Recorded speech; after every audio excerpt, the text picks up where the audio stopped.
ESL StarCraft 2 Masters is brought to you in part by Monster Energy and the United States Air Force. Coming to us now. Hello, everybody, and welcome to another day of the ESL SC2 Masters Spring Regionals. I'm Wardy, joined by Rotterdam. A combo hasn't happened over the last 4 weeks. Roddy, how we doing, mate? Doing really good, mate. Yesterday was a lot of fun. It was an incredibly long day over in the regionals. Both Europe and NA took a little while, but a ton of fun to watch the matches. We're in the top 6, Wade. This is where things get incredibly serious. Of course, we're eyeing that top 4 in Europe, top 2 in America. That's going to be determined tomorrow, I guess. But yeah, I'm excited, mate. We have a couple of great players left, fun stories, and finally, I get to spend a long Saturday with you. Yeah, man, it has been a little while since we got a cast together, so I'm looking forward to it. And, you know, so many important matches. We're talking about players that get their seeds into the offline finals in Dallas.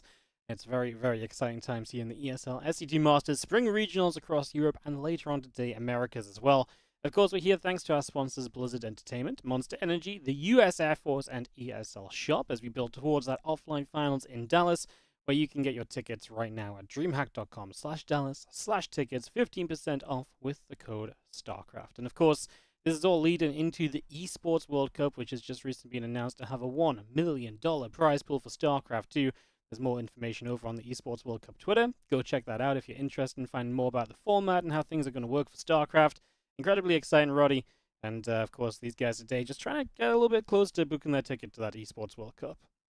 Yep, and obviously if you do very well in the regionals, you get seeded into the winner stage at the offline event in Dallas, and the entire top 3 of the ESL Masters in Dallas also get seeded directly into the Esports World Cup. So it's kind of cool. In a way, Wardy, literally all of us can still qualify, and that goes also for a couple of your favorite Korean players out there that may not have made it yet or started playing a little bit later because they were busy for a while with military and whatnot. Everyone's still got a shot. Like, I feel like we have some mega exciting months ahead of us. Oh, absolutely. We have got a great time coming up. I mean, Dallas Esports World Cup, it's going to be a lot of fun. You're right. There's a lot of kind of things to be figured out still for this. Let's have a look at what we're figuring out today, and we'll take a look at our bracket. We are going to be in the upper bracket for Europe later. We'll just take a quick peek at it now, because it's not quite the upper bracket finals everyone might have been expecting, Roddy. Spirit versus MaxPax later today, as Spirit reverse swept Clem yesterday. Bit of a shocker as he meets MaxPax. Yeah, crazy, mate. I was watching it live, and it takes a lot for me to get mega hyped over TVT up to the point where it's not just edge of my seat, but I want to stand up. Only then the angle to the monitor gets very awkward, so it's actually better to sit down and still watch everything. But couldn't believe my eyes, man. Like, Clem is so freaking dominant in Europe. He came into the season as, I would say, the big favorite. A lot of people said together with MaxPax. The more we saw of Clem, where it just kind of felt that he's unstoppable. And there's like, all right, he's just not going to be stopped, right? Who's going to get second? And then out of nowhere, Spirit with, in my eyes, one of the most epic reverse sweeps that I've seen in a very long time. It's hard to be too dramatic in StarCraft and say, like, that's the craziest thing I've ever seen, because we've been watching this game for 14 years across every single continent, pretty much. A lot of things have happened, Wade, but what a performance yesterday by Spirit. Couldn't believe it. Very happy for him. He is very worried about his upper bracket final, but we'll talk more about that later. But yeah, insane. Legitimately insane. I don't think that almost anybody could have seen that coming. No, it was definitely not quite the result. I mean, we've seen Spirit kind of getting better and better, but to come out and to reverse sweep Clem as well, you know, I think the way he did it, I mean, you know, is really kind of the standout point there. We also have the lower bracket for Europe. We'll take a peek at this before we dive into our first series, as it is going to be HeroMarine, Harstem, Clem, and Reynor all left standing here in Europe, Roddy, fighting for seeds into Dallas. And it's a pretty cool bottom 4, or lower bracket 4, round of 4 here as well. Yep, tomorrow is obviously Championship Sunday, but in a way today we already have a couple of finals, because Gabe knows that if he gets the job done here, he's guaranteed top 4. That means that ESL is going to pay for his flight, his hotel, and he gets seeded into the winner stage. So you don't have to start in that open stage where you could potentially run into Serral. Now, I assume that they would get seeded pretty deeply as well, but insane, man. And these best of 5 is going to be so important. Obviously, a lot of money on the line as well. I believe a guaranteed pay jump of $1,500. But that's not the most important thing. Top 4, winner stage, all the EPT points. That is what matters. And this is just a really cool series between Gabe and Harstem. Because Harstem yesterday, Wadi, I don't know if you saw all of it. I felt he played incredibly well, and it was a well-deserved victory over Showtime. And that's something we don't often talk about when it comes to European protesters. Most of the time when people beat Showtime, it's like, Yeah, a little tricky. Okay, that happened. That happened. Showtime got a bit unlucky. I feel the captain truly deserved it. Yeah, no, he's been playing great lately. Harstem has been on point. It's been great to watch his performance and to watch his runs. It's time to watch more of it right now as we delve into our first match of the day here in the lower bracket. We're going to start in the bottom left-hand corner with the blue Protoss player, who is, of course, representing the Shopify Rebellion. This is Harstem. What a season it's been for the captain already. Top 6 is amazing, but of course if you're this close, you want more. He's gonna have to get past this guy. Yesterday he could not get it done in the upper bracket semifinals against MaxPax, but MaxPax's PvT is something special. This man has traditionally been incredibly good in this matchup. So excited to see what kind of builds he's going to bring to this incredibly important best of 5. Representing Mouse Sports, it's HeroMarine. It is such a challenge to go up against HeroMarine in a series like this where he's had a little bit of preparation time. He's, had the morning to think of some builds, what he's going to do on each map. This is, in my eyes, the toughest kind of HeroMarine to beat and one of the toughest matchups to beat him in. So if Harstem was able to pull this off, well, what a well-deserved top 4 that would be. That would be pretty darn incredible in my eyes, Roddy. Yeah, I feel like he's done it before once, right? Where he was in the upper bracket quarterfinals and he had an absolute nail-biter of a series against Gabe, and I believe he won it back then and everybody went crazy. But yeah, it's been an incredibly good run already for Harstem. No matter how good he looked yesterday in the PvP, he's gonna need something a bit different. It's also incredibly scary when you go up against Gabe, is that Gabe, even though he talks a lot, Wadi, you know all about it, you watch his stream every now and then, Gabe is a very opinionated man, and some of the things he says on his stream you can take with a grain of salt. But if Gabe feels confident, I feel like he just becomes a whole lot better. And in his mind, I'm sure that he looks at this series and he knows it's going to be tough, but Gabe is going to be confident. And a confident Gabe is so much better than a Gabe who thinks he's going to lose, so he's going to do some weirdest stuff. Yeah, confidence is something he feeds off of, because then he really knows, hey, I can hit this time, and oh, I can do this. And then he just looks so solid in those timing attacks, in those windows in which he can get in, siege up, deal damage. That's why HeroMarine sometimes plays his peak TVP as the first Reaper comes across the map. And scouting will begin here on Post Youth. It's just a little bit of a funky map because you got this in-base expand, but this shouldn't be too difficult for both players to confirm. As the Twilight Council coming down, that's a confirmation for HeroMarine as well, as Harstem's first tech of the game is seen by this Reaper. Got a lot of shots on the probes, but the Adept is there to zone this away. Yeah, that's actually nice, obviously, for Gabe to know that he's playing against Twilight. This is a map where a lot of pros players like to play Stargate, and the builds that you would like to do against Twilight are very often not the builds that you want to go against if your opponent opens up Phoenix, and Harstem is absolutely no stranger of the Phoenix opening. Very quick third CC by HeroMarine, as he has 2 more barracks coming online as well. Kind of like it, because if I think of Harstem, the last thing I ever think of is a 4-gate Blink Stalker enjoyer, right? Harstem is a macro animal. He likes to just stabilize, sit back, play it somewhat safe. He's an incredibly good late-game player, but just because Gabe is opening up here with triple CC, that doesn't mean we're going to see late game. That just means that Gabe is going to try to be a very greedy boy, and I kind of like the build order choice here because I think he's going to get away with it, because Harstem is not that aggressive traditionally in this matchup. When I think of Harstem's TVP, I think, the guy that's very happy if he can get the extra Stargates up and start getting into carriers and then dragging the game to 20 minutes or so. So I'm with you. They think this is not a situation where you're looking likely to get punished. So cool choice by Gabe. If he does get away with it, Stimpack coming up from him. The racks behind it, of course, makes it even more vulnerable to certain attacks because you don't have any factory support to try and help you defend. Once this Reaper does get cleaned up, but yeah, Harstem just sitting back, dropping the third base on the gold, though, so that's something, but that's still going to be vulnerable if HeroMarine does ramp up the pressure once that Stimpack and other upgrades are done. I haven't actually seen this yet, like full wall off, and then you somehow mine out the minerals, and then you take the gold. Yeah, I'm a little bit concerned, because by the time that I think Harstem can truly enjoy the rich mineral life of that gold base, Gabe is already going to have so much firepower, a ridiculous amount of Marines, a ridiculous amount of Marauders. I have the feeling that if you play like Harstem is currently playing, you would much rather go up against a single mine or a double mine drop, right? And even if you lose a couple workers, that's fine, because then you're going to saturate the gold and you'll be flying. The idea of Gabe just having 20 plus Marines, couple of Marauders with Stim early on, and then having your third base so exposed, so wide open, It's gonna be so difficult for Harstem to defend that, and then obviously also stay safe against double drops or even triple drops into his natural main. It's going to be really, really tough as... Yeah, I mean, we got the couple Stalkers applying pressure here, but even that doesn't quite reveal what's up. The SCV is starting to mine out those minerals on the left, as you can see, just to open up this position. We're going to see how much fire there is now. Yeah, there is a lot of it. And of course, because it's that forward gold, these units are going to get across very quickly as we get one adept eye. Going to get a little bit of info, though not much else to be gained at this point as the bio comes chasing. And these couple Stalkers are running. Harstem needs to get an army up and running now, but he really has nothing ready. Oh my god, he's got 8 Stalkers, 9 Stalkers right now, but if these Marines and Marauders stim forward, such a difficult fight, no matter how good your Blink Stalker micro is, the only thing that Harstem can really do here is run. That is what he's going to do. He's going to bleed out a few Stalkers, and I think it's safe to say that Big Gabriel of Mousesports is already absolutely flying. Harstem, you're going to have to give up on this Nexus. I think he knows that. He's just trying to get as many freebies as possible. Gun goes down, Observer will fall too. Gabe behind this, by the way, already dropped barracks number 4 and 5, and Game 1, it really does feel like it's just all Big Gabe. Kind of feels with Harstem gambled, said, I'm going to assume you open up with a quick factory, quick starport, you go for something like a Widowmine drop, or maybe a Hellion into Widowmines, and then Raven and Res. All of that stuff I think Harstem's world could deal with perfectly fine.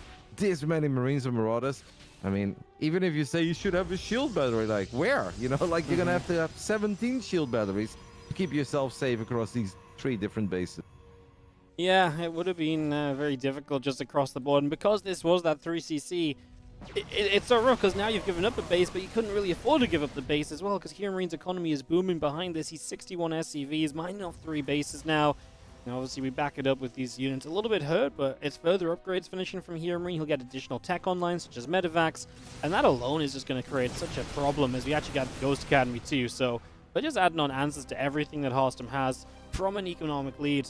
It's looking very, very good for HeroMarine, and we started Colossus production, but I find it difficult to believe we're going to see Colossus be a realistic factor in this game before Harstem just gets swept to the side. Yeah, because even if the Colossus powered by a battery and a cannon can hold the gold this time around, you're going to be so vulnerable in your main or in your natural, and there are still a ridiculous amount of Marauders left, even though Harstem did a good job gunning down a couple of those Marauders earlier. Harstem may think about taking the fight this time around, but he needs that Colossus. He doesn't have it yet. The Marines and the Marauders pack a punch once more. Battery goes down, the Immortal falls. Harstem will get a decent amount of buy units this time around, but this wasn't the worst fight at all for Harstem. But after that start, Harstem needs a whole lot more than not the worst fight. Harstem basically needed a clean sweep, right? And then we're back into it, and this was a bit of a trade, and trades are going to favor HeroMarine. Yeah, it's a trade where HeroMarine's just going to have units on the follow-up, and once those units get across, it's again going to be an issue for Harstem, who is... I mean, even with the Colossus he has, he doesn't have range, so it's likely going to be fairly exposed as HeroMarine will figure out how he wants to fight on the back of this gold base. That's just going to lift up and go elsewhere, because Harstem doesn't have the units to play the split up and defend everywhere situation. And of course, the time is ticking until Ghosts are on the field as well, which makes HeroMarine's army even stronger. One Colossus flies into this main base. There's a cannon here as well, and with the positioning, it might actually be somewhat okay as we get rid of the cannon. A few probes will begin to drop. This is actually a good defense from Harstem, probably the best he could have asked for. Yeah, I cannot believe that he barely lost anything there. Like, that should have gone so much worse. Gabe maybe shooting at too many different targets at once and really worried about that cannon in the battery, but Harstem still down 42 supply. And if a Protoss is down 42 supply, you've got double Robo, you've got extended thermal lens, you've got great upgrades on your forges, and a bunch of observers, maybe, right? But Harstem is working with a single observer. Does have 2 Colossus now, 3rd one is on the way. Tiny chance, but things are still looking very grim. And, you know, one last thing, Waddy, that we didn't even mention. If this is how it went when it was triple CC 3-Rex, how would this have ever gone if it was a 2-base 3-Rex? Would it have just been even worse? It would hit even sooner, right? But at least then you can afford to give up the gold, because maybe then HeroMarine takes the gold, and then, you know, at least it's 2 bases each. Whereas now, he lost the gold base, and it was triple CC behind it, so, yeah. Maybe honestly, just straight up 3-Racks would have been better for Harstem, because then you can sacrifice that base. Yeah, and then if you kind of trade out armies, you're like, alright, it's 2 base, but you lost a lot of units, I have some momentum. This one just hit it maybe a tiny bit later, but it hit with so freaking much. You know, in the past we joke often about how much I feared the 3-Rex. these days. It's actually not that bad, but it feels like there are some different versions of it, and this one obviously was different with the third CC. And even though Gabe opened up Reaper, and normally if they open up Reaper into 3 racks, they have a few less units, Gabe's first move out was almost as large as he is, and that says a lot. That does say a lot. As large as Gabe, well, there's a huge amount of units right now as well as we get the EMP on the battery, so it's going to have to be overcharged to do much, although this battery's in the back as well. I feel like Gabe is attacking kind of around the back of this mineral line, makes it a little bit tough. Kind of for him to attack in, also difficult for Harstem to figure out the defense too. I mean, this is the good stuff, where you can actually push these probes away. We've got the Disruptor lurking further to the south of Harstem's army, but now it's going to get caught. It's not even going to get a chance to fire. Vikings are chasing for Colossus. They get one already, and that's an amazing start. Now we're just going to stand and fight away from any batteries and just force the Protoss player to run into you, because they have to come and protect the ramp. So Harstem is in a world of trouble, as we kind of knew he would be, but HeroMarine just puts himself in a good position to make the absolute worst case scenario essentially for Harstem. And again, he's not in any rush. He's just lingering and just looking for little pickups that he can find already. Slowly picking away at economy. Left a few units to just pick away at the ramp as well. And he's also dealing with the Zealot run by during all of this very, very comfortably. Yeah, I had this sensor tower, has a missile turret there as well, just in case there would be a few DTs already out on the map. There is the big Gabriel bunker, and Gabe is going to wipe the floor with this Protoss army. It's not a fair fight. GG gets called. HeroMarine looking strong as ever, very convincing. Taking the 1-0 lead. Is that a build order win? Was it just a poor build order choice by Harstem? I don't know. I'm a bit surprised to see Harstem kick this very important best of 5 off like that. May have just been like a post-youth special, right? And yeah, it would maybe be good against the Widowmine drop, and especially like Hellion, Mine, Raven. Like all of that stuff is annoying to play against as a Protoss, but if you lose 2, 3, 4 probes over a couple of minutes, while you have the gold, I can see how Harstem is loving this build. But this was just an incredibly rough scenario. He did try to stall out the movement, he did try to kite, he did try to shave off, but yeah. Maybe there is a World War D where with those 9 Stalkers, a Sentry for Guardian Shield and a Shield Battery? Kinda, but you're gonna have to micro so damn well. I wouldn't put any money on myself. I don't know if I would trust the captain with that, but I just felt there was too much firepower in the Terran move out. No, it's very difficult to imagine a defense then with even with a battery or something, like one really good force field to kind of maybe slow down the advance down the ramp. I mean, it really depends if HeroMarine gets baited into like a stim or not early, and even then you're going to have continued pressure coming your way. He can go around the other side as well, so it's hard to get a battery that covers everything. So yeah, difficult all around as we head into Gold North map number 2, and Harstem looks to begin his redemption arc right now. Perhaps Stargate opener this time around for Harstem. I feel like he is a good Stargate player. He has found a lot of success with it in the past.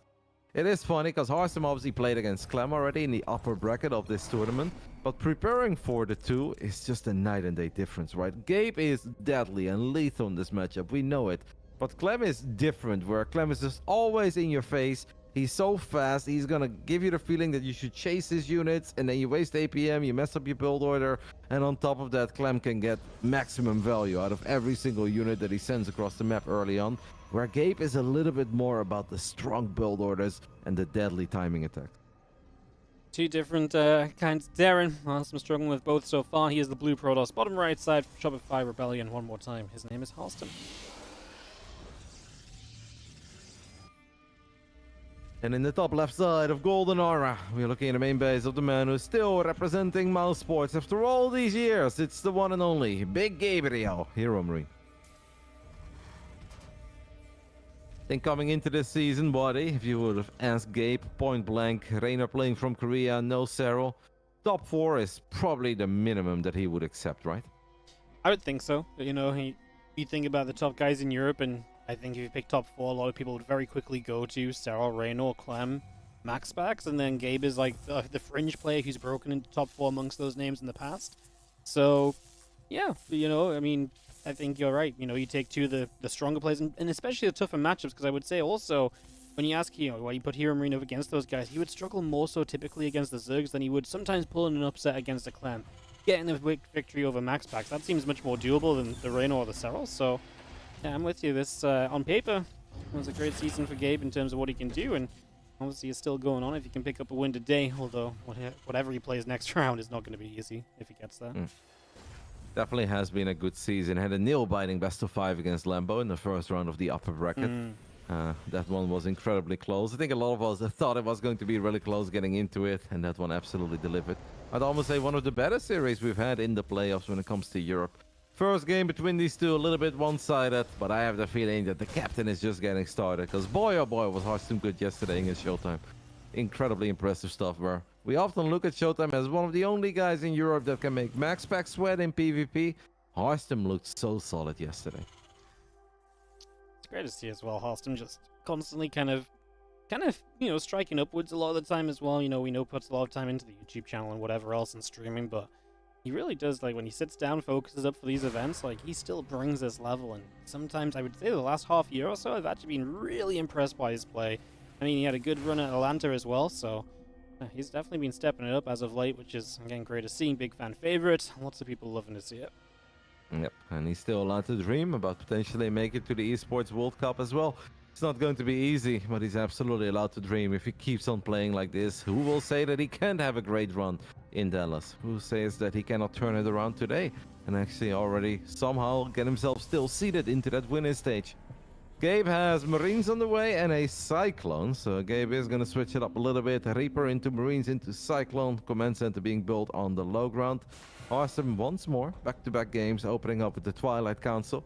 How much has Harstem seen? He's seen the factory, so he should be kind of ready.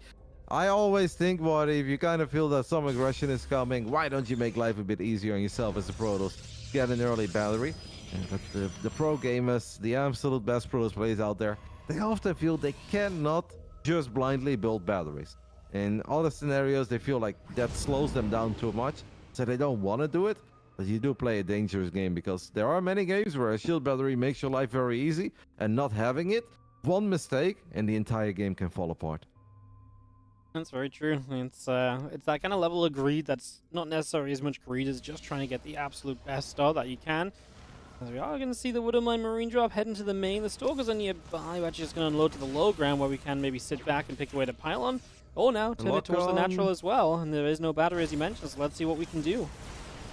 Yeah, it's a lot of Protoss units though, right? 2 adapts, they may not be mega useful, but they're still tanky, and they deal good damage against Marines. And the Stalker count is high enough. Good job there by Harstem as well, bringing the probe to the front, hoping that the Withermine would fire, and perhaps a tiny error on the side of Gabe. I mean, this is the critical casting in the year 2024. Perhaps Gabe could have unburrowed that mine, perhaps Gabe could have gone for the retarget. We can think of a few Terrans that absolutely would have done it there. So Harstem survives this without any issues at all and says this is why you don't build a battery. You just build units and you're more than fine. Needs to be careful that he doesn't get too carried away here, but Blink is done worry. Say this is a fantastic start for the man of the Rebellion. Yeah, great deflect on the startup, and now just getting across the map, not going overly committed, just wants to see if he can get a couple units, which he did. As now we have obviously the Cyclones begin to lock on, so time to just blink out. Once again retreat away. These adepts are likely going to end up caught. The Stalkers come back in to try and protect, but now we lose a Stalker, and that's been the ugliest part of Harstem's game so far. Yep, it almost seems that the Adepts shouldn't have even been here, because the Adepts, they move slower, so then you feel like you have to turn around to save them anyway. But now we lost the Stalker. The unit that does actually matter, while the Adepts wouldn't have mattered that much at all. Defense in the main base though against the Viking is excellent. So Gabe cannot do one of these trademark Gabe things where he pushes in the third and he has a tiny unit running into your natural or main. A bit out of sync perhaps, maybe that's a little bit of pressure as well that Gabe is feeling. When he just felt that initial move out in the natural didn't work out at all. To lose a Viking like that when there is nothing else going on seems a little bit sloppy. Unnecessary sound for it to just kind of go in, give Harstem full chance to kind of pay attention to it and deal with it. As we do see HeroMarine is still going with this push over here. He will siege the tank, and he is going to get himself up this ramp to start hitting this third base. The tank is far enough back that it will only really defend against units coming forwards. We do have a reinforcing tank coming across the map as well. As we actually have these Adepts going to threaten the shade on top, and that's going to be the unsiege of the tank, which is smart because otherwise you would have friendly fired. He uses this as a chance to reposition, and we are sat here without a battery on this base. Order turret comes down as we are going to get ready for the damage to come through. The extra tank showing up, but will not be sieged, but look at the splash on those Stalkers. They had to blink in as well, so no blinking out. That means they've taken a bunch of damage here. Raven taking a few shots, not dead yet. The new tank doesn't get blinked on top of, gets one Stalker at least. Harstem is on his way to clearing this up, but it's been an extremely expensive trade, and that Nexus is hurting for the future as well. Yep, and we're not done yet, right? Gabe knows a few of these Stalkers are mega low in HP, and he gets at least one of them. No, Harstem should not lose anymore. If the Marines pay attention here, Harstem is in danger of losing at least another one, and the Marines will probably get one more if they turn around, go for the left one. That's exactly what Gabe does. Close fight, gets another one. Are you joking? Yeah, it's a hold, but it's one of these classical, it's a hold, but at what cost? I think Gabe did a lot of things right there. Harstem had a cool move where he split up that Zealot on the top left. And he's like, all right, if the Zealot can just absorb one tank shot, I can blink forward. But Gabe kind of knew it was coming, so he dropped that auto turret very quickly. And the Marine count, like Marines without stim, +1 combat shield, we don't think much of them. But if you got 10 of them just standing there point blank on top of Stalkers, it actually starts adding up real quick. So it's going to charge through. Is he going to try and break this? A stim on the bio means that we can just get rid of so much quickly. The Prism will get killed, which means no warping potential. And for the handful of SCVs lost, we just lost so many units here as Harstem, and this Immortal does not have any way out. Let's fly home, and the Prism obviously cancelled when that Prism got shot down. We even have the Raven on the other side, adding some damage to undo some of the SCV losses here for HeroMarine. And he is just going to, once again, have a comfortable hold, sit on 3 bases, and just going to keep on building up an army where Harstem just feels stuck on a low gateway unit count, and yet it's only gateway units. And if you're playing only gate units, you kind of want to be swarming, right? You want to have way too many for the Terran to deal with. That's just not the case right now for Harstem, so he's in a bit of trouble. Even if the numbers are fairly even, I think HeroMarine definitely has an edge on the back of all this. It almost felt that Harstem thought there's no way Stim is ready there, right? Because he didn't see Stim in the previous fight. I felt like that was a very uncharacteristic attack for Harstem, especially because he's going up to 4 bases. And sure, he took some damage, but that felt a little bit reckless, and it makes perfect sense if Stim isn't ready, because then those Marines would have a very tough time dealing with Zealots as War Prism number 2 goes down as well. And this one had 3 Zealots inside of it, so things go from good to absolutely fantastic for Big Gabe. And this is starting to turn into a very dire, grim best of 5 for Harstem, who's now going to open things up with a Disruptor. And I kind of like it, Wadi, and I think you're with me. This is one of these, we need something special, because a single Colossus without extended thermal lens is probably not going to cut it anymore. So why don't we try to get some balls, force out some stims, maybe find a great connection, and hope that we can find a way back into this game. Yeah, I'm with you. As we actually do lose the medevac that was lifting up the units there. Unfortunately, now the force fields work against those Zealots.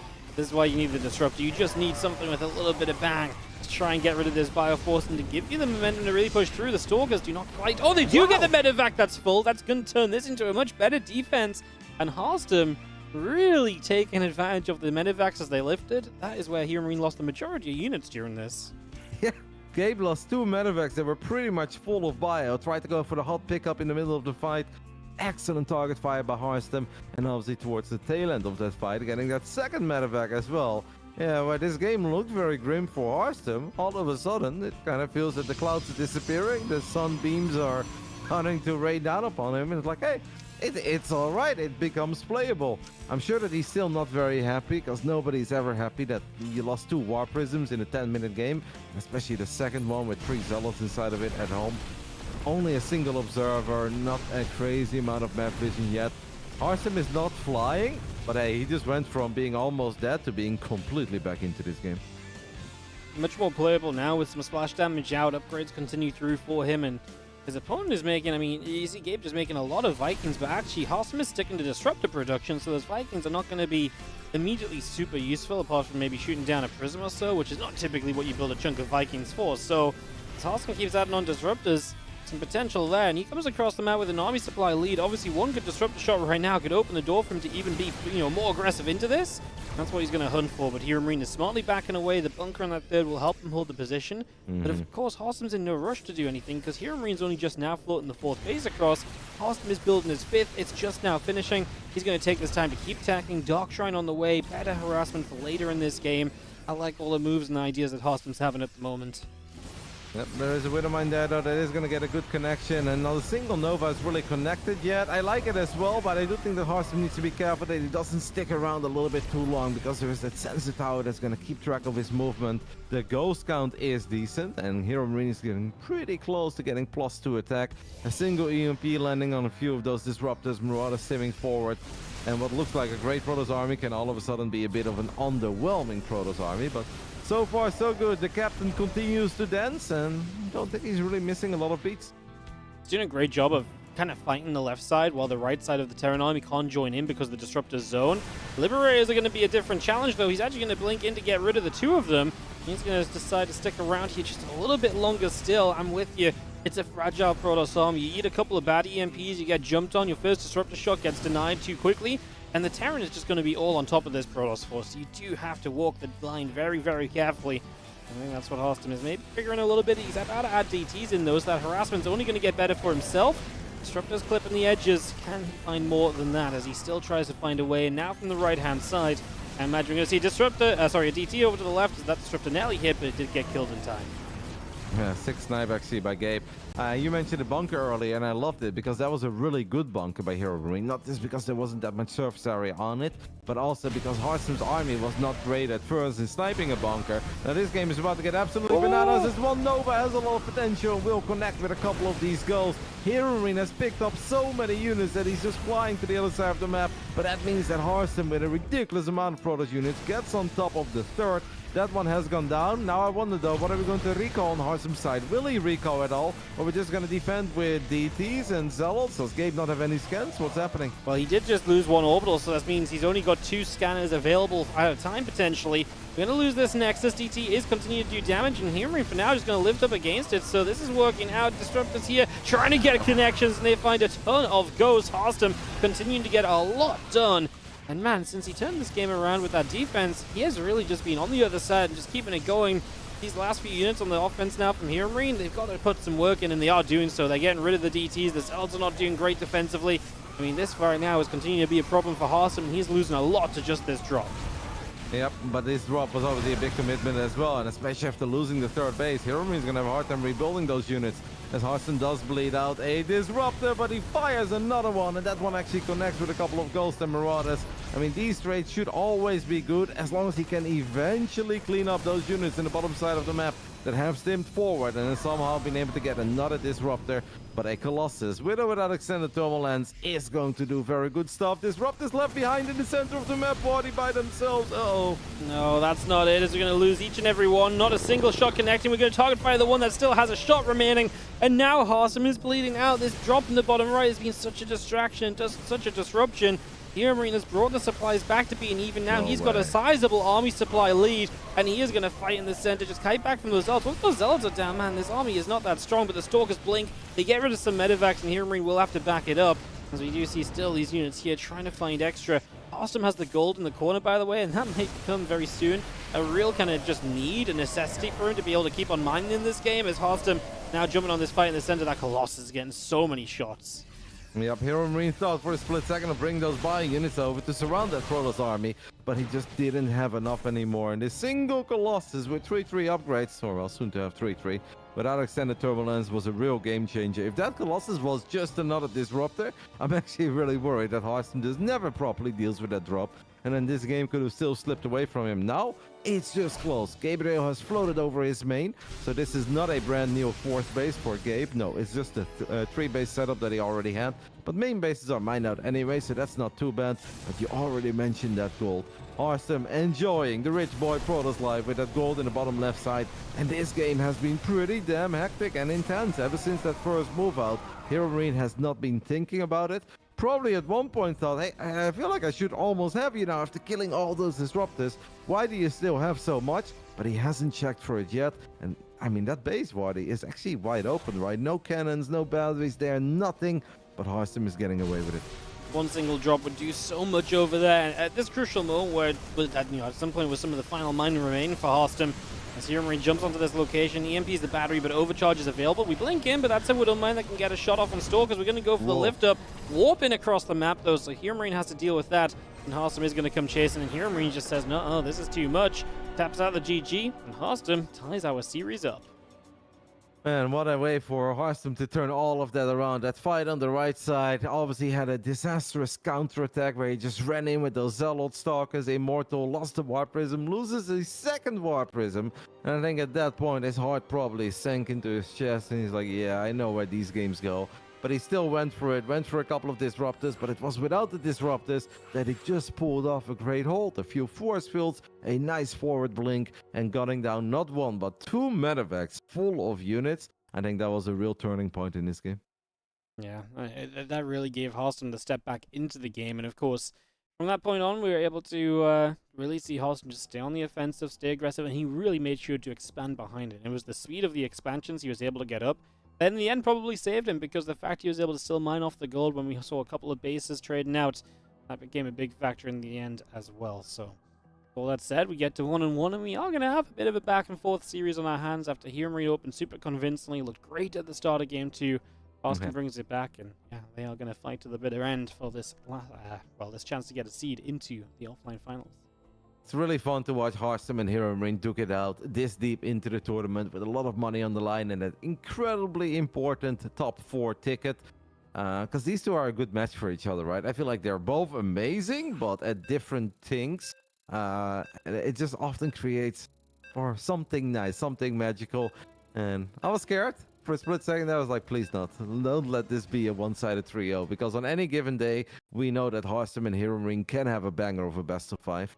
And I'm starting to believe, Wadi, that we are getting what we excited for. Alright, well, Amphion's up next. I love this map. It's fun, it's different. The expansion patterns are kind of a bit all over the place as well. Lots of potential for weirder things. Lots of potential for HeroMarine to maybe just find and expose some openings and hit hard, because that's what he does best sometimes.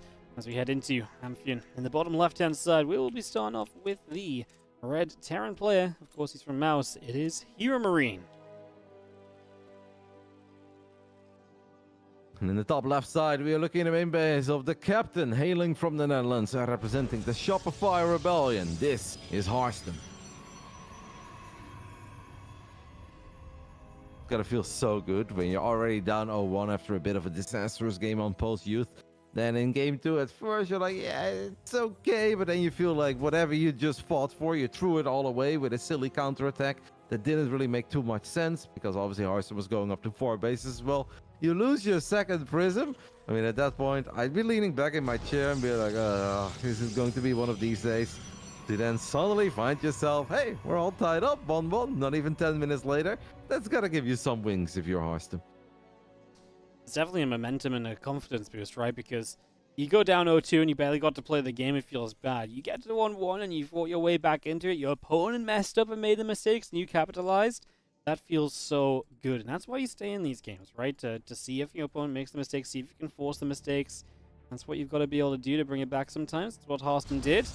Now he's dropping his Nexus down in this game 3 with it all leveled out and everything to play for. Yeah, a night and day difference. 0-2 with 2 bad games. At that point, you may as well throw in the towel, but a 1-1 and a very hard-fought Game 2 victory where you knew you were in a bit of trouble. Nothing feels better than that. Excellent start to our best of 5 here. Kind of what we hope for once we enter the top 6 of the European region. Obviously, a different season this time around without Sarah. And Reynor is still with us, even though I'm going to see him soon. He's going to play in the lower bracket against Clem. That's not going to be easy. But we'll talk about it in the near future. I think overall a sexy top 6. Maybe not ultra surprising, even though you can always fill in, I think, a Showtime, a Lambo as well, Elaser, Skillers. Like, these are all players that if they would have made it into the top 6, I don't think you, I, or anyone would have been shocked. But looking at the 6 players that are remaining, perhaps Harstem is the biggest surprise, but a very pleasant one. Yeah, I mean, we've seen him have runs in Europe before, but you're right. I mean, at the start of the season, I think he's not a name you'd immediately put top 6. But we know, on a good run, on a good, bracket, he can definitely do it. And, he's fought his heart out to be here. 3-2, 3-2 in the last couple of matches. Reaper goes down for Gabe, so he's going to be missing out. He's going triple CC against a Stargate this time for Harstem. Yep, did scout it, so I guess Gabe probably molding a little, losing that Reaper, but at least he got what he built the Reaper for in the first place, and that is confirming the tech of his opponent. Now, Gabriel likes triple CC against Stargate. We've seen him do this quite a few times, especially deep in tournaments when the stakes are high. If he is pretty convinced he goes up against the Stargate, especially if it's a Phoenix player that likes to keep his Phoenixes at home. I mean, there's no better feeling for a Terran player than a 2-base Protoss that's keeping the Phoenixes at home. So Harstem needs to be careful here, by the way. You don't want to bleed out too many units. Gets a Marine, is very close to getting the second, but I think that's it. If Harstem keeps multiple Phoenix at home, it's going to be fantastic for Gabe. Then again, should you really as a Protoss if your Stargate already got scouted? How likely is it that they just blindly pick up 3 mines and fly to your side of the map? Yeah, probably pretty unlikely. So then you may as well get the Phoenix across the map. You're not revealing anything, you're not looking to defend anything, because it would make no sense for anything to be coming your way as you insinuate. And so, yeah, we have this Phoenix coming in that's going to get the full scout up. So now Harstem knows what he's up against, and he can make his game plan based around the fact that, hey, you have a faster third. So now how does Harstem approach this? What would you like to see Harstem do, considering he's continuing to build Phoenix? What sort of time are we looking at taking a third? Is it just an ASAP situation? Yeah. It's a little bit scary, but I actually think that's the first thing you do. You just go up to 3 bases immediately, then you get the Robo, then you get the Robo Bay. It's a little bit scary. There might be one moment where if Gabe builds nothing but Marines and he does make a move out that technically doesn't make too much sense, that you're going to get scared as a Protoss player. But if you don't do anything, if you stay on 2 bases for too long, then HeroMarine is just going to have way too many units in the near future, as that was a big bad loss for Harstem. May not seem that big of a deal, single Phoenix, but you know it, Waddy. The Phoenixes, they grow stronger in numbers, in strength. Losing one of them this early, it just sucks. Especially because Harstem is not the kind of guy that really loves building Phoenix forever. He's gonna build 4, 5, 6. That's kind of it. Losing one this early just means that the next 3 have a much harder time finding damage because you have less DPS, right? So now you're gonna get less pickups, and the entire investment just becomes a lot weaker immediately. Yeah, every less Phoenix is just, like you say, less picks. Oh, look at this supply block, by the way, Waddy. Sorry to interrupt you there, but that is a big one. It's really big on Harstem's side. Oh. Basically waiting for the Nexus to finish to free him up from that, which is not at a great time either. Sim Compact going to be done, and we have got units moving across the map, so it's a horrible time to not be able to build anything, missing warp-in cycles. Finally 2 pylon stop, but and there's not a lot over here. Gabe actually supply blocked as well for a while. I think he just used call down for depot. That is one way to get out of it. HeroMarine is gonna see if this is an army that he can fight. The Zealots do not have charge. What we do have is battery overcharge on the side of Harstem. Gabriel stimming past all these units. And you know what? The slow gateway units, if they are able to get on top of Marines, if the Marines are basically running through them, yeah, they're actually still kind of good. So even though both players perhaps crumbling a little bit under the pressure, I mean, this is such a big stage, such an important match. They've both made a few beauty arrows up to this point. This worked out really well for Harstem. Not the end of the world for Gabe, though, as Marines are cheap, and he's going to be able to make so many of them with that triple orbital, but a couple of mistakes from both sides. Yeah, that was, he really believed he could get up there, but the Phoenix came back at such a great time, too, lifting up a bunch of those Marines and just removing the final touches of DPS. It's going to become a pretty aggressive game, both expanding to the triangle to the left-hand side, so we've got a very short kind of run distance on ground from base to base on 3rd bases. That's going to be very intriguing, and of course, if you have to put a lot of attention defending the left side of the map, that does open the right side for run-bys into the natural, or drops into the natural as well, so things to be watching for as the game develops deeper here on Amphion for our 3rd map of the series.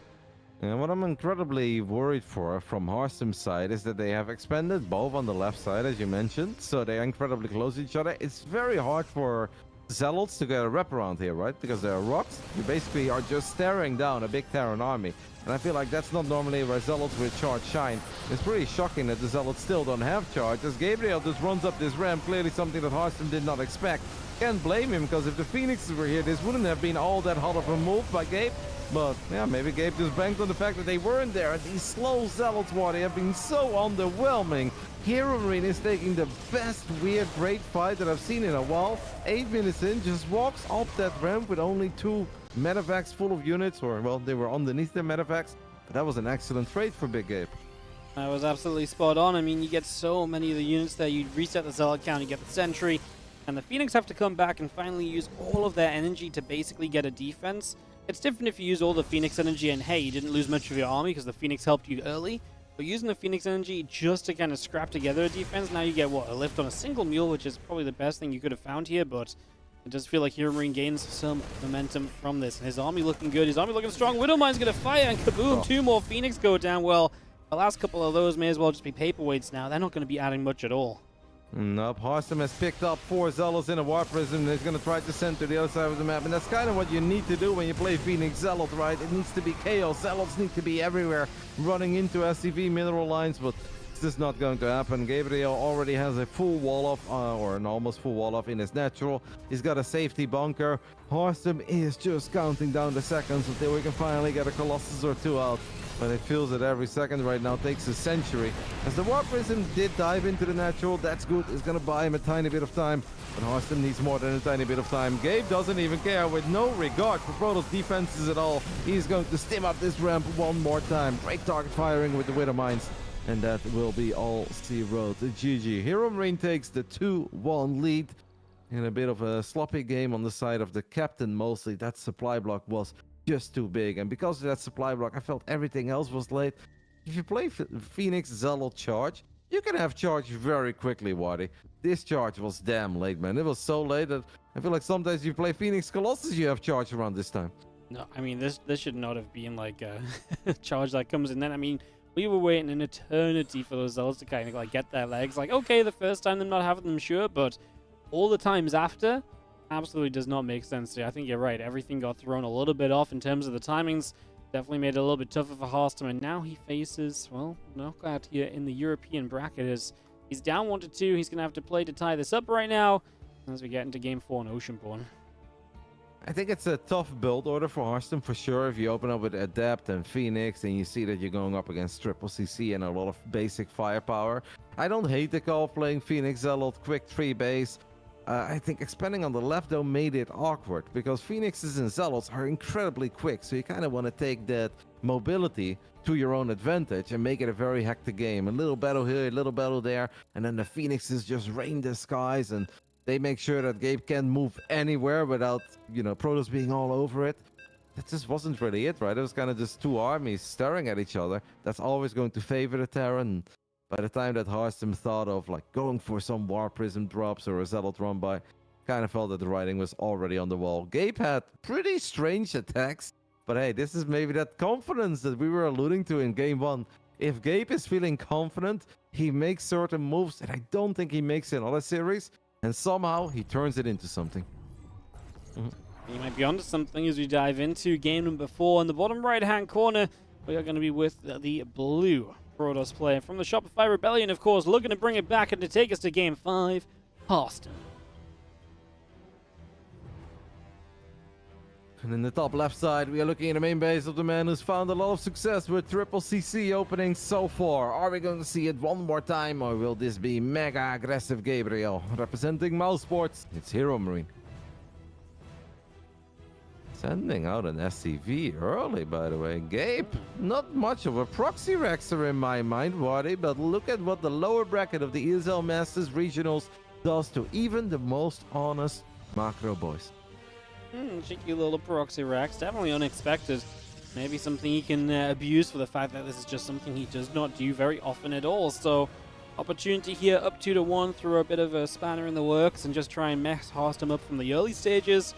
And obviously, if Harstem gets thrown off, we've definitely kind of seen elements of when Harstem gets thrown off, how it all comes crashing down around him in the previous games. So, if this happens even earlier, could be brutal. There is a probe coming across the map. That will see the lack of a barracks at some point here. So there is going to be some info for Harstem to work with, and he can prep a little bit for the incoming Reaper. I'm just wondering if there's a world where Gabe goes like for an all-out one base all-in. Because Gabe just very, very, very rarely proxies, and it's also a bit of a weird proxy, right? It's not that close to Harstem's main. What are we going to do with this SCV? No factory has been built yet at home. He's mining a lot of gas. Could it be?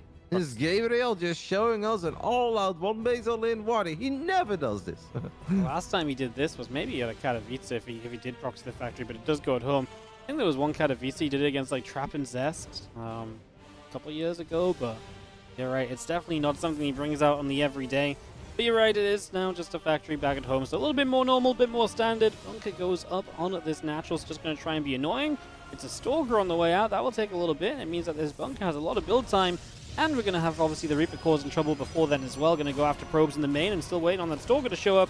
As we drop a grenade down, we are going to try and work our way through some of these probes. Yeah, so far, excellent probe micro, though. And now this Reaper could actually be stuck. I think the Stalkers might be able to get the guaranteed kill. Probe could help out. Oh, no! The Stalker was blocked by the probe. I actually felt that should have been a dead Reaper, Waddy.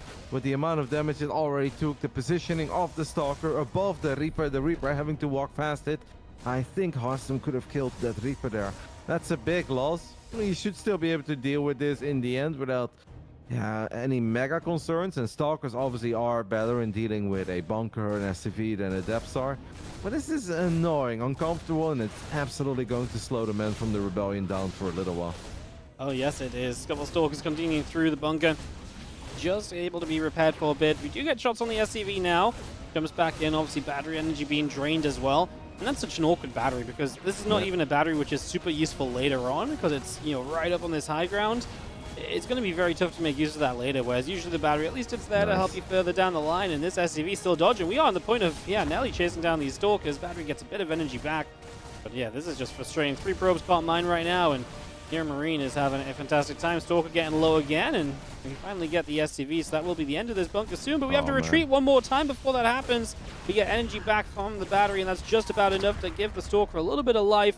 We will not lose the Stalker, but man, it got dangerously close. And the fact it took this long to deal with this, very, very problematic for Harstem. Blink just now starting. Yep, had a lot of probes just sitting on the left side there. He was building them at least. Not that he stopped building workers.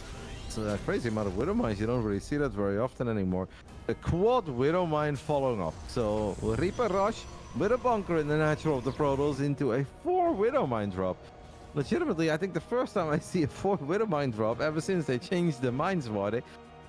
Just completely fallen out of fashion. Something we saw all the time a while ago. Kind of like it. A couple of the Stalkers are low on HP, so you need to be careful as well with the splash damage. Harstem was so busy dealing with this, cleaning it up, that he hasn't scouted in forever what the follow-up is. Blink is a tiny bit later. Here comes that medevac, and let's see, and we're gonna get at least, that's a lot of mines. Oh, one of the mine shots has crazy potential. Are you kidding me? Oh no, Waddy, we may have to take another look at the Widow Mine. What was that?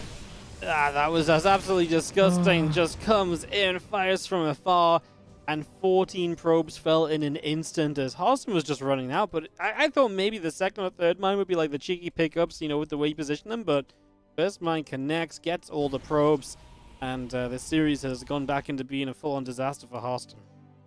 He's gonna drop the Dark Shrine immediately, and this is the good old when behind gold Dark Shrine if I've ever seen one. But Big Gabe already has the Raven out. That was perhaps the Widowmine shot that will be heard around the streets of Köln, Deutschland tonight, as it seems inevitable at this point that Gabe is gonna make his way into the top 4 of the Europe regionals once more. Still gonna have to make a couple of correct clicks to get there, but a start that great. First, the initial start was good with the Reapers and the bunker, but a Widowmine shot killing 14 probes. That is incredibly brutal for the captain. Yeah, this is well, this is just a tough time. I mean, you can't really do much from here. Your economy is terrible. You really have to rely on these DTs finding something for you. We're going to blink to try and get a siege tank, and we do get it. That's something. Do we lose Stalks on the end? We lose one as it splits away to miss the splash damage at least, but even that doesn't feel great considering the circumstances. As again, Dark Shrine coming up, but there's a Raven out, so it's going to be very difficult to do too much on this. This just feels tough all around. Definitely feels very tough, but the longer it goes, the more likely it is that Harstem can find something that goes his way this game. You look at these Stalkers, maybe he snipes the Raven, maybe Big Gabriel moves the Raven in an awkward position, and the DTs can get on top of SCVs. It looked incredibly unlikely a while ago. That was really dire, but you know, the longer it goes, the more I'm like, all right, I guess it's still a very high pressure situation. It's incredibly stressful for both of these players. If Harstem can make a mistake in defending against the Widowmines, perhaps Gabe can make a mistake defending against the DTs. Harstem does have a War Prism on the top side as well, so he's gonna wait, Waddy, until it's the perfect moment to strike. Yeah, and he kind of has to. He has to cause complete and utter disruption with these Dark Templar. Let's be realistic. Gabe wasn't just going to let 1 or 2 DTs running in at random times sort of just be, you know, the end of him. But maybe now as units move out, the Ravens on the bottom side, this could be the opening if there ever was one for the Dark Templars to get something done. And they are going to start moving through. 1 to the natural, 1 will head to the main. The Raven is going to come into the main on the other side, so that is going to be, again, not in position to deal with DTs. As we start to drop auto turrets down, the DTs will show themselves in a moment, and this is it for Harstem. He's got to defend, he's got to get damage done. Missile turrets already building from HeroMarine back at home. It's now or never for the captain as he blinks forward, snipes the Raven though, so that means that DTs can help out a little bit defensively as well. The Nexus does go down. The DTs on the other side of the map have already killed 9 SCVs. They're going to get a few more. Widowmines are thinking of going for it. I mean, Harstem is absolutely battling, and he's trying to still make something of his final moments here in Oceanborn. Zealot Charge is 10 seconds away from finishing up, but it's just not ready in time. And I have the feeling by the time Charge is done, every single Zealot has disappeared. And Stalkers alone, no matter how good the Blink Stalker micro will be here, should never be enough. However, Gabe, for now, is going to pick up these units. Maybe a tiny bit worried about War Prisms warping in more units on the other side of the map, and him just taking too much damage at home. I think it's a fair concern, but one that he's also kind of comfortable with dealing with because, hey, he got rid of the third base. So if nothing else, 2 bases on 2 bases, where the Pros player does not have splash damage tech, you're pretty much fine with that as the Terran. So that's why he's very happy just to back it away here and say, you know what, it's fine. Did enough, I've got my own third CC ready to go once I feel comfortable to move that out. So let's just focus on defending and surviving. And then, you know, if I do live through the next minute or two, my economy's going to be booming. We can take advantage with another fight from there as well. As he does not quite notice that the army is up the right-hand side. So that is Harstem with an opportunity to maybe dive in around the back and maybe catch HeroMarine off guard. Harstem needs moments like this to kind of be in this game. So let's see if he can capitalize. Let's see if he can make enough of it. I mean, HeroMarine is not that far from home. The depot's raised, and now it feels like this army might just be stuck because there's just not enough Protoss. It feels that the Terran army is going to be a lot stronger than the Protoss army here in every single situation. The Zealots get taken care of with a few of the Marines that just hopped out of these barracks. A tank helping out defensively as well. HeroMarine sitting pretty on triple CC. 41 SCVs against 46 probes. That may not be the best thing, but 3 bays against 2 is good enough. HeroMarine makes it into the top 4 of the ESL Masters Europe Spring Regionals. A massive victory for him. Top 4 once more. We're going to see Big Gabe in Dallas. Yeah, he is going to get to move on through. He is going to be into Dallas and obviously that winners stage there, which is a huge deal. We talk about it when we get to that offline event, but just to emphasize, like, the amount of rounds you get to skip in, like, the lower bracket or the qualification, the open stages is huge. Paid trip as well is obviously a fantastic deal. That's obviously lovely stuff as HeroMarine, as you mentioned, does move on through. And we'll actually see him again later today, Roddy, because he'll get to play against the winner of Clem versus Reynor in a couple of series times. So, you know, HeroMarine moves through, books himself in, and now it's got a little bit of time to focus in before he tries to go top 3 in the event.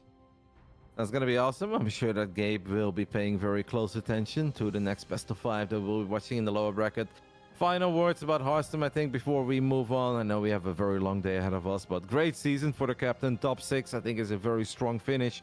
I'm sure that you'd agree, but it always hurts, right, when you're that close to the finish line. Sure, the finish line could be a grand finals, but with this format and the prizes that we have, it also feels that the top 4 is a finish line. And right before, unfortunately, Harstem couldn't go all the way, but strong showing overall over the last 2 weeks. No, I'm with you. Great to see him go so far. I mean, top 6 is still a great result for Harstem. I think that's what we've got to kind of bring it back to at this point, right? So, you know, this is still a great result for him. He just can't, can't forget about that.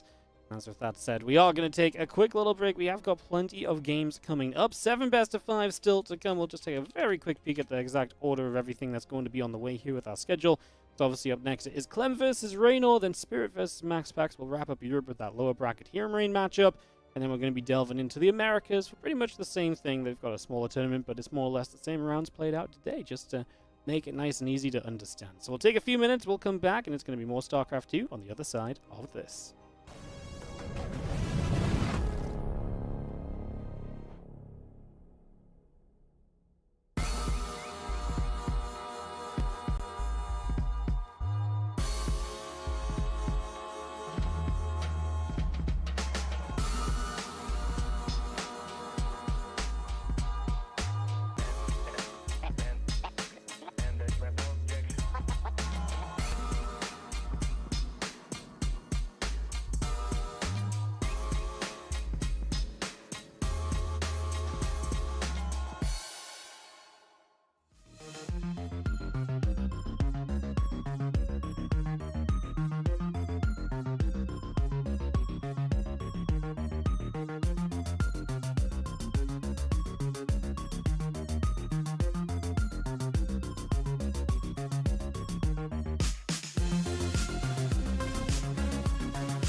ESL StarCraft 2 Masters is brought to you in part by Monster Energy and the United States Air Force. Welcome back, everybody, as we are ready to go into Clem versus Reynor in the lower bracket as well. Once again, fighting for a slot in the ESL SC2 Masters Regional Dallas, the offline finals. They get to start in that winner's bracket. Obviously, Roddy, you've got to mention the one obvious thing here is that we love Clem versus Reynor, but this may not be like the usual Clem Reynor, because Reynor's playing from Korea, and he's got that ping to contend with. Yeah.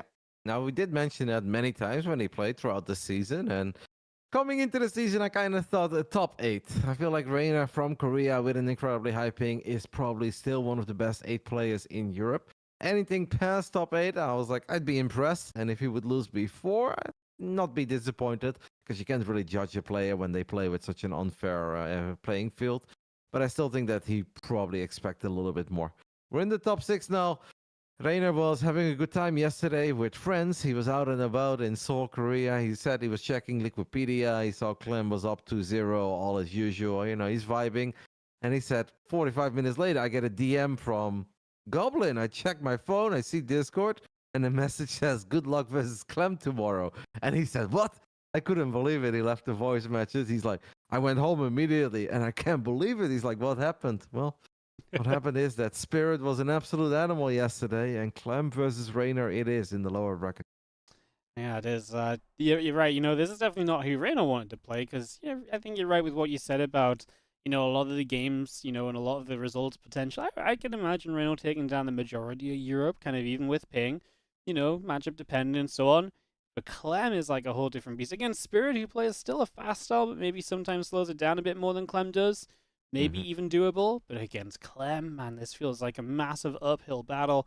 Going to be fascinating to see what sort of styles Reynor plays, because I could absolutely imagine him being aggressive, maybe very roach heavy, or some super like sneaky early all-ins. So. Yeah, I'm incredibly excited for it. It's hard for us to give thorough analysis about it because you don't really know. We spoke a lot about Reynor now. We can definitely talk about Clem. Clem lost 5 official games yesterday on a single day, Waddy. I feel like that's more than he lost in the entire month of April. Clem doesn't lose a whole lot, so to see him lose 5 games yesterday, 6 even, right, in total. Shocking. 6 official map losses. Let's see if Clem has been able to sleep it off and just recollecting himself. Tough to predict. We know that Clem's execution is top tier, that Clem is always going to be in your face, and surprising Clem with all-ins. I mean, I really can't think of any that I believe in, but I hope that Reynor can show us the way. Well, let's find out, as we're going to start off in the bottom left-hand corner of the map with the blue Zerg player. Representing Basilisk, of course, this is Reynor. And for everyone that doesn't follow StarCraft 24/7, Reynor is currently in Korea because it was his dream to participate in the GSL Codas once more, and he will be playing in Codas 5 days from now, on the 9th of May. In the top right side of Dynasty, we're going to take a little look at the main base of the guy who I don't think many people expected to be here. Semi-finals, yeah, that sounds right. Lower bracket, that's a bit of a shocker to me, and I'm sure it was a bit of a shocker to him as well. But I'd still say he's the favorite to win it all, even if we are in the lower bracket. Perhaps a hot take, perhaps not. Representing Team Liquid, it is Clément. Well, Reynor just going to give us a cheeky little moment pause just as your intro comes in, but all good. We'll give him a moment for his ping. Obviously, it's going to be bad no matter what, but, you know, 300 versus more than 300 is definitely worth figuring out. So hopefully not too long, maybe just a quick little something or reconnect, lag out a little bit. You know how it goes. We'll hopefully get right back on into this. As Dynasty for the first map, Roddy. This is not an easy one to play on for Zerg, right? Terran's going to have pretty good access to a gold. They can push very easily on this map as well. I feel like this map becomes quite tricky actually for Zergs to kind of play on. Yeah, I think it is very tricky, and I kind of want to talk about it because we see something pretty cool already, but it's unfortunate that Reynor is actually kind of lagging out. There is a small chance we have to Rios it, but maybe Reynor is just reconnecting. Because you can take a look at the minimap, Waddy, and Reynor is taking the mega base as the actual mega base on the wrong side of his natural. So he's going to have quick access to a rich Vespian, guys. He's going to have quick access to the gold. Feels like an absolute nightmare to keep your drone safe, but Reynor's probably not planning on this being a 25-minute hive tech banger, right? It's got to be something cheeky, maybe with Ravages and Lings early on. Something along those lines, perhaps. Yeah, I kind of love it for the situation because I think you've got to do things that are gonna maybe just again, even if Clem doesn't get caught off guard, you're right. If you're not gonna kind of go for something aggressive, you're gonna end up in like a 20-minute kind of crazy game, and I don't actually think you get there because I think Clem's micro will just unravel you before you get to that stage, unless you kind of play roaches or so. As I've got a couple of checks to see if Reynor is back and good to go, and looks as though we're gonna give it a go at the very least and try and get this going. So yeah, that gold base is set up on that Rich Vespian side. We'll find out as it looks as though our ping is good, and we're gonna kick off back into this. So that cheeky little gold in the bottom here from Reynor to try and maybe get something done, maybe try and catch Clem a little bit off guard. Clem in the lower bracket, round of 6 with 6 players left. Would you still label him as the favorite to win it all as well? Yeah, I think his biggest hurdle, I think I said this at the start of the season, his biggest hurdle to me is MaxPax. Obviously, if you get to that grand final, that's a 1-0 lead for MaxPax, which makes it a little bit tougher as well. Assuming MaxPax wins the upper bracket. Assuming MaxPax, I have MaxPax as the favorite against Spirit, right? So, yeah. As Reynor's now lost his hotkey, it's been a great start of this game for him. So, a couple of hurdles to get this TVZ going. But, yeah, I mean, I think MaxPax is like the second favorite right now. Maybe even the favorite just because that 1-0 advantage, I think, could swing it in a series that's typically close between MaxPax and Clem. If those are the guys that make it there, that's kind of what I would expect, I guess. Yeah. Very confused about this, by the way. Hotkey is completely gone, as in, like, you can't press them anymore and they don't work. Maybe because I assume he did some sort of disconnect reconnect. Maybe his connection didn't re-pick back up, or the server didn't pick back up on the hotkeys. They've just reset. Yeah, that's what I guess. So, yeah. But sometimes weird things happen. Yeah, I guess if you're kind of out of a game, but you come back, like you're dead, and you get brought back to life, you're like, well, I've seen things. Maybe Reynor, his villainous client, has seen some things. Hopefully, we are good to go once and for all. Because even with a bit of a backstory, and yes, the ping can be annoying that we mention it, but it is incredibly important. Clem, I would say, to be that honest, even if Reynor was currently in Europe, I would give a very, very tiny advantage to Clem, right? It's always hard to really say how a Clem-Reynor series is going to be.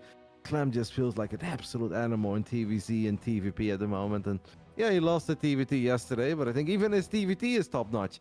I would say Clem is always the favorite in Europe at the moment, as the kid is just amazing. And I did a tiny chat yesterday, or I had a tiny chat yesterday with Spirit, and Spirit said like, well, you know, like, beating Clem is incredibly hard, but I don't get to feel his full power because I am not a Zerg or a Protoss. If I was, then I truly get to experience how good Clem is. While in TVT, we have the same units and there is a limited amount of stuff you can do. So, yes, beating him is hard, but it's not quite as hard as beating him with Zerg or Protoss. I mean, it's a fair way to kind of look at it. It's TVT's that matchup where Clem can be very frustrating, but like Clem really unleashes when he can be all over the map, and that's what TVZ, that's what TVP really allow you to do. And TVT is just naturally more defensive, right? So you can just set up positions that kind of undo a lot of what Clem would like to do in the other matchups. So that's a fair point, as Clem just straight up 3CC all on location. And he is going to get in here immediately to see the Roach run. So amazing scout from that SCV. Sees the plan of Reynor, and Clem can begin any preparations he might like right now. Yep, knows about the Roach one. There are 4 slow Zerglings making their way to the other side of the map. They can't really accomplish a whole lot. So Clem opening up with the Cyclones here, by the way. So he doesn't want to go for Hellions first. He's going to go for Cyclones as the Reaper has found its way into the original pocket expand of Reynor. There's one Queen there off creep. Should be able to deal with it. Hey, if all those 4 links start working on that tech lab, maybe Reynor and slow Zerglings can get something done here. At least some lost mining time. That's a lot of SCVs chasing Zerglings around. Feels that it takes forever for these Cyclones to get out, as Reynor is already firing up Overlord speed. Some sort of a German special unique taxi with a mega base in ZVT. Yeah, rich. I mean, maybe the limo for it being the rich base, you know? You got all the money, spend it on a limo, get across the map in style. Yeah, some kind of just aggressive play here. And to be fair, a 3CC Clem, it's got the potential to perhaps work out. Obviously, Clem's preparations defensively would account for a lot. He loses the Reapers, just additional info he now won't be able to gain. And he's got to be careful with these Cyclones. You know, see that Roaches are out. He would love to pick up info with these, but just can't afford to lose the Cyclones either. But yeah, I guess right now they just, you know, lock on, kite back, and they're having a good time. Yep. I think seeing speed overlords here would already be a very big scout for Clem. As Clem does pick up the first road, this is obviously hell for Reynor. Reynor can never really out-micro Clem here. The only thing you can do is that you can limit the, or hope that you can limit the damage and just don't bleed out too many units. The second roach has fallen. Third roach is very low on HP. We are waiting for some extra units to show up as another one gets picked up. There are 2 Hellions driving circles in the main base of Reynor, as they have been able to find a single drone so far. Cyclone's still doing their thing. I mean, you gotta be loving this already, right, if you're Clem. Because what you're doing here is that you're slowing whatever move out Reynor had in mind down by a lot. Up to the point, apparently, where Reynor is now even thinking about just droning up Wadi. And, oh, that's one hell of a spot to play macro from, I guess. Yeah. As the drones keep popping, we got ourselves the roach speed coming through. We have got the drop lords going across the map, so it's going to be some harass and then drones, like you say, and we'll see what Reynor can achieve. But, I mean, it's not a pretty position to be playing out of. His third hatch is obviously fairly late here. He's been taking damage. If he can get some damage here, that would be nice. A few Marines nearby. As the Queens drop down, obviously transfusions will make this quite powerful, but Stim is ready, and with a few SCVs, I don't think that's too problematic. Hunt loses the Cyclones during this, but he will chase, get rid of one of the Dropper Lords, and he will actually be able to chase for the second as well, so that's going to be everything cleaned up. I think that's fair to say it's a little bit disaster territory for Reynor. It is. It did feel a bit of an overreaction by Clem as well, right? Clem pulled 47 SCVs there for 2 Queens. Like, you've got Sim Marines there, mate. But I guess in Clem's mind, Reynor is going to do something very crazy, incredibly aggressive, is going to be all over him.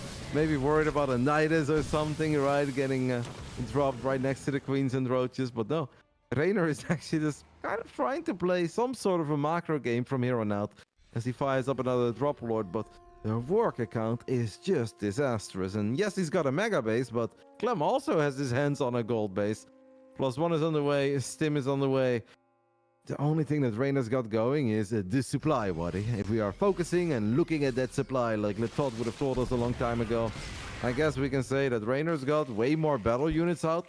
Are these the kind of battle units that are going to straight up win this game, though? I highly doubt that. Tough to imagine, but hey, no siege tanks out just yet, so if there's an opportunity, this might be it. Roaches at the front with no bunker ready. We're going to kill off a depot, and we do have the Dropper Lord bringing in reinforcements as well. Couple units just denying the gold base mine as well. Here, the Queen's transfusions will be available once the creep spread starts, and this is it. This is for Reynor's chance in this game. If this doesn't work, then nothing's going to work, as the Marines are standing their ground right now. SCV's obviously dropping, but Clem can afford to lose a lot of workers and still be okay. Now there's a tank here as well. That should just siege high ground. And this is a defense. I mean, just pulling the SCVs was really the answer to this. It's going to be a very comfortable defense from Clem, and still up 13 workers despite the 23 lost. Yeah, not often do we see a Terran player lose 23 SCVs defending an attack. We'll be like, well, that's bad. No, this was actually completely fine. Clem could have lost close to 35 SCVs, and I would say that he's completely fine. Maybe even 40, right? Up to that point, perhaps we start worrying a little about his economy, or his potential to still crank out as many units as he would like to. Reynor is in all sorts of trouble in game 1. Does have Carapace on the way, is building a few more drones and roaches, but kind of feels that Reynor is a tiny bit confused about how he wants to play this as well, right? On one end, I think he really wants to end it. On the other end, he probably feels that he cannot end it anymore, but yeah, what kind of a macro game do you really want to play here? Doing a good job in still finding workers. I mean, this is an 8-minute game, and 36 SCVs have fallen in total. Clem lost 2 Cyclones at the bottom side of the map. Clem lost that Reaper. It's been far from a flawless performance so far by Clem, but it does still look like it's going to be good enough. Yeah, no, it's definitely been a good effort from Reynor to just find some additional extras kind of on the end of this, because I thought he was done, but he finds some extra damage. Uh-oh, his gold not really defended. A couple of roaches show up, but it is enough to slow down for the rest of the roach ravager to get there. We can drop to the other side. He's still trying to be as annoying as possible with those roaches denying the gold base mine of Clem, and he's getting some SCVs here and there as well, so value is being found. Clem looking for a cancel on this 4th base, as again the roach ravager seems to be able to keep on showing up where it needs to. We just dodged that battle at the medevac, and now we're dropping Marines on the other side of the gold so we can clean up these ravagers as well. That will be the end of this harassment. We get some more SCVs still, as Clem just being aggressive himself on the other side. Things are starting to look incredibly good for the man who has won the European Regionals more than any other player. Reynor has won it a couple of times, Sarah has won it a couple of times, but nobody has won it as many times as Clem. It really does seem that this tournament is his stomping ground. Most of the time, I mean, he did it a few times through the lower bracket, right? But I'm sure we still thought he was going to be an upper bracket boy. Here in game one, still down a tiny bit in supply, but he feels he's got a very good read on the situation. And I think Clem has probably told himself before this best of 5 started, just make sure I don't miss anything critical, right? As long as I don't miss anything that can straight up kill me, I believe that I'm going to be fine. Reynor does have 83 army supply plus 1 carapace. There is just no window for Reynor to kill Clem. And the longer it goes, I just feel like the absolute worse and more grim it gets for Reynor. Right now we've got so many siege tanks outright, so the opportunities really do feel as though they have slipped and kind of just gone away at this stage. As we're going to try and get to Hive Tech, which is probably not a terrible idea. You're not going to kill Clem, so you just got to try and do whatever else you can. So Hive on the way, Hydrogen as well. Like I said, I don't hate the plans from Reynor. It's just, even if they're the best plans for the moment, it doesn't necessarily mean they're plans that are necessarily going to work, right? That's the issue that we're in right now. Does not really feel like a Reynor game, right? A man with a Hive on the way at 146 supplies, 62 drones, and a couple of roaches and ravages running around the side of the map. If Bly was watching this, he'd be incredibly proud. He'd be like, Reynor, my man, I told you a long time ago, this is the way. Less workers, more battle units, but Reynor's got some minerals in the bank. Rich Vespine guys are already depleted. Those drain so quick, and it actually means that Reynor's gas income is going to be hurting for a little while. He's going to try to keep tabs on all these medevacts, but this should be the time of Clem's life, and Reynor should be in for a very rude and rough upcoming 90 seconds.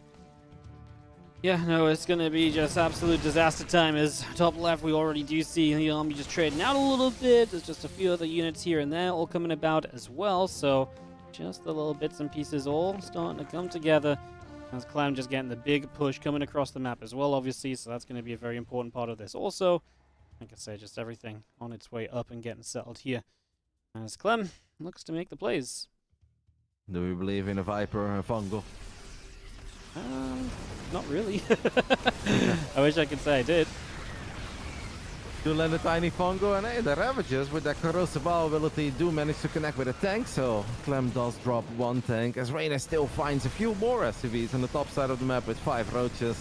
Trying to crank out as many Hydras as humanly possible. Hydras can morph into Lurkers, but the Lurkers won't have seismic spines, will not have adaptive talents. And yeah, unless Clem pulls a Demu, it really does feel that Clem absolutely has his game locked up, but maybe he's being inspired by Demu. Who knows? Ben has been casting a little bit, right? Trying to spread his wisdom, forcing units, forcing Terrans out there to just stim forward, not scan. We never know, Waddy. I'd like to believe as this tank is going to try and siege up here, the units will block the hole, and oh my god, that tank just target fires center of the roaches, having a good old time. I'm just going to absolutely decimate. Oh my goodness, this position is disgusting, because obviously Clem is breaking through on the other side of the map as well. He's going to have tanks sieged here. I mean, yeah, we're going to have some lurkers, but the tank count is good, right? And I feel like we're going to need so many abducts to make this work, no? Yeah, first Viper actually does land a couple of abducts, so Clem does lose 2 tanks. If there was ever a demo run to steam up, I would say this is it. And Clem says, you know what, I'm going to go ahead and give it a shot. Kind of crazy. Reynor really has been putting up a pretty valiant effort here. Surprised with how many units Clem has lost, how difficult it's been for Clem to capitalize on some of the positions that he got himself in. Does still seem like it's going to be good enough, as a single transfuse is not going to be enough to keep this lurker alive. Clem also takes out the hatchery in the top left side. And with these tanks in the pocket expand of Reynor, Clem probably does feel like this one is finally very close to being wrapped up, but a bit of a messy game, no? It's been a bit odd. Yeah, it's been it's been kind of crazy than it maybe should have been. I feel like when Clem got the defense early on, it felt as though the script was kind of written. You know, he had the Cyclones already taking out roaches. The defense was comfortable. Reynor really made a good go of it. The fact that he got to Lurkers in this game is a credit to his ability to kind of play the strategic game, if nothing else. Because, you know, while the mechanics do get affected by that ping, the strategy you can play and kind of the position of some of your units, that is the way in which Reynor kind of got to this point, right? So, still showing his prowess there, but Clem's sitting here as reinforcements coming across the top side. Obviously, Reynor's basically not mining at this stage of the game as well, and Clem's reinforcements are not going to be stopped. It's only Lurkers that are going to really do anything to this army. We get 1 Lurker on that natural, but again, we are buying time for the inevitable at this point. That one Viper does deserve a statue because it's been amazing, abducting multiple tanks and just keeping an entire Terran army at bay. But as you said, Reynor is just not really minding him. He's a 2-base Zerg. He has 1,000 minerals in the bank, and that's probably the only reason why he's not leaving yet, right? Where he's like, hey, if Clem is actually hurting, if I've just done a great job with all these Roach Ravager run-bys and kept him at a very scrappy low economy, maybe he's going to be forced to just win this game with Marines and tanks in the current units that he has. We know that that's not really the case and that Clem is in a pretty comfortable spot. Now Clem also says, you know what, maybe I'll drop that Ghost Academy just in case. I don't want to do something silly and somehow let this game slip away against a bunch of lurkers. Reynor is trying, harder than I've seen him try in a very, very long time, as he even sneaks out another base in the bottom right side. But feels the writing is on the wall, a big supply lead for Clem, a big army supply lead for Clem. Better upgrades obviously on the way. But the lurkers are still making it a little complicated for the Frenchmen to actually close this one out and get the W. Yeah, and the lurkers are stalling as you see Clem with a little run into the main base. Going to catch the queens here. They have not caught too many transfusions. That will do it. That will be the GG, but yeah, Clem had to really work for it despite the advantage which it seemed like he had. And Clem does open up with that 1-0 lead, but Reynor absolutely showing that he wants to fight for this seed into the offline finals. He'll go to the absolute wire if it gives him any possible chance of picking up a game. Everything that we mentioned when we were hopping into HeroMarine Harstem applies here as well. Top 4 in the regionals is such a big deal. Getting your flight and your hotel paid for is awesome, but getting seeded into the winner stage of the offline event in Dallas, it just makes it so much more likely that you can have an epic run in Dallas and that you don't have to battle your way through an open bracket. It saves you multiple rounds, which it's not just the risk of losing. I mean, whoever loses between these two is obviously going to be one of the strongest players in the tournaments. And even from open bracket round 1, we know that Clem or Reynor can have a fantastic run, potentially even win it all. But it's just more exhausting, right, for these guys. They're going to have to show up earlier. They're going to have to play a lot more games. So getting top 4 in the regionals is such a big deal. And because of that, I'm not surprised to see Reynor fight as hard as he is. He knows it's going to be a very tough evening for him, afternoon for us. Now, well, we go into post youth for game number 2, so second attempt here for Reynor, figure out what sort of crazy. I mean, another map that has a gold potential to maybe get a little bit wild if that's what he really believes is his best route to winning. And I always feel as though kind of the rest of the game, as the game continued on, he might have been like, man, you know what, in a more normal position, I at least kind of, gave him a little bit of a tougher time than expected. So we'll see what he wants to delve into for round 2. Post youth will be the map, and we're going to be heading into this in just a second. Let's get our scoreboard set up. Find Niall the Observer on the list of obs. We're going to be off and away. In the top right corner, the Red Terran player with the 1-0 lead. Our favorite, definitely considering the circumstances, is the Red Terran from Team Liquid, Clem. In the bottom left side, putting up a good effort there on Dynasty. Not an incredibly friendly Zerg map, but he thought outside of the box, took the mega base and created some chaos, made it difficult for his opponent to read the game, and that is perhaps the story that we'll see throughout this entire best of 5. Representing Basilisk, down 0-1, it's Reynor.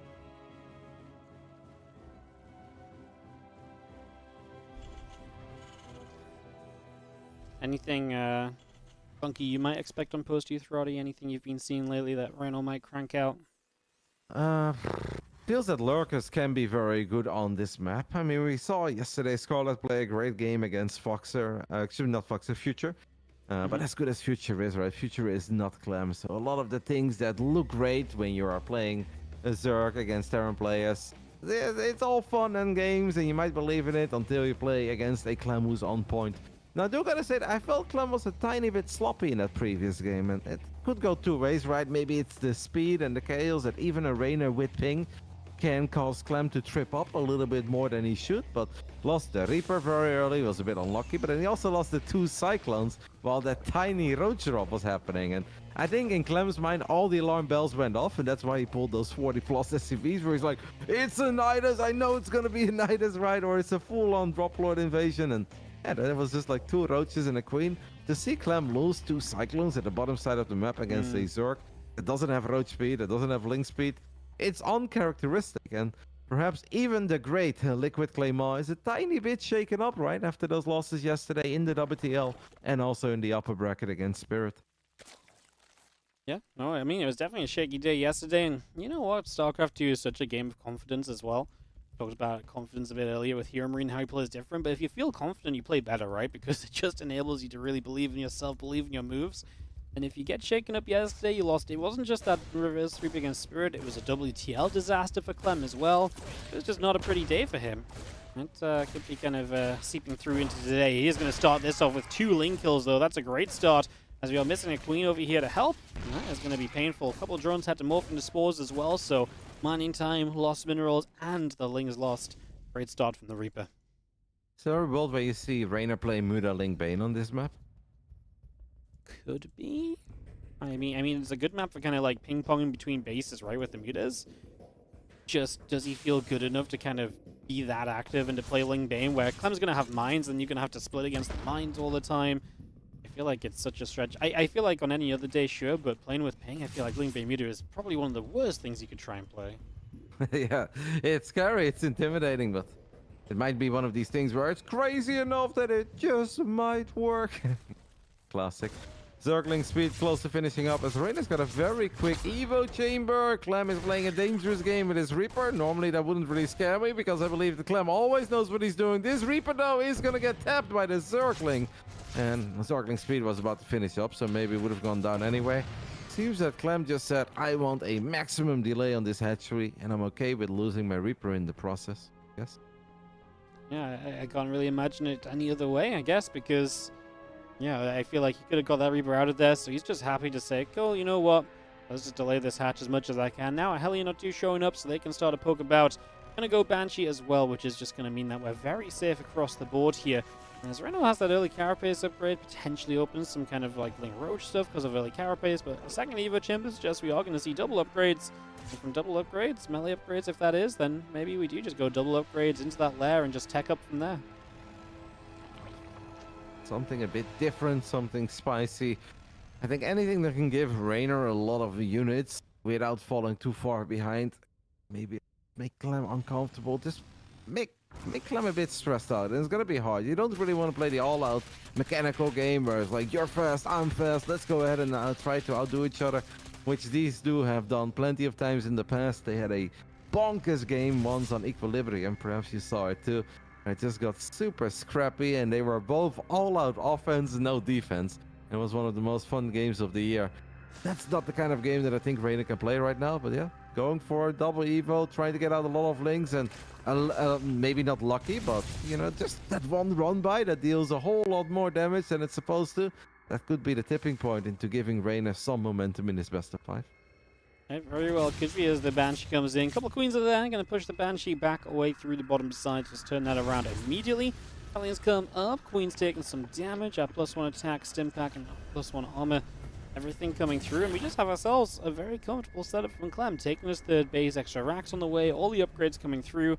And yeah, Reynor just committing to double upgrades. That means his Bane speed is going to be very late. He has to be careful to make sure that obviously he just has stuff ready for when the first Terran push comes, because if that first push comes, it's already going to be tough to deal with. Dealing with it without Bane speed is going to be very difficult. Yeah, obviously we know that as well. Let's see what these Hellions eventually can do, as Reynor does have a lot of links that already have Carapace and will have +1 melee in the near future. Trying to get on the other side of the map, and the depot was lowered, so these are those 1-1 links making it into the main base. The tech lab looked a little bit exposed. I was wondering, maybe we want to go for that. Reynor says, no, we don't. We just want to get as many SCVs as we can.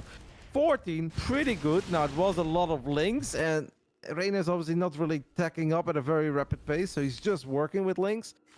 So far, so good, but Reynor is investing a lot, Wade, and if we are investing this much, we basically need to keep on finding this kind of damage. It looked really bad for Clem because obviously they got into the main and natural, but honestly, the third base was heavily saturated too, right? So if they got blocked from the main and natural, they would have hit the third and probably found similar amounts of SCVs just because the Hellions were across the map. So, disaster a little bit for Clem, but you're right. This happened because Reynor made a lot of units very quickly, and his drone count was not that amazing. So, yeah, it looked disastrous for Clem. I actually don't think it was as disastrous as it might have, you know, kind of seemed at first. We're going to see Clem finishing up his own 1-1 very soon, so you'll even out the upgrades. That Baneling speed has taken a while to start, though. There is a massive 1-1 upgrade time in here from Clem, and Reynor is going to have only his own 1-1 to deal with it, which is equal upgrades. And Clem has some Hellions to tank and deal some splash damage, too. I do not love this next minute and a half for Reynor. A bit of a deja vu of that series against Big Gabriel, where it were these kinds of pushes that were just so difficult for Reynor to deal with, especially without bailing speed. It is so damn hard. Let's see if the sheer raw amount of Zerglings is actually just good enough here, as the Hellions are in a very good spot, and the Hellions do get a few big shots up, but crisis averted for now for Reynor, but Reynor needs to start finding something that can go his way, because all the economic damage he did kind of gone at this point. Clem has a better economy than Reynor, with or without that gold, right? It's so difficult for Reynor to keep his drone safe from here on out. And Clem is playing very patiently as well. I mean, he's only playing with these 2 drops. He could have brought more units across the map already. Maybe a missed opportunity because Reynor has yet to morph into Baneling. He's yet to feel the need to. With a large army here, Reynor might have had to do that. I think Clem maybe just want combat shields before the larger fight breaks out. He's going to start taking position now, try and get the tank set up, try and find a way to engage in towards this gold from the high ground into that low ground. It should be very doable for our Terran. Big run by potentially. How much did Clem leave behind? A couple of Hellbats, a tank, and a Banshee, but it's so many Zerglings that Reynor is now clicking into the third base of Clem.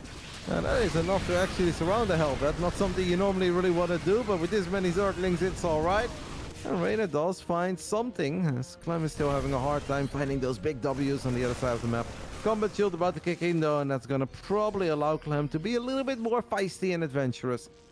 Kind of feels that Reynor's been a bit stuck now for a while, right? His supply just hasn't really changed. He's not taking heavy losses, but he's losing a few units here and there, not finding any damage. Needs something big to go his way real soon, otherwise this game could actually come to a pretty abrupt ending. Yeah, this supply is not looking pretty, as you are going to see a massive Banes on the other side of the map this time. The SCVs are pulling though, and these Banes don't really want to run for too long because the tank will just splash them down. This was only 6 SCVs killed and a handful of units. This was really not what you're looking for. As now Reynor is going to move forward onto the rest of this army, he is going to force this back. So he finds himself a win in the center, Roddy, and he is going to give himself at least a little bit of breathing room. A tiny bit of a lifeline, but Clem is going to immediately grab all of his units, send them to the other side of the map, realizing that Reynor just spent so many Lings and Banes running them into his third, and then obviously grabbed everything else that he had to collapse on these tanks here in the center. So round 2, Clem is ready, Reynor is not quite ready yet. Reynor did fire up a hive, by the way, so there is a plan B, perhaps even a plan C and D. Firing up a burrow as well, perhaps a couple of burrowed banelings. The creep spread is decent, but not insane, so there's a lot of potential for burrowed banelings. Unfortunately for Reynor, these banes picked off there, and Clem didn't even really have to move his units. Marine showing up, feelings going down. We got a couple of drones jumped on that gold base as well. Bane's coming through, and the Marines and Medevac's going to back away one more time. Just going to have Lings around the top side. I'm going to come moving through, looking for the run by again as Reynor just trying to find success. This is a Widowmine that's going to actually split away from us. A good control from Reynor, as we do get the SCVs to repair the tank, however. And this is just the problem now for Reynor. It's feeling tougher and tougher to break this base. Meanwhile, we've got 2 different sets of units from Clem making a move, and now Reynor has to deal with the multi-prong as well. Yep, and that's where life is going to become incredibly difficult. There's a Widowmine on that ramp that gets a pretty enormous connection. Not the first great Widowmine that we've seen today. Clem is going to be very happy with that as he takes a 40 supply lead in a TVZ. Here on Post Youth Game 2, we're still battling in the top left as well, where the Queens are putting up a good fight against the Marines, but the Queens are going to need backup. Banelings don't quite want to commit yet. These kinds of fights are hard to manage for Reynor, where it's like, should I commit? Yes, no. Once you commit, you're basically truly committed, right? Whether you truly want to or not. As that Widowmine is ready to fire one more time. Sexy split off there by Reynor.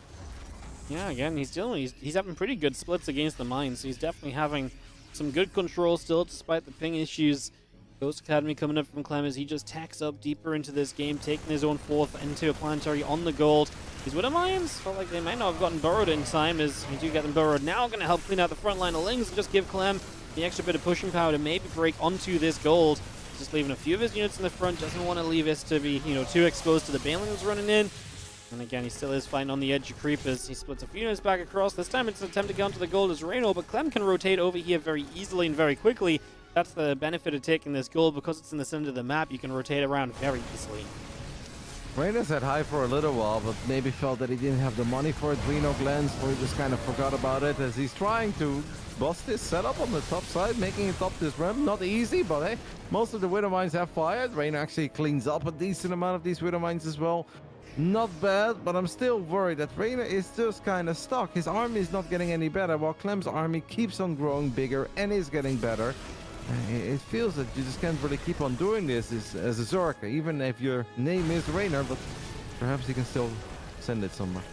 I'm with you every step of the way, mate. It is not looking pretty. The Widowmine going to blow up an Overseer here as well, which Overseers are expensive to replace, and you do kind of need them to see these mines at times. Widowmine's getting shot after shot. Clem lifts up, letting the Widowmines just do the majority of the work right now, and he's about to tick on over to 3-3. Reynor never got +2 melee, so he's missing upgrades there. It's going to be even more problematic against 3-3. And as you mentioned, the tech up from Clem, the Ghost coming online, this army just getting better and better. You're right, Reynor's very much so stalled out on what he's got and what he's working with. Now he's going to go missile and carapace upgrades as he has high for the +3 carapace. I mean, he's obviously looking to rely on these Hydras a little bit, but that's what the Ghosts are for. Yep. Hydra count is decent. Working on +1 missile attacks now as well. A little bit sad that we still haven't seen it. Reynor, I know that gas bank is low. Reynor has made a lot of links, continues to make a lot of Zorklings here in the second game on post-youth. And it does feel that that is a crucial upgrade. Couple of bird banelings, we saw them, Marty, in the bottom right side. Maybe that will be the great equalizer, as Reynor does fire up Adrenal now.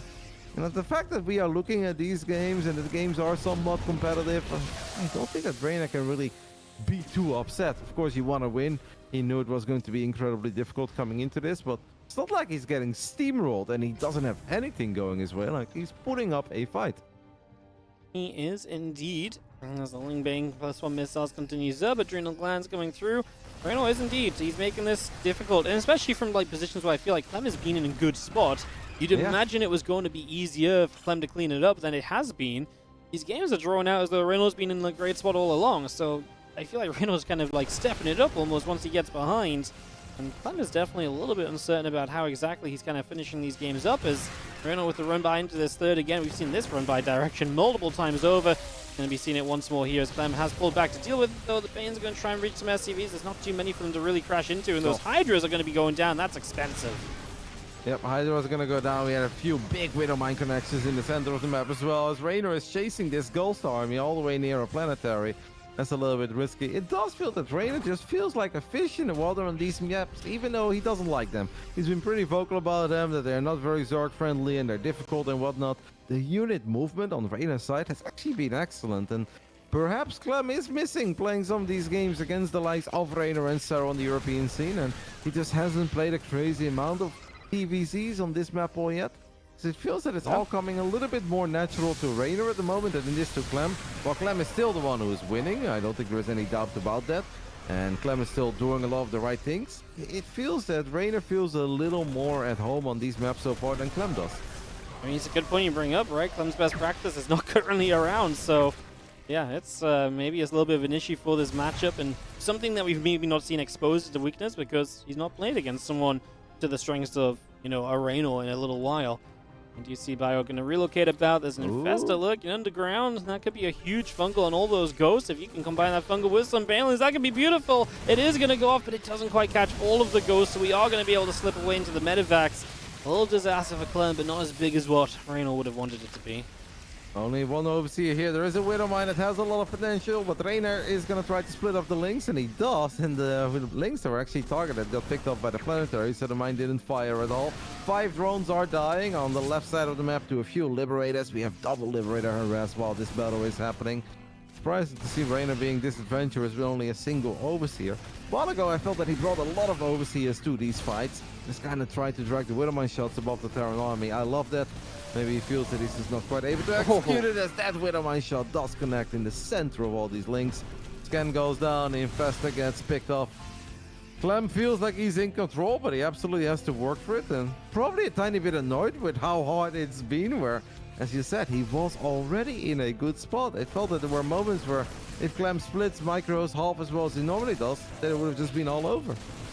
Yeah, I'm with you. Like, if you're kind of playing a game where maybe you're behind, you have to work back into this like this. This isn't so bad. This is a bad fight for Clem. The fungal growth was beautiful, and Reynor gonna get a bit of a decent fight. Now the Widowmine splashing to try and save the day. Planetary Fortress down here looks as though it'll be in some trouble, although Ghost showing up. We're gonna at least pay the price with a few Hydras going down from those snipes. Before we get away, we nearly left that Planetary alive. We just nab it at the very end.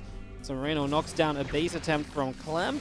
That is Clem's 6th base, so it's not the most essential of base, and with Liberators here, it's an even bigger problem for Reynor. One more thing that he has to try and figure out and to deal with I mean, he's handled it step by step well so far, but surely at some point this tech is going to add up to the point where Reynor's army just can't realistically stand and fight and trade against this. No, because as a Terran, obviously early on, you want to get a lot of SCVs, you want to get a sick economy to get all those upgrades, all the production facilities, but the longer the game goes, the bigger your army is, the more all of that is set up, it's okay to lose those SCVs and just get more army supply, and that's where Clem becomes truly terrifying, where he's no longer the Terran with 80 army supply or 100, no, you're looking at 140, 160, there's a few of the ghosts that just gotta stand their ground here and land some snipes, as Reynor is creating chaos in the main base. Feels that this force right here is a little bit too powerful to battle for now. As we still have that burrowed Hydra, by the way. I feel like if there was ever a moment for this burrowed Hydra to show up one more time and fight, this was it. They came to save him, Waddy. Yeah, I know, that could have been it, man. Well, it does look as though Reynor is in trouble. There was a lot of snipes on Hydras just previously as well, and that's just expensive losses for Reynor in a moment like this. And you have bottom right, a couple of missile turrets trying to come up as Clem just looking to secure this base, this planetary fortress. May very well get online once again, and all of this is happening while Clem ticks on over to that advanced ballistics upgrade, so his Liberators will have extra range and he'll be able to set up with those. My Widowmine comes through again, a couple more Lings going down, Hydra's pulling back with the Overseer, and it does look as though more Libs are going to get themselves sieged up, and this is going to be the thing that I just don't know if Reynor really has any true solution to. I think we're gonna have to forfeit this base for now, but yeah, then you look at what's on the production tab, what's the light at the end of the tunnel, there really isn't any. We don't have those hero Vipers from Dynasty. Even if we had them, it'd be incredibly hard for Vipers to shine against 12 ghosts, and Reynor knows it. He has officially ran out of steam and is forced to tap out. Lost 15,000 resources more than Clem there in the end. Had his moments in this game, Waddy. I think the initial Ling run by was actually kind of good, but not necessarily good enough yet to be happy with the game. But then I think that second one with the Bane attack at the low ground third, that's where he was allowed to collapse on those tanks and mines in the center. It felt like there was hope, but Reynor was never in a spot where we could say like, oh yeah, if he now does this or that and pulls the trigger here or there, then he wins. Like, it was never really that kind of game. No, I'm with you, right? It felt as though Clem was alive, in control, and Reynor made it difficult, but never really had the edge or had the momentum. There was like one moment where Clem's supply dipped quite heavily on the back of a fungal, but even then, Reynor could kind of dive forwards and do much else about it, right? And that's what's been kind of, I guess, missing a little bit.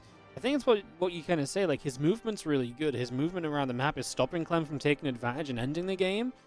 Just still lacking the control and maybe the position to be well enough set up with enough spellcasters to really trade into the later stages.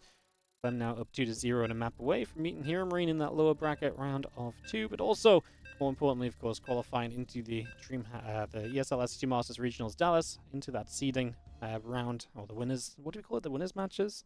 I don't remember, it's been a while since we had the one of winner's these events. stage. The winner's stage, there we go. Yeah. You know what could also be the case here, well, I guess we'll talk about it as soon as we introduce our nerds to the third map of this lower bracket series to determine our top 4 for this edition, the ESL Masters. Go ahead and take a look at the camera. Who are we following, Waddy? We are following the man in the bottom left side of Amphion. He's down 0-2. He's putting up a fight. He's displaying some great army movement, and he's got some good battles. Unfortunately, still down 0-2, and his tournament life is on the line here on Amphion. Representing Basilisk, it's Reynor. And top left, our Team Liquid Terran in the red, it is Clem. What I wanted to mention before we hopped into our third map is I do feel that Clem is playing it very cautious in this series. And that's right? He knows that the longer the games go, if he ever becomes a 5-6 base Terran, 3-3 bio, SCV count is allowed to go down a little. You give him 140 plus army supply with Ghost.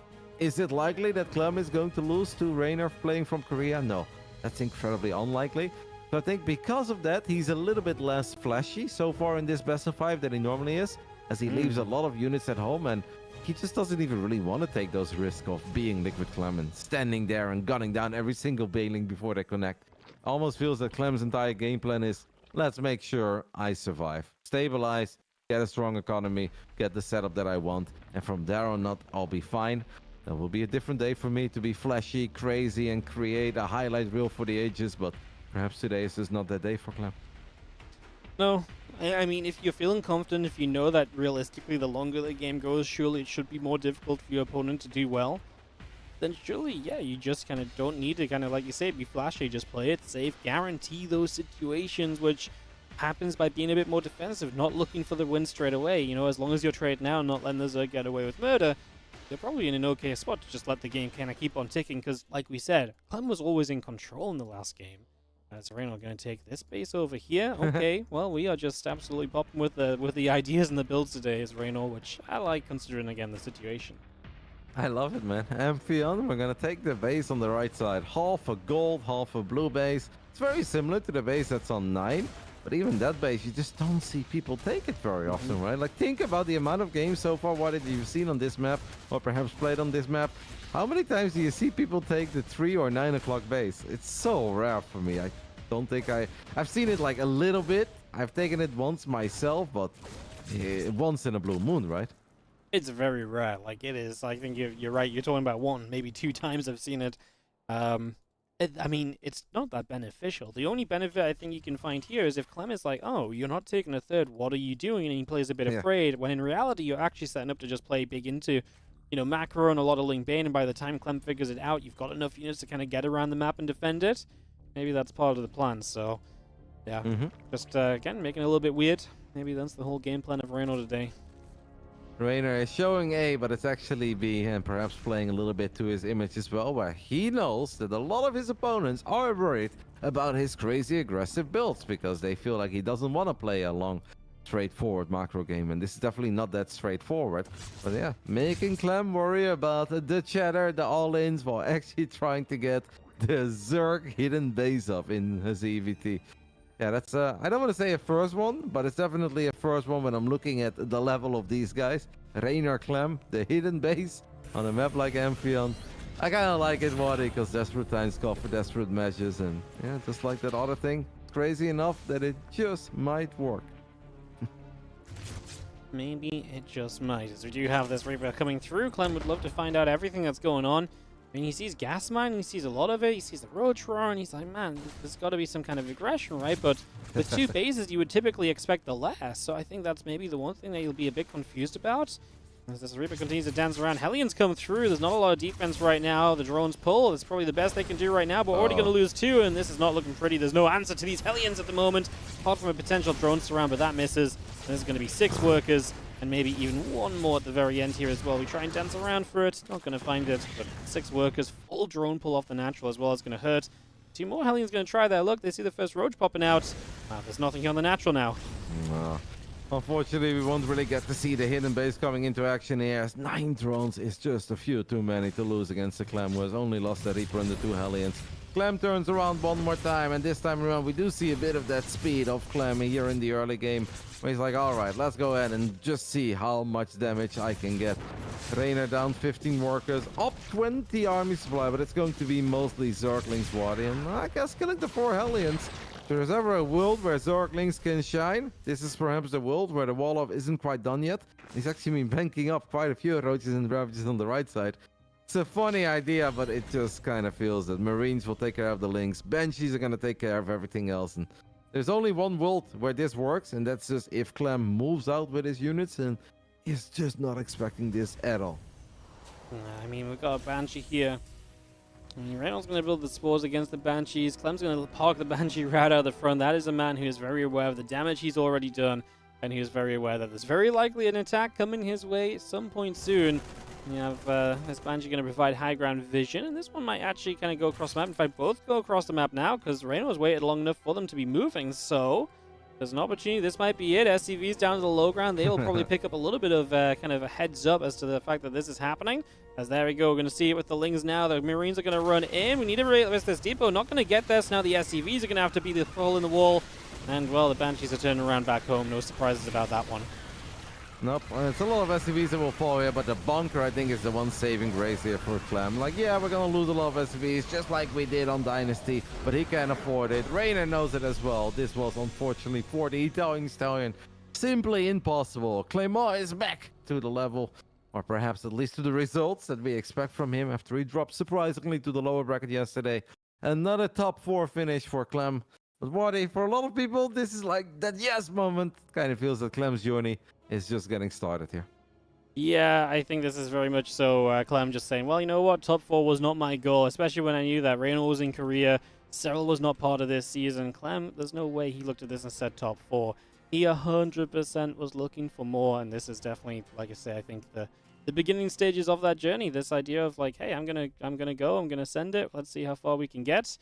And Clem absolutely giving himself some solid chances now to keep on moving through the event as we continue through. So that's going to be Clem advancing 3-0 over Reynor. And it also means that Clem will be back later to play against HeroMarine, as he will already get to continue that trek today to try and get into the top 3 alongside Spirit and MaxPax. So that's all, I think, important stuff to take note of. So plenty of exciting stuff still to come about, of course, Roddy. That Clem HeroMarine matchup, a little preview on that. I know it's in a series time. We still got Spirit MaxPax first, but we thinking HeroMarine might be able to bring a bit of a fight to Clem in the TVT? Yeah, sometimes Gabe is incredibly dangerous when he probably doesn't feel like he's got a whole lot to lose. Like, I would be more worried for Gabe if this was one round prior, right? Where it's the round to get into the top 4. Then I'd be like, oh, he's going to stress himself out. No, it might be kind of a carefree Gabe. I think it will be a fun series. I'm sure that Gabe has thoroughly analyzed those games yesterday between Spirit and Clem. And perhaps Big Gabe also picked up on a thing or two that he feels he can use to his own advantage to make Clem all sweat. So I think that's going to be fun. But I'm also excited for our upper bracket final. MaxPax Spirit. Can't wait, Waddy. No, it's going to be a lot of fun. It is going to be that Spirit MaxPax series coming up next. So we're going to dive on into that. Some TVP before we get into the TVT. That's what the rest of Europe looks like today, of course. That's just the first half of the day. So plenty StarCraft 2 to come. We'll be back straight after this for some more StarCraft 2. We'll be right back.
ESL StarCraft 2 Masters is brought to you in part by Monster Energy and the United States Air Force. Welcome back, everybody. Wardy and Roddy here to keep on bringing you guys the games in today's ESL SC2 Masters Spring Regionals Europe. It is time to go to the upper bracket for Spirit versus MaxPax, as these guys booked their tickets to Dallas yesterday, getting through those previous games. Of course, you can do that as well. Get your tickets for the offline finals over at dreamhack.com/Dallas/tickets. We'd love to see you there. You can get those tickets 15% off with the code StarCraft. Got to keep you guys reminded of that as we move on through the event. We have only got a couple days left, and obviously that event's coming up at the end of this month, Roddy. It is looming upon us. Yeah, we're actually getting kind of close, flying out over in 21 days, and there's still so much StarCraft to get excited over up to that point. But yeah, Dallas is going to be fantastic, but I feel like we'll worry about Dallas by the time we're there. Second to last day of the regionals. We've been watching the regionals for the last 3 weeks. Super excited for this one.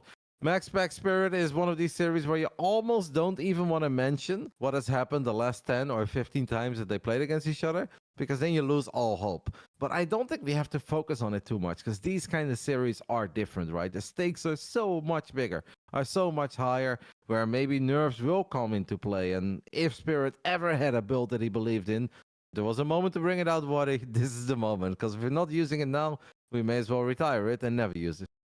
Yeah, this is it. This is as big as it gets. I mean, if you get through MaxPax here, it might be a TVT final. You might not get another chance to use the TVP builds. And you know Spirit is a very build order kind of centric guy. He will do crazy things. He will proxy. He will go for the hidden buildings and structures and all that kind of stuff. The early pressure, early all-ins. So he's a player that can absolutely make this work out. Definitely make this a factor. We're going to be heading into Oceanborn for map number 1 of this best of 5. Kicking this off right now, as we go and start it off in the top left-hand corner as well with the blue Terran player. That is going to be from Na'Vi. It is Spirit. And in the bottom right side, we're looking at the main base of the man who many people consider to be the best Protoss player on this planet. Had a 3-1 victory over HeroMarine yesterday in the semifinals. Can he get another Terran W on the board? Representing Psystorm Gaming, it's MaxPax. Not the first time that MaxPax has been in this spot, at least this far in a regional. Some people think that MaxPax only does well in the weekly tournaments, but that's not the case. He did finish top 2 once, made it into the grand finals, put up a good fight back then against Serral. Like Serral won 4-2, but you know, even though he was very harsh on his own performance, I actually thought he played well in those grand finals, and that is obviously an achievement to be very proud of. Top 2 in the European regionals. And they were not easy games as well. They were like long games. They were like 20 minutes. He's playing a lot of Sky Toss and stuff. It was a good final actually. I remember casting that one with Ben back then. It was a good time as we obviously have ourselves now Oceanborn to open this series. Yeah, MaxPax has Spirit's number a lot of the time, but like you say, Spirit is to me maybe as most dangerous when he's got nothing to hold back for anymore. You know, a lot of the time you see Spirit playing these online cups and online events, and yeah, you know, he's not going to show everything for those builds, and he's, again, for me, the absolute best when he is kind of bringing out his specialist build orders. This could be it during this series, so we'll see if he can get a hold of this best of 5. MaxPax really will just try and run away with it. What's funny is that yesterday I was buzzing after Spirit is win, and I was like, all right, man, let's do a little call, a video interview. He's like, oh, I don't have a camera. I was like, what do you mean you don't have a camera? You've got a phone. He's like, okay, I'm lying. I do have a camera. I want to say that my dog ate it, but yeah, okay, true. I have a camera. All right, fine. Give me a few minutes. So in the end, we end up chatting, and I thought he'd be mega happy, and clearly he was happy, and a couple minutes has gone by, so maybe the initial buzz over his big W over Clem wore off a little. But it was hard for him, I think, to truly enjoy the win, because he was just immediately worried about the next challenge. And he kept on talking about MaxPax and his 4-gate. And he just mentioned, I think, throughout a 10-minute video interview 5 times that he needs to survive the 4-gate. And he never survives the 4-gate. And that's funny, because we don't talk about it that often, right? We know that it's one of the builds that Protoss players can go for, but normally our point is more like, is it going to be a 4-gate, or will they go 3-gate expand? Do they go for the greedy 2-gate blink expand? Spirit is incredibly worried about the straight-up 4-gate blink stalker aggression from Max. Yeah, he is going to be very cautious. He has the Adept Shades up, and we just have a little bit of info gathered. Obviously, CC is going to move across the first Cyclone popping in a moment. That's going to give you a bit of map control here for the early stages. Any Adept cannot really linger on this side anymore. I'm just going to raise the depot. Adept cannot move up there. And again, that Cyclone is now finishing from Spirit. So Cyclone finishes, Tech Lab on the way on the factory immediately, so he's ready to keep on teching. As that stop will be done soon to show us everything that he wants to get done throughout these early stages. Greedy opening, obviously, by Spirit. Did not SCV scout. Skip the Reaper altogether. If you skip the Reaper, that means you're going to get a few more real battle units early on, because you don't have to wait until your barracks is done producing that Reaper, and then you can start building an add-on. So it's just Marines into a Cyclone, no scout at all. MaxPax has 2 extra gates on the way, currently working with 1, but it seems to be a 3-gate blink setup for now. I don't think he's going to warp in gateway number 4, so he's going to apply pressure, but it kind of feels that MaxPax is more concerned with getting his own 3-base setup going and doesn't want to be too aggressive, too crazy, or perhaps too predictable in the very first game of this upper bracket finals. Marines on one side, Cyclone on the other, and we are going to come through and get a catch on these Adepts. Now we do get both of them shaded away, but low HP. I guess that's great for MaxPax, because he got a couple of kills out of this, and yeah, Spirit doesn't have anything to show for it, because those Adepts will just go hiding for the moment. I'd be surprised if Spirit still wants to attack with this. I mean, it's very early in the game, 4 minutes, 20 seconds, but Blink is pretty close to finishing up already. And the moment that Blink is done, if you bring this medevac in range, it's going to be very difficult for this medevac to return home safely, as we've got a tank on the production tab and the Cloak Banshee that, you know, Waddy, they never see coming. They never see it coming.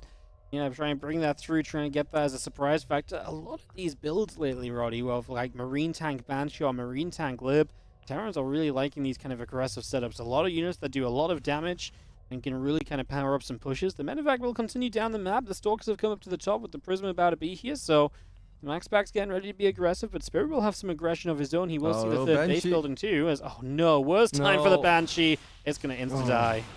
That is a total disaster for Spirit, because Banshees are a bit similar to Phoenixes in that regard. They go stronger in numbers, and a single Banshee can't even do anything if there is a shield battery. The tank count is currently 2, so losing this tank would be absolutely disastrous. I wouldn't hate it if Spirit tries to repair it immediately. It's gonna set up some multi-prong aggression himself with a Marine and a Cyclone in the main. We still have that one other Banshee that will... Wait, I thought we had another Banshee. Yeah, it's still building. Okay. Yeah. So that's Painful. just Banshee number 2 on the way, not here yet, as now Stalkers will begin to get SCVs, and they will just decide to go for SCVs, blinking back away from the bunker as they get low. I mean, in the end, the little drop from Spirit did okay. That really has helped him to kind of equalize the work count here and to keep MaxPax from running away with the damage he's dealing, so that works, and it forced Stalkers to warp in back at home for MaxPax as well. Tank not siege, though. There's one in the front. And it is fortunately backed up by the one further back, and that is going to allow you to stay safe and keep that tank alive. So Spirit is just about hanging on, but man, there's been a couple close calls already.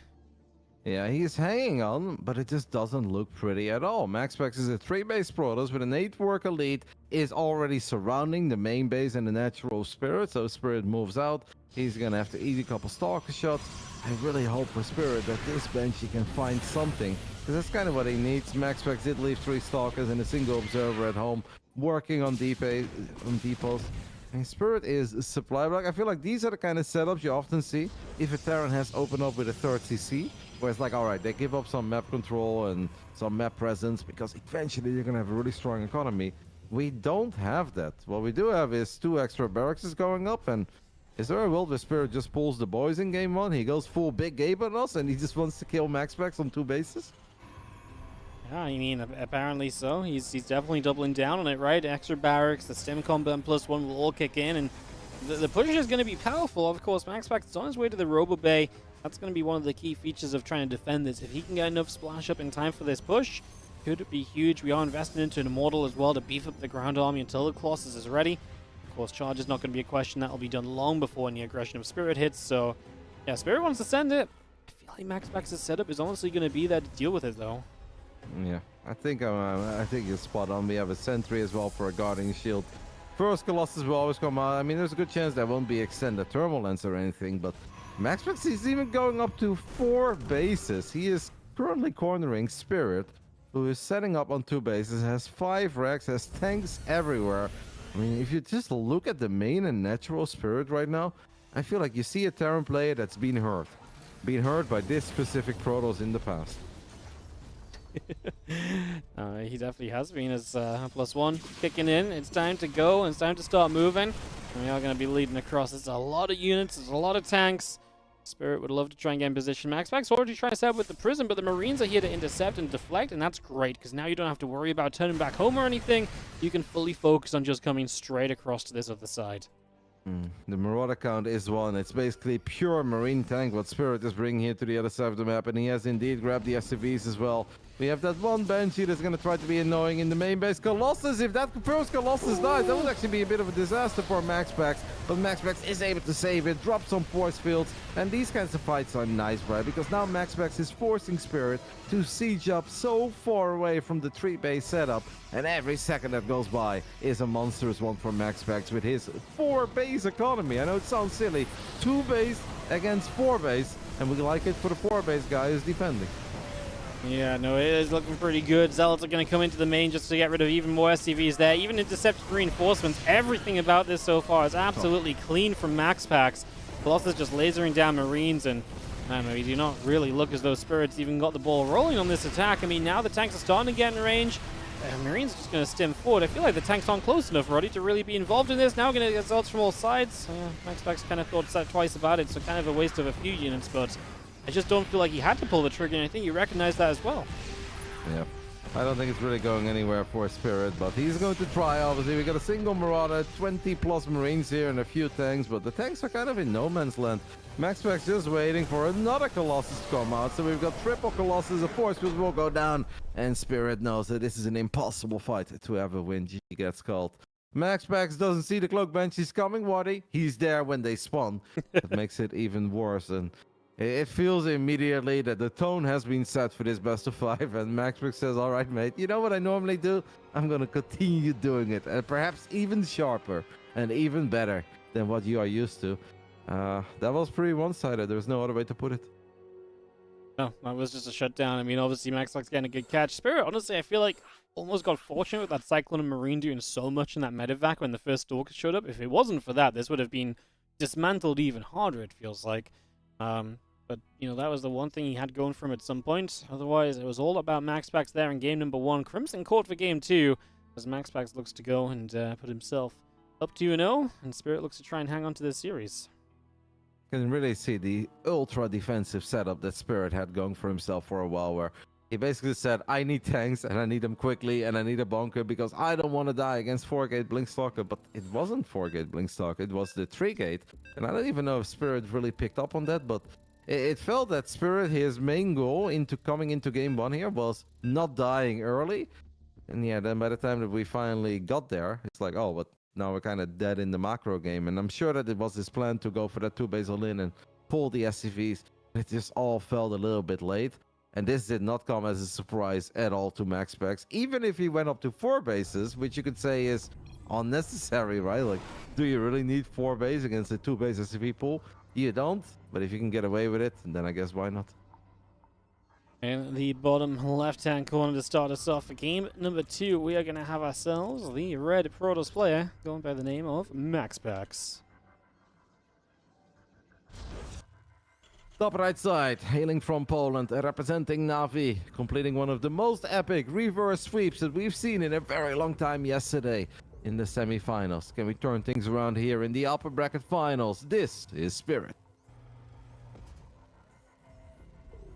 Can also not forget that he opened up pretty greedy. No SCV scout, no Reaper. Tried to get as many units out as quickly as possible, and still it didn't feel that he truly ever got going.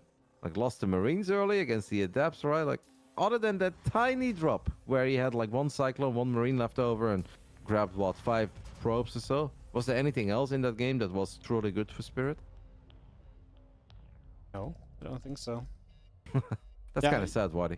Well, I mean, it is, but like, you know what? When you build into the Banshee and the first Banshee dies, I find it very difficult to find hope for the Terran play, you know? Like, that Banshee is such a huge commitment to the point where when the first one died, I really expected the cancel, uncloak, cancel Banshee 2, maybe you get a Raven, maybe you just move away in general. Did not expect him to commit through to the second Banshee. I mean, just, it's so costly to lose the first because the power comes from, you know, maybe one does a bit, but then the second one and the 2 of them together can one-shot some probes, 3 batteries as well. Yeah, it was just rough from there, honestly, and MaxPax just really set up well against the Contalk against the big push. That big push was something he just dealt with brilliantly. You know, he held it up in the middle of the map, very far away, and even when Spirit pushed further forward, he never even got into, like I say, a scary position. MaxPax was really able to pick and choose his fight under no pressure at all, and that shouldn't be happening in a, you know, 2-base all-in situation. I do like what you say about the Banshee. Either, I guess, you ultra double down and you even make a third Banshee, which means that you have very late medevacs, but it does feel that the number you're always aiming for is to single shield battery denies a single Banshee. And, yeah, maybe there won't be a battery in every single middle line, but there will always be an observer and stalkers waiting in at least one of them to deal with a single Banshee if there's no battery there. So either you go up to 3 after losing the first and you still have 2, or you just abort mission ASAP and try to go for something else. But like, yeah, maybe a Liberator, right? Like instead of trying to make a second Banshee and Cloak, just queue up a Lib and hope that that one can siege up while you make a Marine tank push. I would have felt like a Lib at least gives you some chance, and a Lib could maybe, at worst, kind of siege up defensively at that point, you know, probably even does a better job than a Banshee popping out to defend in case that's the need. So, yeah, but it's kind of just a weird little scenario he found himself in. MaxPax going to go Blink a second time now as we get set up on this map that is surely pretty darn good for 4-gate Blink if there ever was one. You know, this is no ramp into the natural. You can pull across upwards and then kind of Blink into the main as well, so you do have to have good coverage as the Terran from the very get-go. So, MaxPax's speciality might be on display here very soon. Let's see what he wants to do. Some Youngsu vibes over here, eh? Do you remember Youngsu? Youngsu.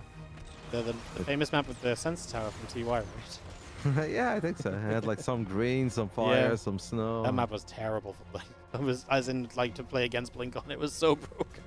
Like, your entire main base was just like, you could walk straight along it, like on the outside. Yeah, this one may not be quite that extreme, but it's pretty close to it, as MaxPax is going to warp in 2 more gates, already has to. So this time around, he says, all right, last game we were just playing 3-gate, Blink, I was planning on expanding, you tried to surprise me. In back-to-back games, by the way, it almost feels that Special has been the coach of Spirit here. It's like, trust me, mate, the Cloud Banshee, they never see it coming. It's like, I guarantee you, they never know. And it's like, well, all right, let's see how this is going to work out then. 4-gate Blink Stalker against Marine tank Banshee and Quick Cloak. MaxPax's first priority is obviously going to be make sure that this initial medevac doesn't deal too much damage. And after that, it's his turn to find a lot of damage on the other side of the map. Let's see if he can get something done as he comes around this left-hand side. The 4 gateways are up and running from MaxPax. He'll be moving across very soon, so it would be amazing for Spirit just to slow down that setup.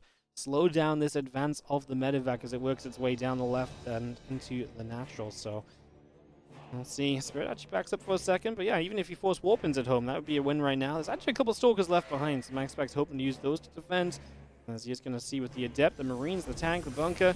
Second bunker on the way. We'll get an SCV there though. Free pickings, couple free pickings to start off with at least, but the drop is moving in on the other side. Oh, sorry, the Banshee moving in on the other side. The drop is now on the move as well.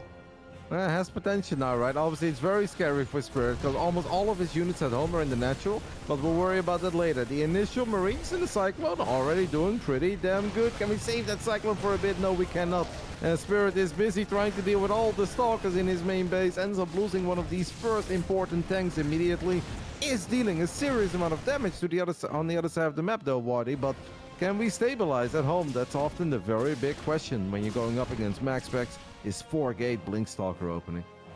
That really was just a lot of stuff in different places. Both players taking damage, both players losing a lot. 1 Marine left here on this natural, as we do have MaxPax leaving the main base of Spirit as well. The Banshee could potentially come back in, but I think that's defended now in the main base. Units in position from MaxPax as well. Some Stalkers and an Observer. Banshee's about to be out of energy as well. It does slip by. Might get a couple more workers before it gets shot down and could even escape down to the bottom left corner for a bit. So Spirit will find a little bit extra. And of course, MaxPax was committed to the 4 gates initially, right? So his economy is not booming or anything. We are going to lose this Banshee now. 39 to 39 workers. Generally good for a Terran who has, you know, orbitals and mules in his favor. However, MaxPax is the one that still has pressure to apply. Yeah, MaxPax ain't done yet, and that is what scares me here for Spirit. Spirit definitely found a lot of damage, and could have even been a tiny bit more with maybe a hot pickup on the Cyclone in natural, or here towards the end. Perhaps we didn't have to lose the Banshee the way we did. If this wasn't MaxPax, I am completely with you. I'd be like, oh, this actually looks pretty damn good for the Terran. Now all you do is you get Stim, you get Combat Shield, but MaxPax is just an absolute master in making sure that this goes on. and on and on, and he never finds that critical damage immediately in these kinds of specific scenarios. But he's going to supply block you, he's going to find a few SCVs, force you to pull the SCVs over and over again, and we're going to blink 3 times, and before you know it, MaxPax is on 64 workers, has a Colossus on the way, Guardian Shield, and all of a sudden the game does look great for him. Yeah, MaxPax is just a master with those stalkers. He really is so good at this. Why he gets away with doing this build so much, even if you know it is coming. Now, the double banshee shows up. Ian will get quite a few probes. So once again, Spirit making a dive in. 6 workers. The stalkers that were left on defense were actually off on a wander out towards the 3rd base, maybe. As 9 probes go down, and those banshees didn't really take any damage at all. So honestly, pretty big deal. 4 stalkers come back in. That's why you can still shoot down a couple of SCVs and get some extra damage done. So hoping for something there. This was huge from Spirit, though, because it's really going to keep the worker count close. Nice actual kill on the depot. Supply block Spirit, and that's going to be a sizable supply block, too. So that's a big win for MaxPax, as he's also supply block. A couple times a day we've seen the TVP be supply block versus supply block. Yeah, 101 for a MaxPax there, as he was still thinking about, like, all right, what MaxPax often does is that it's almost like he gets angry when the Terran is attacking him, while he feels that he's the one who's supposed to be attacking, and he's like, well, then you can't have that much at home. But Spirit does actually have an ultra good defensive setup. I mean, that's 4 tanks split across 2 bases with a double bunker. How safe do you want to be? Spirit answers with yes, just yes. Like, you keep on asking, he's like, no, yes, I want to be safe. Safe he is. Where do we take the game from here? It is kind of funny to see how these games play out, because it's ultra obvious that these two have a lot of history with one another, and that Spirit has not had a very good time in dealing with the stalkers of MaxPax. This is going to be a... well... I feel like this is going to be a tough time, though, because Spirit's just going to be stuck on 2 bases, right? MaxPax takes 3 base, so now it's kind of on Spirit to maybe make a move or to get something done. The Bio moving out the front here. Stalkers will come forward, taking down a few Marines to start us off. And again, that's just going to be Spirit trying to dive out to his 3rd, but that could just open the doorway for MaxPax to find more damage. We'll see. MaxPax is kind of stalled out at 56 probes, so he's not got a huge amount more probes on the way. He's getting Zealots warping in, getting the Colossus up, as you've mentioned. Going to see the medevac around the bottom side. 8 Marines there going to try and get through. Spirit looking for some more of that juicy damage he's been finding throughout. Looking good so far. All these tanks that Spirit has made does allow him to take the 3rd base without really too many hurdles, too many ways for MaxPax to slow him down. MaxPax's upgrades are not that fantastic. Single Forge Protos, currently not using his Forge. Right, when we say that, he does fire up +2. But Spirit still has a bit of map presence. We have that full medevac now in the bottom left side. 1 Banshee left over in the bottom left. As MaxPax just casually walks into the 3rd base, feels that there is a tiny weakness in all those defenses of Spirit, while Spirit will immediately answer with his own drop in the bottom left side. This is chaos, Waddy. As a the main base is in the main as well. What the hell? Units everywhere, but this Colossus is going to go down. MaxPax is obviously paying attention to a lot of places right now, so he loses that. We attempt to recall the Prism. That will get out. The couple of Zealots will eventually get cleaned up, picking up some reactors. 9 workers go down on both sides, and every time someone deals damage this game, it just gets reflected back on them. Yep, you kill 9, I kill 9, you lose something important, I'll lose something important. Felt that they both had their moments there where they shined, but MaxPax perhaps could have made a better effort in keeping that Colossus alive. Colossus are incredibly valuable units. If this wasn't MaxPax Spirit, and we don't think of all the games that these two have had with each other, and we don't think of how almost timid and scared Spirit looks while he's playing against MaxPax. And yes, he is known to be a bit of a passive player, a late game master, but Spirit has actually been a lot more aggressive over the last 12 months, and perhaps that's why a lot of his results are better. Against MaxPax, he does seem incredibly scared in general to move out. But if this wasn't that scenario, I would say the numbers look really good for the Terran, but it all comes down to the next few fights. Well, MaxPax is going to have the Prism showing up once again. Zealots into the mineral line, potentially a warping into the main. Ghost trying to snipe a couple of these Zealots just to clean them up quickly, but this SCV is still under fire. Forward base of MaxPax, though, will be sieged, so he needs to find an answer ASAP, otherwise this is going to be tough.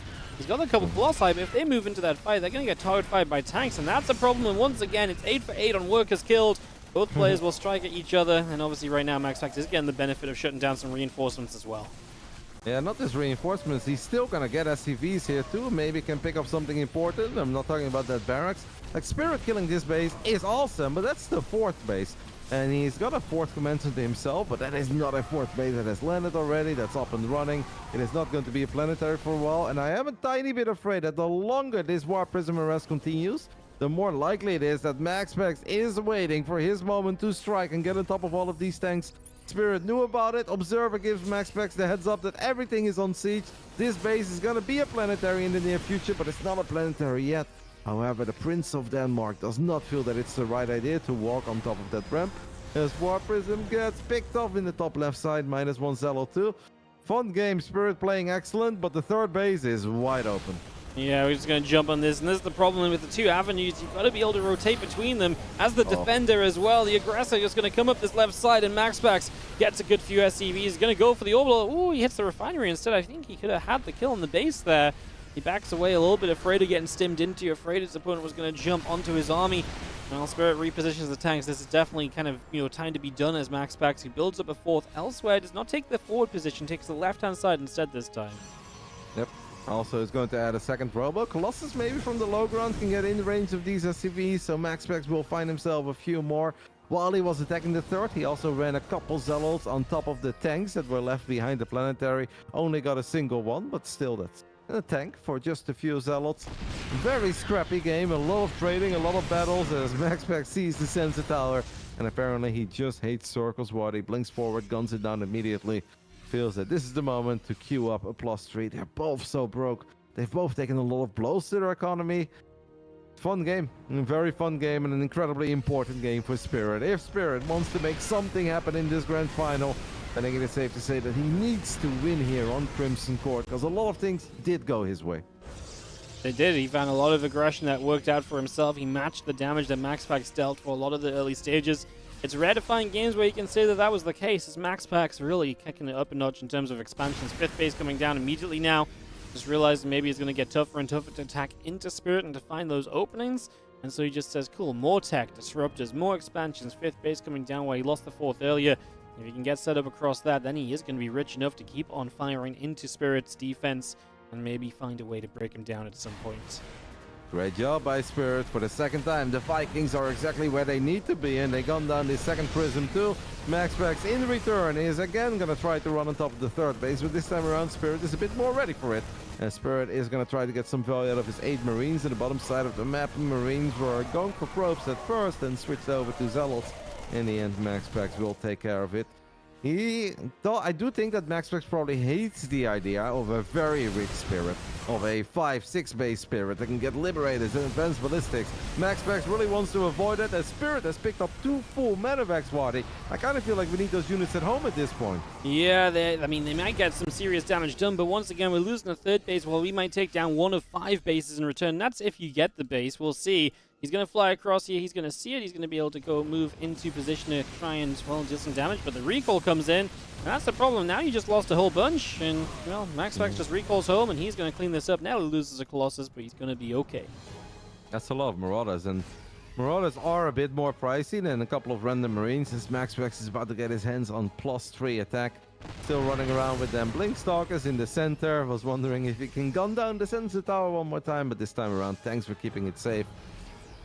Spirit loads up 3 full medevacs. Incredibly risky, because it feels that MaxPax just wants to keep on running up, down that center, get on top of a few of these defensive units, fire a couple of Novas, and take the game by the horns. Because I think up to this point, the Prince probably kind of enjoying this game, right? Like, not the cleanest game, but we're battling, we're having fun. He will stop having fun if Spirit can ever afford a second starport, a fusion core, advanced ballistics, and not to mention ghosts, right? We haven't even seen a whole lot of ghosts. There are 3 of them out right now, but they haven't truly participated in the fight yet. Have ourselves the Dark Shrine coming up, so MaxPax will have even more options there as Nexus, Obs coming about. The medevacs will boost through the bottom side. We got a couple more libs, a couple more ghosts, all getting kind of brought up. And +3 attack coming in as well as the medevacs want to boost in, but the Stalker's there, not punished just yet. I mean, there's just so much supply hanging around from Spirit, not doing anything just yet. No, but as long as MaxPax is not doing too much with his main army, I guess that's something we can live with. Because you look at the production tab, and those are all the things that you want to see. If you're cheering for the Terran, if you're hoping that Spirit is going to make this an epic upper bracket finals, those are the buildings you want to see, and soon those will be the upgrades that you want to see.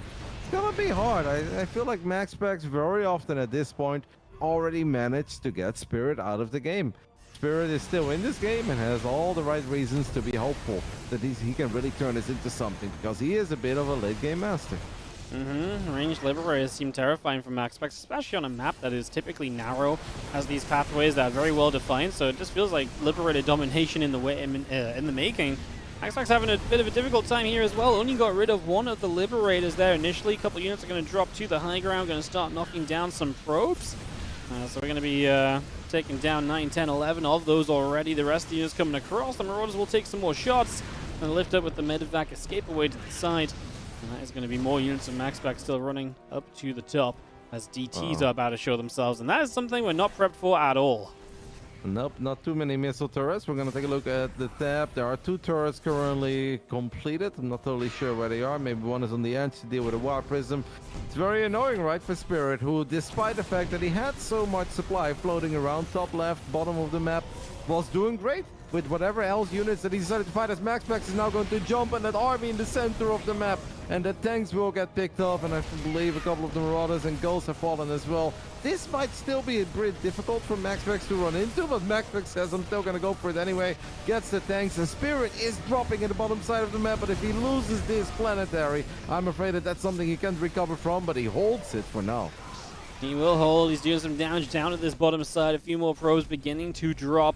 DTs are still going to force the base to be lifted, and yeah, finally these medevacs come into play. He lifted that and lost the medevac instantly. The other one just gets out with a couple units. Bottom side attack is still ongoing. He will finally be forced to lift up and leave. Spirit, I mean, he kept enough bases alive to still very much so be in this.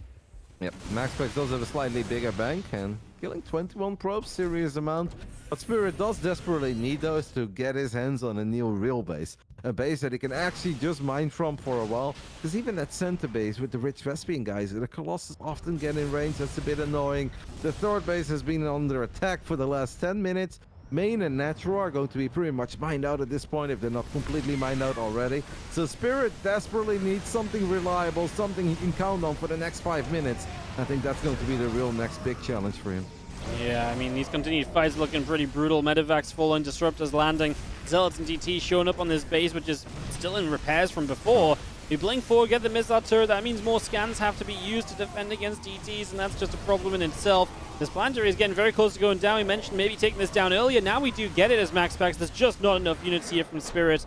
That is going to seal the deal for MaxPax to go up 2-0. Spirit got the early game to kind of go in his favor a little bit. You know, maybe not in his favor, but he stood up to MaxPax. He fought back. He dealt damage himself.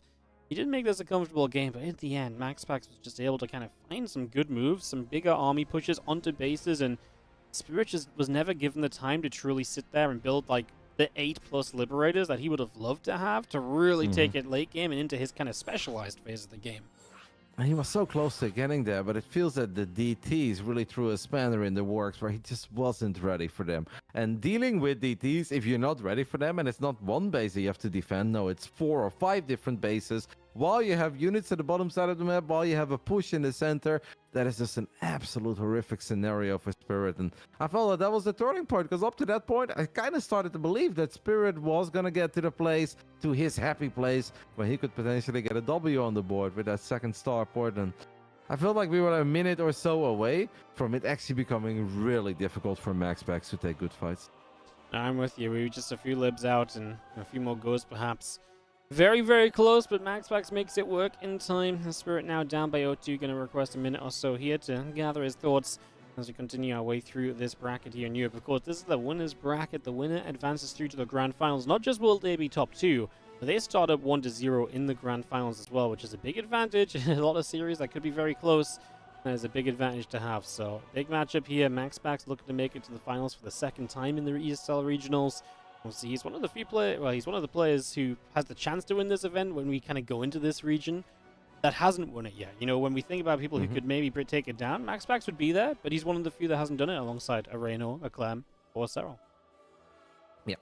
I mean, I think a few days ago, if you asked me, I kind of thought that Showtime had a shot as well. Like, Clem is the one guy that kind of felt that he's going to be the big obstacle on the road for almost anyone to win a title, but Yeah, unfortunately, a lot of them have already been eliminated. I'm sure a few more pro gamers out there were dreaming that this was their season, because you're allowed to dream if Zero isn't playing and Reynor is playing from Korea. It could very well be MaxPax his time, but MaxPax has truly struggled a lot with Clem over the last, I would say, month, 6 weeks at this point.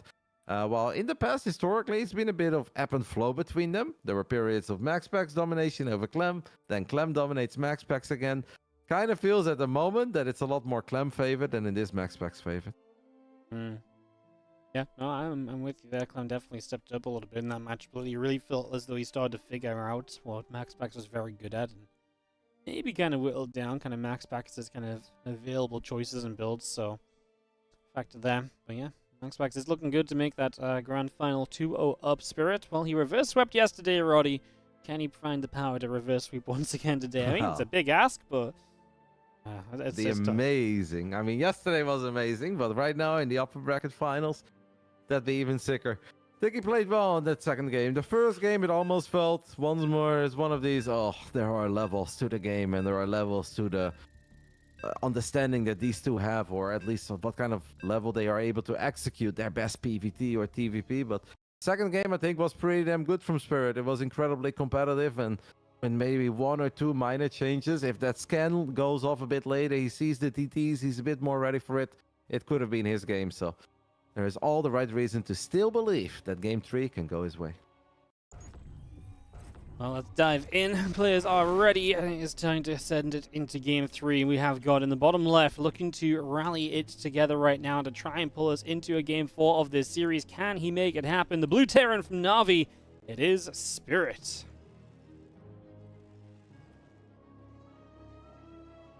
And in the top right side, the man who's on the doorstep of making it into the grand finals of the European regionals for the second time in his career, the Prince of Denmark, Storm Gaming's MaxPax.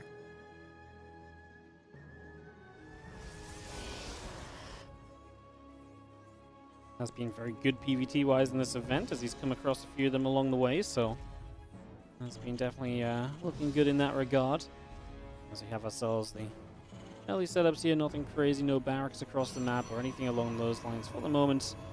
Nice, plain and simple first moment or two on Alcyone. Big map, potentially as well. Obviously one of the ones you often see kind of delve into that kind of more macro-focused game, so that is a possibility also. Something else we can be watching as this passes by. Yeah, MaxPax has played a lot of Stargate historically on this map. He did it against Clem, he also did it against Gabe and Spirit many times in some of the weekly tournaments. I feel like he's pretty happy to play Phoenix here and play Phoenix Colossus, but perhaps a bit worried about some of these modern Cyclone pushes, where we kind of thought that the previous Cyclone was scarier than this one, and I think there are many situations where it truly was. But if you open up Phoenix, it can be a bit difficult to deal with an early medevac, Cyclones, Vikings, and Marines at your front door, because then that 20 extra HP, it really does make a difference when you don't have a lot of damage dealing units as Protoss in the early game. Just trying to knock those down can be a little bit of a struggle. CC drops then Spirit on location as well, so not going to shy away from kind of putting it on the low ground here, which has been something a few Terran players have done. Spirit included has been going for that high ground CC just for the added safety in the early stages, but like I say, not going to be a factor on this one. Nope. Just have adepts on the way for now, and MaxPax does like to sneak in the 2-gate or the 3-gate every now and then, where he goes one proxy gate, one extra gate at home. I often think back of the IEM Katowice we had online back then, where I felt Portic was the first one to really do this at a high level. In the old days, everybody knew about a 3-gate or a 4-gate attack, but we didn't really put a lot of thought into it. But the idea of making it look like everything is normal at home, and then trying to overrun your opponent with just a few more units early on is cool. And what's also cool is all the different ways you can play this. You can go heavy on the Stalkers, trying to find that game-ending damage. But you can also just make a bunch of adepts be annoying, and obviously 3 adepts, 1 shot on Marine, 1 shot on SCV. It can catapult you into a very strong position into the early mid-game. Well, all out aggression. Obviously, safety bunker from Spirit on the low ground, but you still have to be able to actually have the kind of the strength to defend that and to hold that down. You can even just lose a lot of SCVs trying to hold it, so possibilities for MaxPax. If you do hold against this as Spirit, though, the attack is obviously going to be very delayed from the Protoss player, and that is the issue that you run into then as the Protoss, because then the Terran can come across the map, then they can have you know, bio with Stim or even just like a Marine tank push or so, you know, without your Twilight, you know, having finished Blink or anything, that is going to be a problem. So it is important that these 3 gates do find something, because you've delayed your tech to make sure that they can come up on time. Second Cyclone, by the way, on the side of Spirit, almost gives me the feeling that he's counting on MaxPax maybe playing Stargate here, because we haven't seen him open double Cyclone yet, right? No, I think it's been a single Cyclone each and every time, right? So Yeah. I think this is a little different this time. As the Stalkers come through, and just going to start putting some pressure on. They're actually going to go diving past this bunker. I feel like if you're going to do this, you need to get rid of this Cyclone so you don't have those lock-ons coming back again and again. He does get rid of it, but of course we do have the next one about to show up, so at least this is here, but it's going to be tough, because now with no bunker support, these Stalkers can do pretty well from afar. That felt so crazy, and you almost wonder, MaxPax, are you sure about this? And now suddenly you look at it like, yeah, I think he's kind of sure, because he's about to surround the second Cyclone as well. It's going to get fully repaired, but MaxPax, with no regard for repair at all, is going to jump on that one too. He will pay a pretty hefty price for it. He's going to lose a lot of these gateway units, and I think what you mentioned earlier is incredibly important. When you open up like this as MaxPax, Blink is late. Late Blink means late charge. Means that it's going to take a long time until you actually have an army that's strong and can just stand there and fight. But I guess one way of dealing with that one is just preventing Spirit from ever getting a strong army. Yeah, I mean, that's what he's aiming to do. Just keep on trading out, stop that army from ever growing. And by the time Stim's done, Blink is going to be finishing as well, so I don't think I hate it too much. I think this is looking kind of okay here for MaxPax. His army supply size is not high. Maybe he can still kind of, again, slow it down and get the gateways working once again. And plenty of time to actually have Blink up and have an army before Spirit hits the other side of the map. So gotta imagine that is kind of just the case right now. Yeah. It felt like crazy. It's like, are you sure? Are you sure? And then the more you look at it, you're like, okay, we're 6 minutes in. MaxPax is creating a pretty healthy worker lead. Stim is about to finish up, but the Stalkers have blinked. So the moment that Spirit would decide to blink Stim forward, MaxPax can immediately blink away. This was also one of these quick factory 2 more barracks setups on the side of the Terran. Means no medevac squad in. It means that Spirit is going to have to be incredibly cautious with the amount of times he stims, and even with how many units he stims. I'm not loving it right now for the Polish Terran, and that's perhaps a mild way of putting it, but he does have a powerful army, right? We're looking at 36 army supply, that's it. But if this move out doesn't work out, then I'm afraid that this is the last we'll see of Spirit in the upper bracket. Yeah, I get the feeling that this army has got to do some work, because otherwise you're just letting the Pro Display get way too far ahead. The tech now coming online, the work count is obviously already in place for MaxPax. He's sitting on 3 bases. Spirit is moving. He realizes himself he's got to get it going. 5 additional gates coming up from MaxPax, who just tries to shave off some units. Every unit will count. Spirit realizes just how important this attack is, as the SCVs are going to come across the map. Well, this is absolutely one of those times as MaxPax. You've got to pick and choose your fight. He has the static defense on this 3rd base, so this probably does make a reasonable place to still sit and fight. Cyclone does go down, but the tanks are going to start getting sieged right now in kind of the middle of nowhere. But it is going to cover you to set up the bunkers as the Stalkers come around the bottom side, but they're in tank range as they try and intercept reinforcements, so this was not as pretty as he wanted to be. Oh my god, those tanks. He needs to go right now. Like, come on, there is barely anything from MaxPax. Charge is not done yet. Spirit cannot show too much respect, and this time around he is going to go for it. The SCVs lead the charge. Marines and Marauders stim forward, gun down that first battery, and MaxPax is going to be forced to give up on the 3rd, give up on that gateway. Those Stalkers in the center of the map no longer exist. They pretty much all have been picked up, so at this point it's probes battling the reinforcements of Spirit. MaxPax does warp in 5 more Zealots. Don't forget that these Zealots have charge, and there are no medevacs with that army. I think Spirit near the bunkers is going to be fine. Away from the bunkers, he needs to be careful. Oh my god, 2 Immortals are going to get rid of the tanks so quickly here, and these Immortals are going to get to live, but there's not going to be any Zealots left, so we do not have a buffer any longer. The Immortals dirt forward to know what they're trying to click on right there, but they just walked into trouble. Oh, that was bad for MaxPax. That could have been a huge difference.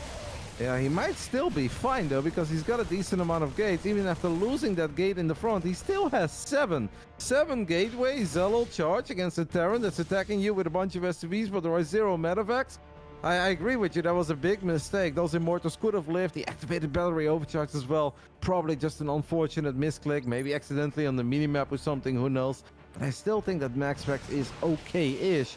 And now that early game gateway is actually going to come in very handy, because you look at the minimap, and now the Zealots of MaxPax are going to storm into the natural Spirit. And Spirit has rallied every single unit he produced in the last few minutes to the other side of the map. It's 85 supply against 80, but it's starting to look more and more like this is actually going to go MaxPax's way as well. How does he freaking do it, Waddy? What kind of black magic is this? Absolutely bonkers, mate. I mean, this is just going to be a lot of SCVs going down, so Spirit is even more committed than he ever was, and MaxPax, again, he's not under immediate pressure. He's just sitting, waiting on his natural, getting more units up. He will lose the Robo. He has one Immortal out, but of course he's got a potential to just build so many Gateway units, and Gateway units are so good in this scenario where there's no Medivacs or very few Medivacs. Yeah, and these units already kind of hurt as well. The Zealots are going to be an issue to deal with, mate. They're going to be very tough to get through. In a low eco scrappy game where we don't have any turrets, we don't have a Raven, as that Immortal, by the way, leads the chart, goes forward, guns down, MaxPax full of confidence, doesn't even really need to take this fight, but he's gonna take it, and I gotta say it has to be the perfect call, right? With the Guardian Shield, with the Immortal soaking up all those shots, the battery putting in some serious work, and it's starting to look like this game is now MaxPax's game, and it's become unlosable. Spirit will probably stay in it for a while, he's gonna try. I think we can already congratulate the Prince of Denmark with another guaranteed top 2 finish in this tournament. And perhaps, Waddy, this is finally the day that he is going to crown himself a European champion, at least when it comes to the online spring regionals. He's going to start off with that 1-0 lead after winning this upper bracket final. It's looking very, very good, obviously, as we just pop the hallucinated Archon to tank some damage. We're going to dive through. There's one tank in the mineral line, but tanks honestly just don't do that well against Zealots. He's going to try and target fire down the sentries in the back, which is a cute move, but this is Spirit just trying to hold on with anything and everything he's got. And for now, it's going to be okay. We actually do get to live here for a moment longer, but I mean, MaxPax is building 5 Stalkers at a time, and he's just going to keep on rallying, and it's just hard to imagine with DTs as well that Spirit can really keep on being alive.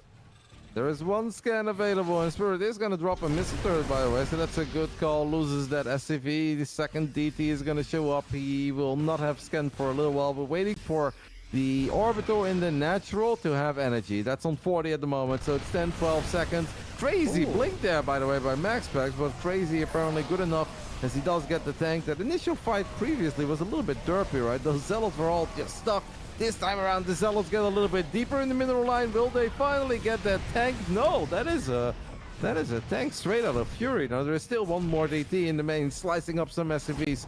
That's going to make this game more and more dire, at least economically for Spirit. Well, some great holds here by Spirit, who's actually taking a tiny army supply lead. Perhaps MaxPax getting a tiny bit reckless, figuring out that, hey, I have this game, it's in the back. My army is so much better than yours. Turns out that Zealots do still need some surface area to battle. Yeah, that's the defensive setup was just good enough. I thought the Zealots were just going to storm through, but yeah, no, they just got choked up too heavily.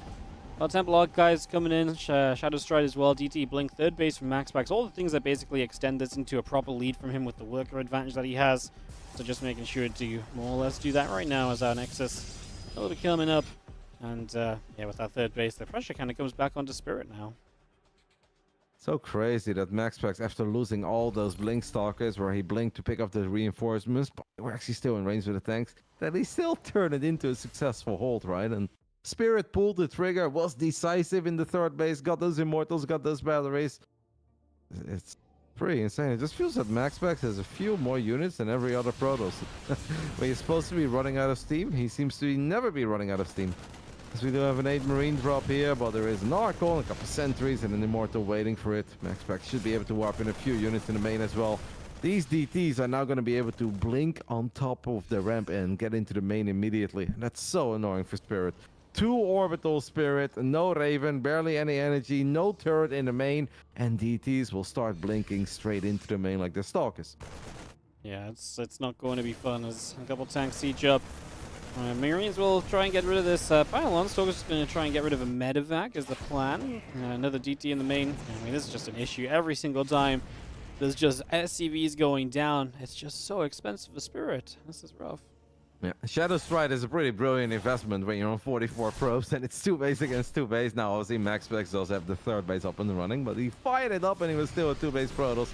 Spirit is going to pull the boys one more time, but then we better build some missile turrets right on the other side of the map. Otherwise, he's always going to run out of detection. A bigger problem is just really forcing MaxPax to fight. MaxPax can stay near batteries. These Archons are going to be incredibly tanky. Guardian Shield is going to be very impactful in these kinds of fights as well. I just don't see a way for Spirit to turn this into a happy ending. Super Battery keeping units alive, surviving a few tank shots. Archon takes a lot of hits, but Super Battery brings it back up to health. That's some real value right there.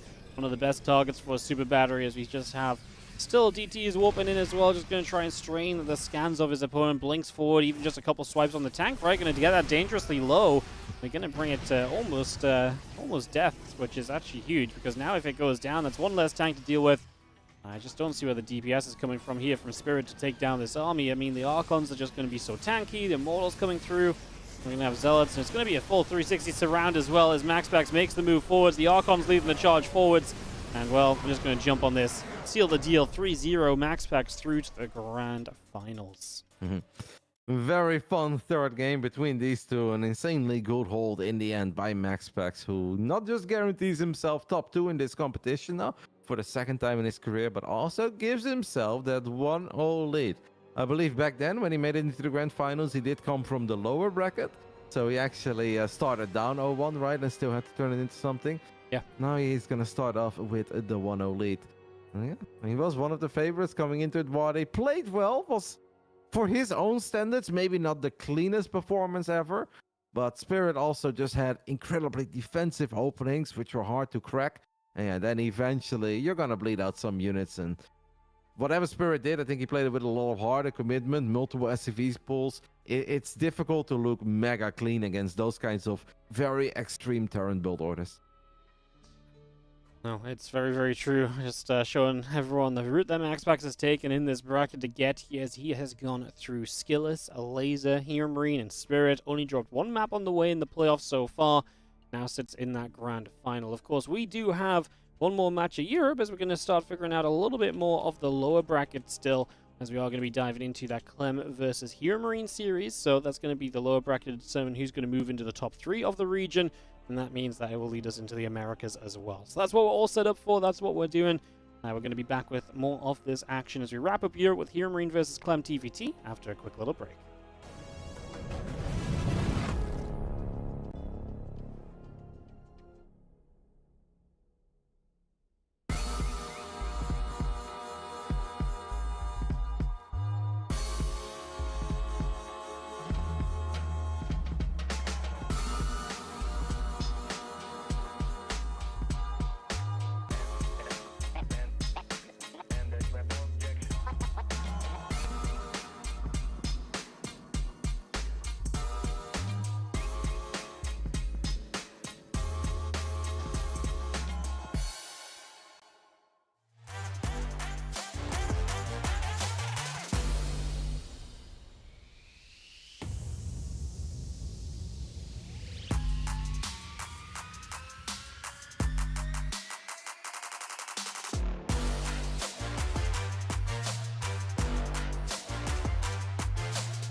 ESL StarCraft 2 Masters is brought to you in part by Monster Energy and the United States Air Force.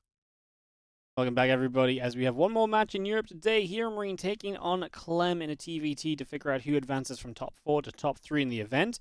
A little bit of a TVT kind of run in this lower bracket now, as HeroMarine versus Clem. Winner will play against Spirit, so that's already figured out. That's what this bracket is looking like. What do we think of HeroMarine Clem, Roddy? Do we think Clem's just going to move on through, get back on track, or is HeroMarine going to make it tricky for him? That is the easy prediction. That is the obvious prediction. Clem has won the last 12 times in a row against HeroMarine, and Gabe absolutely did try those series. There were many moments where, Gabe was vocal about it, that he had a couple of things that he believed in, different patches, different map pools, but it just seems to be that Clem has his number. I do think it's a little bit more likely that Gabe stops that streak on this patch than the previous one, because the previous one clearly was all about spamming some cyclones. You had so many of them.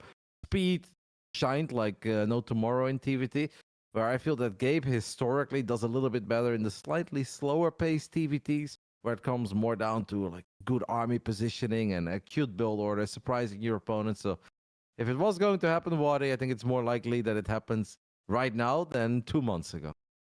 All right, well, we'll see if right now is going to be the moment. Is Golden Aura to open us up? I feel like historically when these two play, Roddy, it always feels like we open on a map like big, we play a big game of TVT, like 20 minutes, and then we start getting way more aggressive afterwards, and we start kind of getting into kind of the feisty, kind of cheekier builds. So we'll see if that reigns true here. As Golden Aura definitely sets up for potentially a bit of a longer game should they survive through the early stages of the Terran vs. Terran.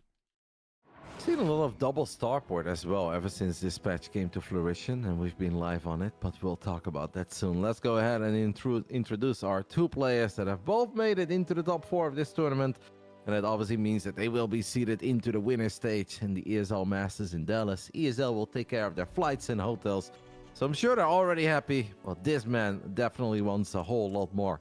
In the bottom right side, we are looking at the main base of the most successful player we've ever had since we started these online Europe regionals. Representing Team Liquid, it is Clem. Top left, our Red Terran for Mouse. Can he keep his run alive here? Top 3 would be a great result for him in Europe, and the potential to go further. It's HeroMarine. I think Gabe overall already pretty happy coming into today. I'm sure that the vast majority of his focus was on that first best of 5, right? That opening best of 5 against Harstem, such an important one. Top 6 to top 4 is a massive difference. This too is a really big series. There is a $2,000 prize difference between finishing 4th and 3rd, and obviously if you win this, I mean, if Gabe probably looks at this and says, hey, if I win this, then I could go really far. I could potentially go even all the way, even if he would be the underdog against MaxPax in the grand finals. This is just a proper mountain to climb. Perhaps the most difficult opponent that HeroMarine could run into. Yeah, there's just nothing easy about playing against Clem, who, really has, at one point we would say, oh, Clem's TVT is his weakness, but man, has he done everything he can to really solid that up and to really make that much less of the case lately. So that's been kind of great to see, and it has been less of the case. He really has just been much more well-rounded in this matchup, especially in the European TVTs. Maybe he's still against the Korean Terrans. There's a bit more of a struggle there, but in Europe, Clem really has kind of stamped his dominance into this matchup as well. So, yes, yesterday ended up getting reverse swept by Spirit. Today is a new day, though, and Clem up against Gabe. I think he's probably feeling a little bit more confident now than he would have been otherwise. Yeah, I'm sure that Gabe, and we already said it earlier, has taken a good and thorough look at those games. But I don't think there's really one thing you can look at that best of 5 yesterday and be like, oh, if that's how I open, then I'm going to be fine. Or if I just make it to that stage of the game, then perhaps I can explore this weakness of Clem. I still don't think that Clem has too many weaknesses. It was such a bizarre series yesterday because it started off the way you expected. 2 games in, it kind of just felt that Clem is doing all the right things, like we've seen him do all the right things in the vast majority of the games that he's been playing over the last 6 months.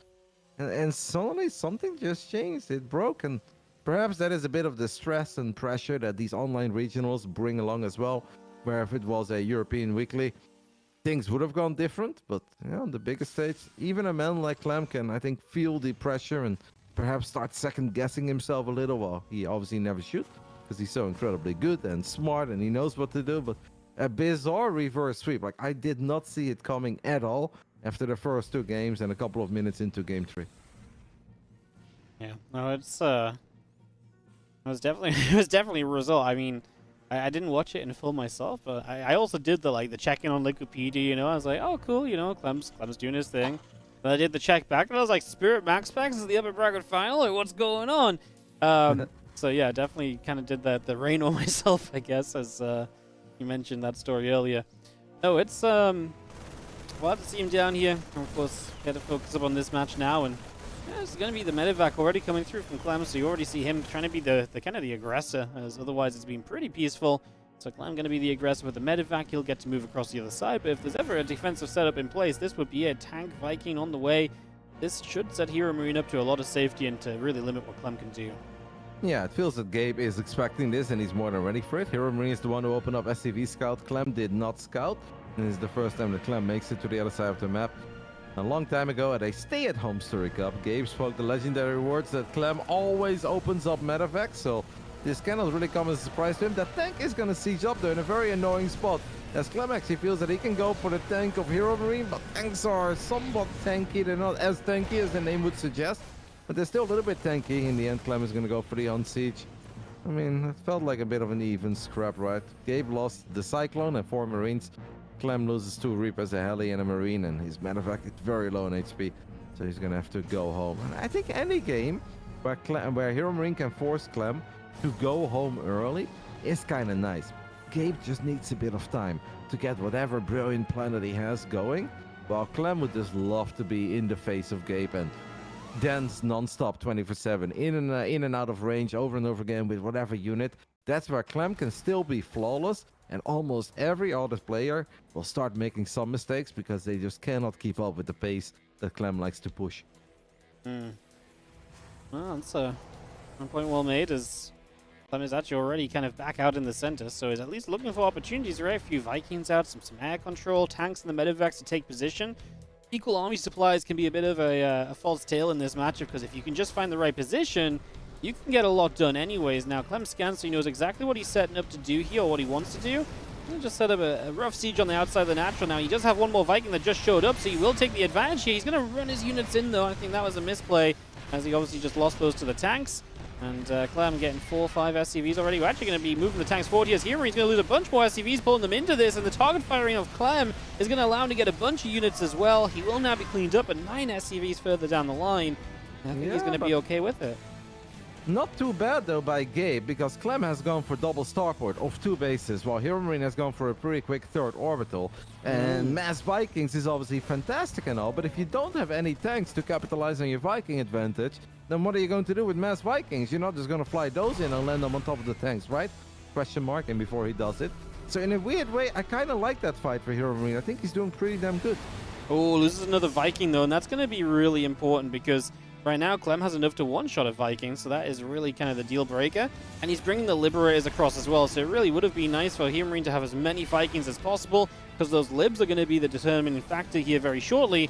Clem's in a weird, I say fun spot for him actually, because he's kind of set up where he's just sort of sitting kind of near the starport. We're going to land the Vikings here as HeroMarine, and he is going to start just pushing in on the ground. Clem realizing he cannot actually hold this position, so he's just going to have to evacuate away from it. And that means that HeroMarine can take a more aggressive kind of setup. Now we're going to land the Vikings as Clem. We're just going to go against 1 siege tank. We can do that. And Clem makes that work out for now. It's actually a pretty crazy fight and crazy game. Look at where we're fighting, as the first Liberator is going to siege up, and we'll get a couple of shots off on these Marines. Clem still has the Viking lead, but it's going to be so hard for him to really capitalize on it, because Gabe was able to push out. Gabe, I would love to see him move that tank. Where are these tanks going? The tanks are going all by themselves. I don't get it. I thought Gabe would send them back. Gabriel is running forward every single tank, and he's losing every single tank. What just happened, Wardy? HeroMarine just dropped from 5 tanks all the way to 1, where I actually thought the game was going kind of well for him, and even if those Liberators were complicated, it would take Clem such a long time to really get into the position that he would love to be in. But HeroMarine just lost 5 tanks, and that's all she wrote. Yeah, I don't know what they were doing. just plain and simple. I do not know what they were doing. They just thought they could fight, mate. They were just off and away. They believed.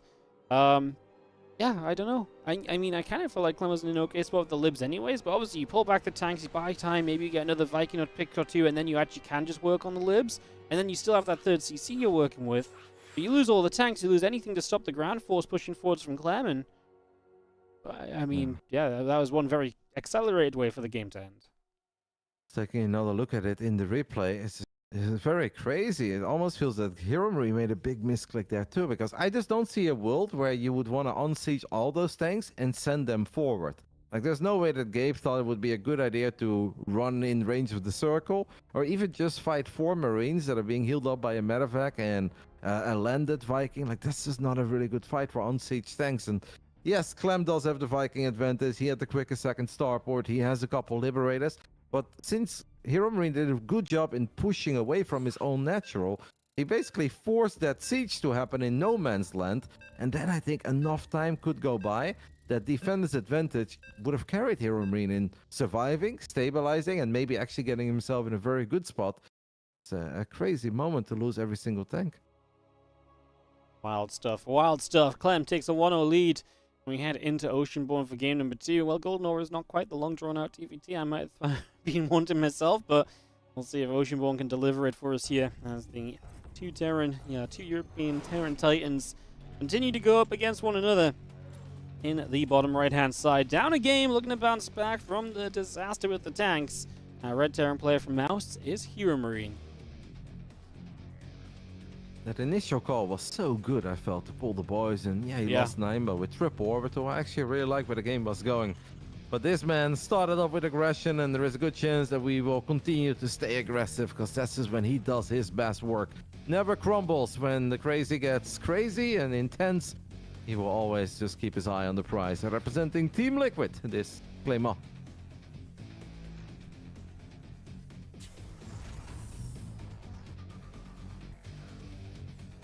Sad for Gabe. Felt like there was reason to be very hopeful there in game 1. Excellent start, I felt, to Golden Aura. Yeah, I'm really with you with what you said about the SCV's lost, but with triple orbital, it was a good start, right? Like, you dislodged the position, it's 2 less tanks, and you could see as well as he pushed forwards aggressively, the lack of tanks for Clem suddenly became a bit of an issue, and it was maybe just the fact that HeroMarine was so spaced out with his tanks that became the issue at first, and then obviously running the rest of them all around silly was a massive mistake, but yeah, the first part of the defense, the first idea of it was really, really good, and it definitely made Clem's kind of future in the game look a little bit wonky. Yep, I mean, eventually we did see a 3rd command center on the way for Clem as well, but most of the time when you open up double starport, the idea is very simple. You get a 6 siege upon the natural, and you force your opponent to take a horrible fight that even if they do end up breaking out, they're down 25, 30 SCVs and can't really do anything on the other side of the map. Kind of felt that Gabe dismantled the siege before it ever started going, and then forced Clem to start pushing from so far away, which is a really bad feeling. No matter the matchup, whether it's TVT, TVZ, or TVP, if as a Zerg or a Protoss you can force the Terran to siege up very far away, you already know you're doing something right, and you're buying a lot of time for yourself and your superior economy to kick in. So, right idea, unfortunately, in the end, the wrong execution on the side of HeroMarine. Was once more gone for the SCV scout. Clem is definitely proxy 2 Rex or even 3 Rex HeroMarine a couple of times. Most of the time it's just 1 barracks at home, 1 barracks out on the map. Once in a blue moon it's double proxy Rex. Gabe seems to be worried about it. Clem does not seem to be worried about it, because back-to-back games, HeroMarine is the one who's scouting and Clem is not. Nice to kind of get away with no scout, right? A little bit of an eco advantage. The small things. As the reactor comes down immediately as well on the side of Clem, and that's just a barrack sitting there chilling from HeroMarine. It's going to get a reactor too, but a little later. That's just the slight differences in builds coming together. It's a Hellion versus a Cyclone, essentially. Clem built a Hellion first, then the Cyclone, so he had a bit more gas to spare at first, as we are going to win that Reaper fight initially as Clem, but he can't capitalize onto the SCV. Now he has to back away with the Cyclone being ready. Yeah.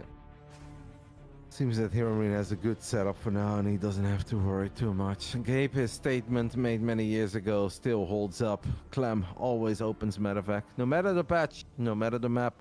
Clem likes his quick medevac in TVT.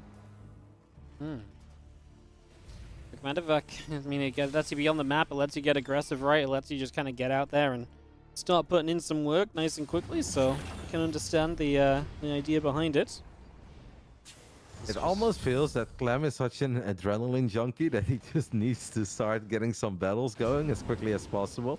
And where Clem sets himself apart from everybody else is like, if you or I or any other human starts battling early, then you kind of focus on the battle and you micro it to the best of your abilities, and you're never going to be Clem, but you do your best. But then stuff goes wrong at home. And Clem makes StarCraft 2 looks so effortlessly easy, where it doesn't really matter at how many spots he's fighting. It feels that Clem is very rarely supply blocked on moments where he really shouldn't be, or that he's floating a little bit too much when he shouldn't be. Like, he's incredibly good in staying on top of what matters the most. Clem got a good evacuation from his natural, but there's still 2 Cyclones here from HeroMarine, so as we continue to fight, Clem will get a few more SCVs. The Reapers will go down, but as soon as it comes down to just 1 Cyclone left, pretty much, he just has to get out of there. He's going to lose his refinery, which does slow down his gas mining for the future. I mean, yeah, interesting fight so far. HeroMarine with the Ravens popping out as well, getting into Interference Matrix, while Clem decides to move in towards the Viking instead. That will help to shut this medevac down. Got to be careful this tank doesn't get locked onto one more time, because it could drop very quickly. The last thing you want to be doing early on is this, as HeroMarine into the main is going to get some more SCVs. Yep, but the Viking did just pop out of that starport, so this is a little bit awkward. Double Cyclone lock-on that Viking. HeroMarine loses the Cyclones, but he does still get the Viking, and that actually allows his medevac to live. He will activate Boost immediately. Clem's going to siege up a Liberator on the other side of the map. Gabe, I want to say, does a good job in absorbing one shot and then moving away from the circle. In the end, the Liberator fired twice, but that's still a trade you'll take if you're HeroMarine. You lose one of these Cyclones, you kill the Lib. Also in the main base, he killed that Viking that otherwise could have just put a lot of pressure on his own medevac and would have forced that medevac to eventually forfeit. HeroMarine playing very well. Can we get some lock-ons here in the center of the map? The answer is yes, unfortunately for Gabe. Em is also the one who gets a lock-on in his medevac. So HeroMarine is the one who's ending up losing the first expensive unit. Aggressively boosting forward. The medevac here is going to backfire as Clem. He's going to lose the medevac and a siege tank as well. He gets one more Cyclone out of it, but hey, a tank and a medevac would have been way better to have. Oh. He's getting the other Cyclones though. The last one very low, and Clem continues to push forward. Up a lot of army supply right now. He has a Viking for high ground vision, and that's what he's going to try and set up for. CC will just finish. There's a depot we can gain here, but I guess that's going to be about all we can grab. And there's triple Raven here for HeroMarine, and even if you use some of the energy already on other turrets, we have an Interference Matrix if we need it. Okay, you gotta be certain though about what you want to do. Kinda gets in range, loses one of the Ravens for free. Now his own tank is in serious dire straits. The tank will fall. This was not a good fight for HeroMarine, where I think the initial skirmishes were really not that bad. This wasn't it. SCV's pulling to defend or to try and repair up the Cyclone, trying to get something done there as well, but and that seemed kind of scary, as Clem is just going to stay on this side, and it's going to stop this third CC from taking position. The tank of HeroMarine is going to unsiege to try and come forward here. The Raven's going to get shot down as they were just in with this, and he doesn't have the Viking advantage either, so nothing is really going HeroMarine's way. The SCVs do help to get rid of the siege tank, but yeah, losing out all on the Raven, just very expensive trades for HeroMarines. Now we land, and now there's going to be another siege tank in trouble. It just gets out of there, but man, we're losing Marines, and these Vikings will pressure this tank. It cannot stop to siege up because the Vikings are going to get on top of it. Is that enough repairing? Just about. No, it actually is not. The auto turret will save the day. The scrappiness of this TVT fight continuing, as Clem is going to get the first shot on the tank, but there is a repair on the other side of that, and the repair should be good to keep it alive. The Vikings land, no! Come on, HeroMarine just can't catch a break. Hey, that's actually illegal once more. I believe Dana White had something to say about that once upon a time. -7 SCVs, poor Gabe.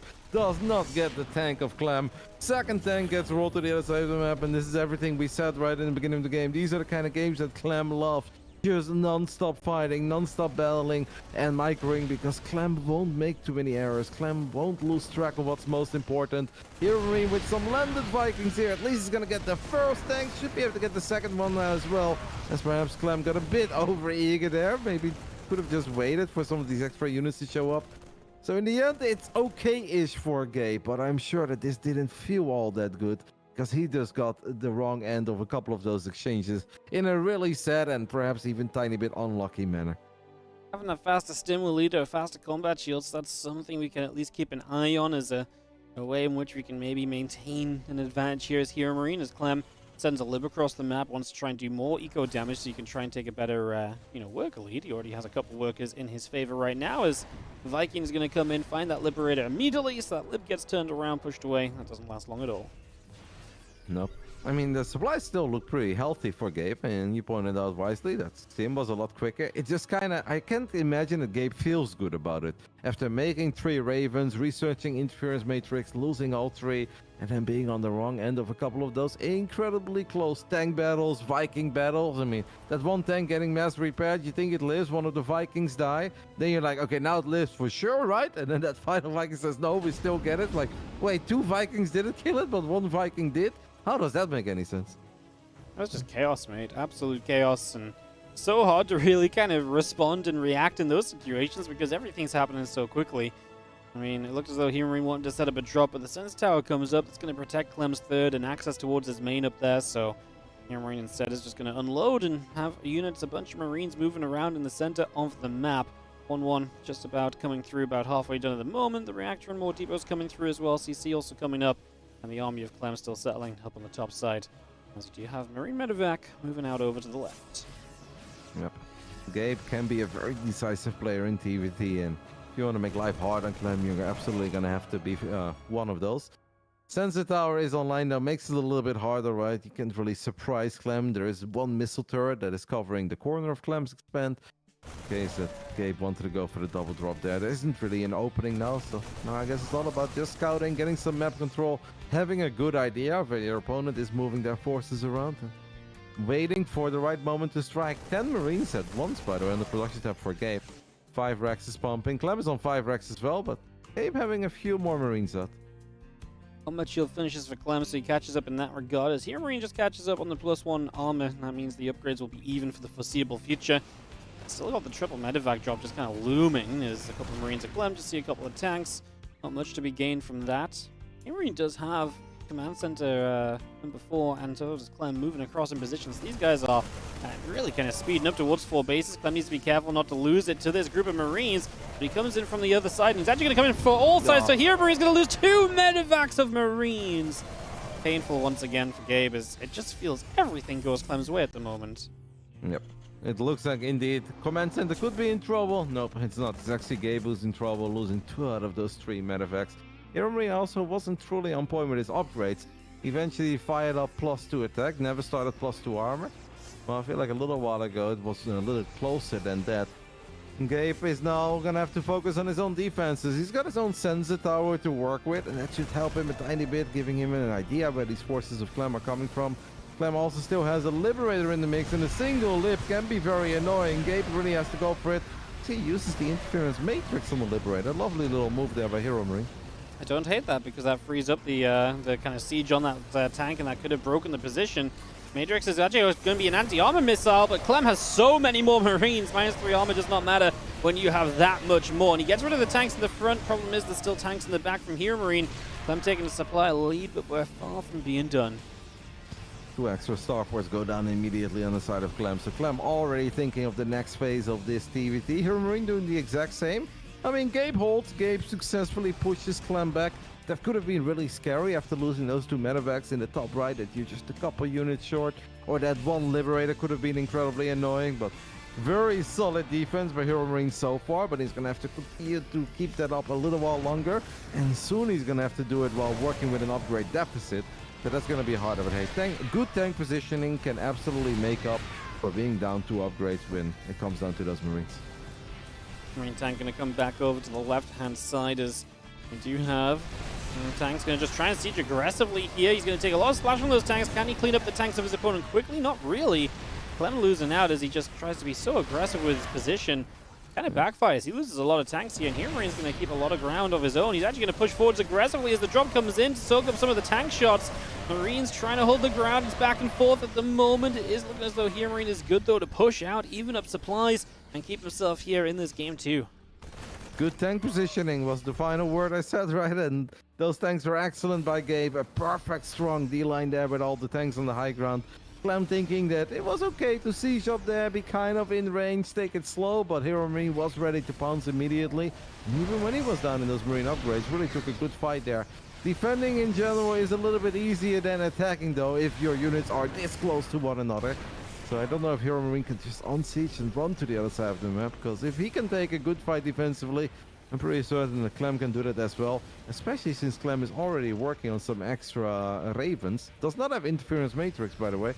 And he now cancel them, or does he have them? He's got Yes, two. Yeah. Working on a third. Should get matrix then, no? Yeah, absolutely. I think he doesn't realize that he didn't get Matrix because he was one of the rare times he didn't open with Ravens in the game. So, yeah, needs to make sure he knows that. I mean, anti-armor missiles are decent, but this amount of Ravens, you're looking for Matrixes. So, yeah, I think he's missing out since you do have the position over the right side. Trying to defend his 5th base location here. He's getting choked up on his own tanks, though, and that's allowing some of the splash to come through. Obviously, HeroMarine is building a lot of Vikings, 6 at a time, so he's really looking to take air control. That's going to be a huge factor as I'm trying to move forwards, but yeah, he doesn't have the Viking kind of really take this fight, so that's going to be a bit of a disaster for him, and he loses the tank as well. HeroMarine with all of the position in his favor at the moment, Roddy. Yep, that's very big for Gabe. 8 Vikings against 1. He's still pumping out 4 Vikings at a time. He's going to win that tank battle on the top side. He's going to get on top of this command center as well. And you look at the minimap. Meanwhile, Gabe is actually going all the way to the bottom left with another base. Clem feels that it's time for a big old counterattack down the center. These Ravens still don't have interference matrix. What they will have is auto turrets. And auto turrets are incredibly useful too. I want to say this is going to be very hard for HeroMarine to defend, but he does have tanks everywhere. Gabe almost has the surround already. I feel like he's just not totally certain where he wants to focus on the defense. This is a huge moment where you realize that, you know, oh my goodness, I do not have Matrix, because now obviously Matrix is huge to kind of break into some of these tank positions. It turned out that the fights that just happened, all the turrets were still okay, which is huge because now he knows to get Matrix and he will have it for the future. I'm still playing against a lot of Vikings, but obviously just hoping that he can get the Ravens in on a flanking position, get them into place, drop the Matrixes, and then basically say to the Vikings, hey, you guys don't matter. I've already dropped my Matrixes down. Now it's all about the ground fight. Might be okay for HeroMarine to slow the game down a tiny bit. Like, you wait for those Liberators to come out, you wait for advanced ballistics. More importantly, you even up the bio upgrades. Especially if you have a close fight, it's so much easier to rebuild a whole bunch of Marines. And you really don't want to be down in upgrades then, so... And Gabe just waiting for his own upgrades to match the upgrades of Clem, and yeah, then they've gone very different routes, which I think is always cool in a mirror. Clem believes in the Ravens, just like Maru always believes in the Ravens. Meanwhile, Hero has put a little bit more emphasis on a lot of Vikings and a couple Liberators with advanced ballistics. So funny, because this was what Clem used to do way back when we saw season finals played online. And it was Clem that would always play the kind of the Viking lib against Maru's Ravens. And now it's the other way around, and this is the power of the Ravens, as every single tank gets Matrix, and Clem just comes in from 2 sides, melts this army. Yes, okay, you lose quite a few Ravens, but you absolutely destroy on the ground. Huge fight from Clem, and he might be able to continue through with that and just get to the across the other side and make something happen from there, as Libs are sieging up. I'm not sure that's going to stop the Marine force. Yeah, 2 won't. If 6 Liberators will siege up, then I think potentially that could have been enough, but we don't have 6 libs here, and the Vikings is just kind of useless. They are going to land, but they are way too expensive to land like that. And after 17 minutes, it is Liquid Clem who takes the 2-0 lead in this TVT in the lower bracket. I mean, a 10 out of 10 picture-perfect fight there by Clem with all the Ravens, but a shame for HeroMarine, because it felt that he had a lot of army supply that was just kind of scattered all over the map, and that wasn't it, right? That wasn't all that HeroMarine had. He had so many Liberators on the way. It's a lot more difficult for Clem to take a fight like that if he also has to worry about 6 or 7 Liberators, and they just weren't there yet. It felt that Gabe barely had any Marines there. Shame. Yeah, no, I'm with you. It's a shame, actually, because it felt as though HeroMarine really fought his way back into the game, because it definitely felt like Clem had a lot of the advantage early. A lot of those little things went Clem's way early as well, remember? And it felt like HeroMarine was just about kind of getting back on his own 2 feet just in time for Clem to kind of win out. And again, this is, like I say, it really is kind of reminiscent of like Clem versus Maru when they played in a lot of season finals and stuff, and it was just always the case of like Clem could get into a longer game, but you know what? Maru would just build the Ravens. Clem tried to make it happen with Viking Lib, and Viking Lib just isn't as good as the Ravens are. Like, even if you shoot down all the Ravens, the efficiency you find on the ground with the bio pushing through on the tanks, it's just a little bit crazy. So yeah, it's like I say, kind of like I say, funnily reminiscent. Clem playing against his own old style. He evolved from that. And HeroMarine trying to play the Viking Lib, not making it work. Now into Alcyone for game 3, Roddy, with Clem on the verge of a victory and a top 3 here. And this is what makes Clem such an animal, though, these days, that he has grown so much as a player, where he's so versatile, and he feels that he's capable of playing a lot of different Terran styles to the absolute highest level. And at that point, you can just play the one that you truly believe in the most, or that you think and the community thinks is the absolute best. And I feel like a lot of us know that the Ravens have the most potential, but it's just really difficult to get that potential out of them. Yeah, Clem has grown a lot, and at this point, I think he's very comfortable with almost any sort of a late-game TVT army. 2-0 lead for that man. Spawning in the top right side of El Sayani, representing Team Liquid. A surprise defeat yesterday in the upper bracket semifinals, where he was also 2-0 up. So perhaps this is the most dangerous lead to have. Representing Team Liquid, it's Clem. In the bottom left from Mouse, it is going to be the red Terran player, HeroMarine. Feels that Gabe is playing a strong best of 5 so far now. Like, he's very competitive. This is not a walk in the park for Clem, but it's also a bit frustrating when you feel like you are competitive, you're playing well, you're absolutely in this game, perhaps even ahead in both games for a split second, and you're still down 0-2 against the guy that you lose against so often. It's tough. It also feels frustrating, right? Because you are battling well. You definitely had this last game in your grasp to some extent, and at certain moments, Clem definitely took a couple bad fights. I mean, you just have to rally around that idea and say, like, hey, look, you know, these games could have taken a couple different turns. Just let's try and keep playing well. And if I can keep playing well, perhaps, maybe, possibly, this series can turn around like it did yesterday for Spirit. That would be something. That would be a regionals that I'll never forget, Wardy. If this will also go 2-3, and I'm sure that will be a regionals that Clem would never forget either, but for all the wrong reasons. Yeah, it looks tough. Clem looks like he is back to doing what he has been doing in the European region, and perhaps even on the world stage as well. You think back of the WTL Codas playoffs, where Clem was the absolute MVP. Think back of the most recent ESL Masters Atlanta, where Clem was unstoppable. And not quite been that unstoppable here in the last 2 days, and yesterday a bit of a bumpy day online, but he's looking better again, and I think it's incredibly scary for anyone that's left, whether your name is HeroMarine, Spirit, or MaxPax, to know that the French kid is coming.